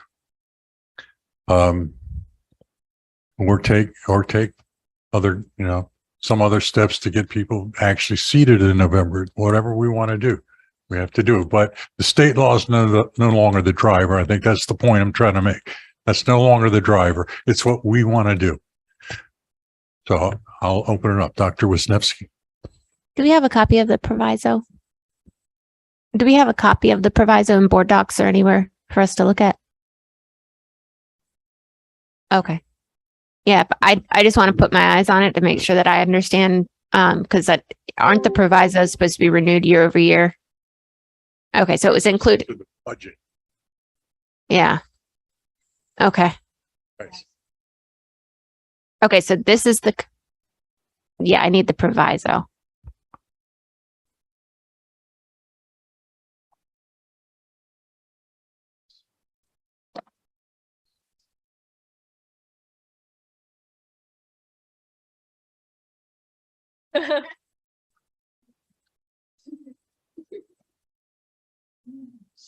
Wendy's on.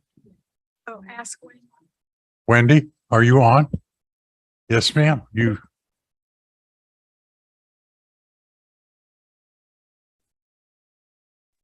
Yes, I am on. I'm sorry, I was on mute. I can I get hope that. I can get the proviso for us. Okay.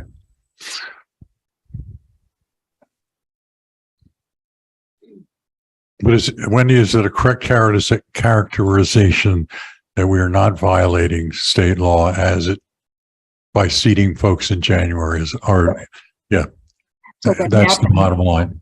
Yeah, I thought that we had to go into our new office, our new elected board members, 2 weeks afterwards.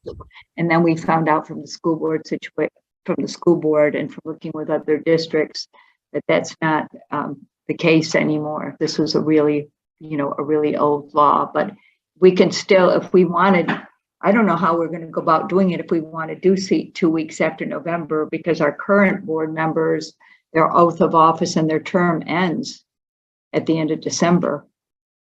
So I guess we'd have to get with the election commission and ask them how they would want us to go about changing it.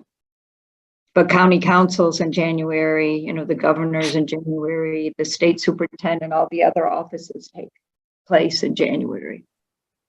Right. And that is one of the complications. We're going to have to get the state or the county elections to also change the end date on newly elected members.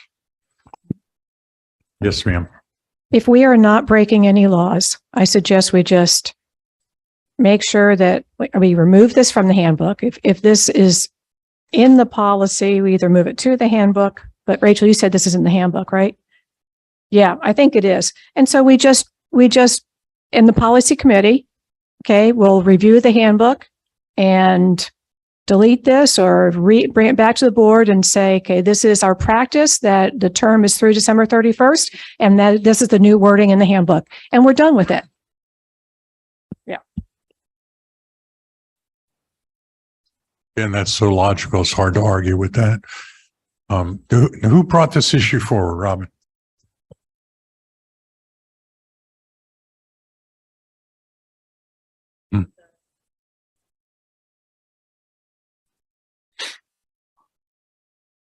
Okay.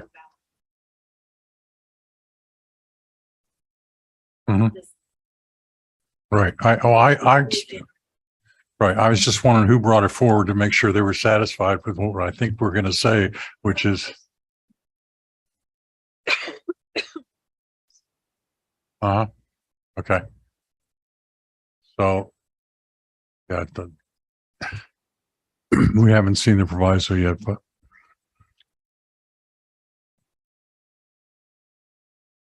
And I'll check with the election commission too about what we should do.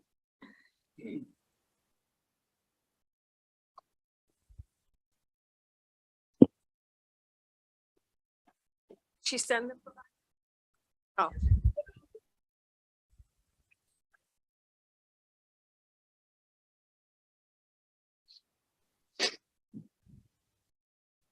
Right. But yeah, Rachel just wants to see that in writing. Yeah, I will find that information. Yeah, my personal opinion on the matter is if there is a proviso in place right now, I don't think we need to really do anything. I don't think we need to take it out of here because our actual policy says that we follow federal, state, and local laws. So I don't think we're in violation of anything so long as there is a active proviso that says we can do it in January, seat them in January. Well, yeah, I agree. With the board's agreement, we can just take this, give this to the policy committee to work with Wendy and then come back with a recommendation. Because we also have to meet on that local advisory committee as well and so on. So if that, I think there's one other item too, but whatever. I think that's a good idea. One. I think there's another 2 or 3 outstanding. Okay.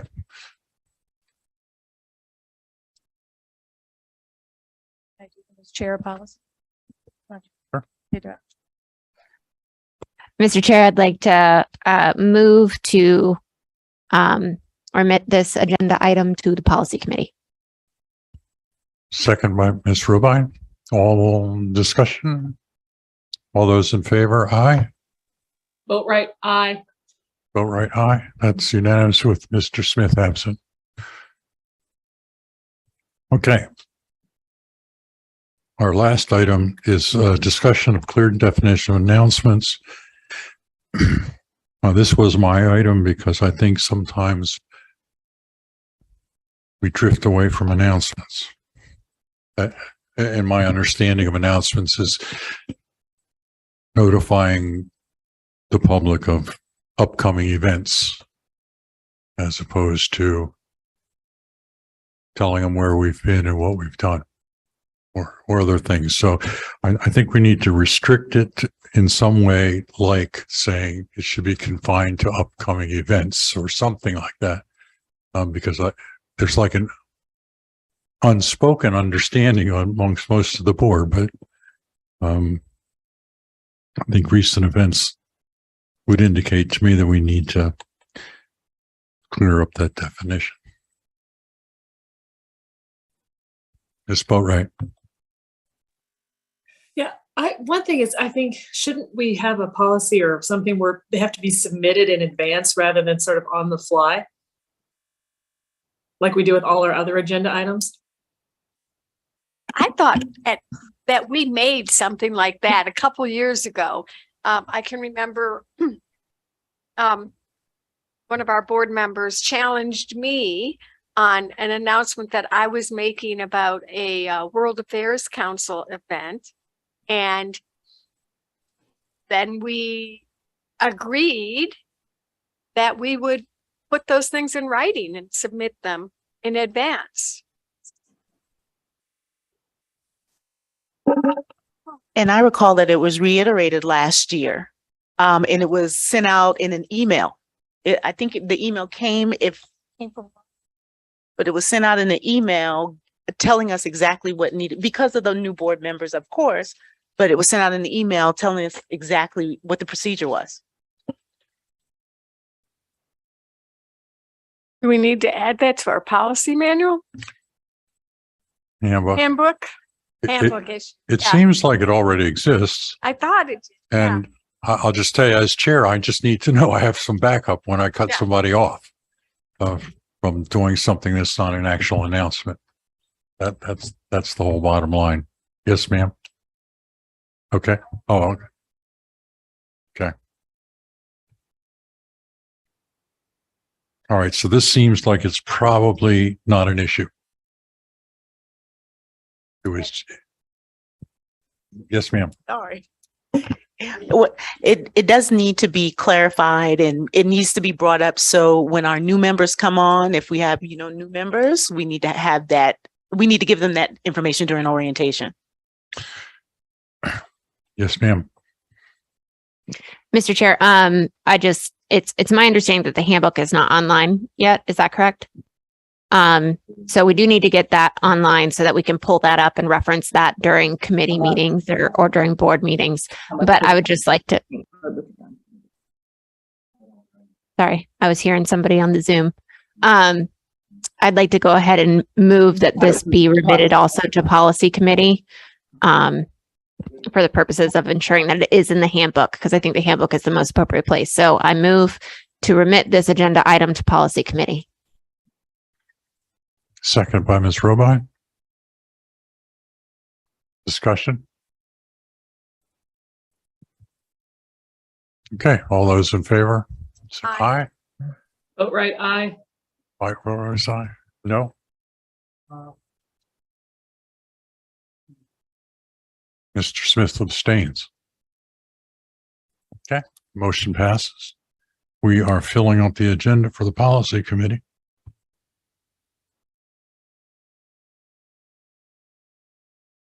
And luckily we are out of agenda items, so we won't be throwing any more over to the policy committee today.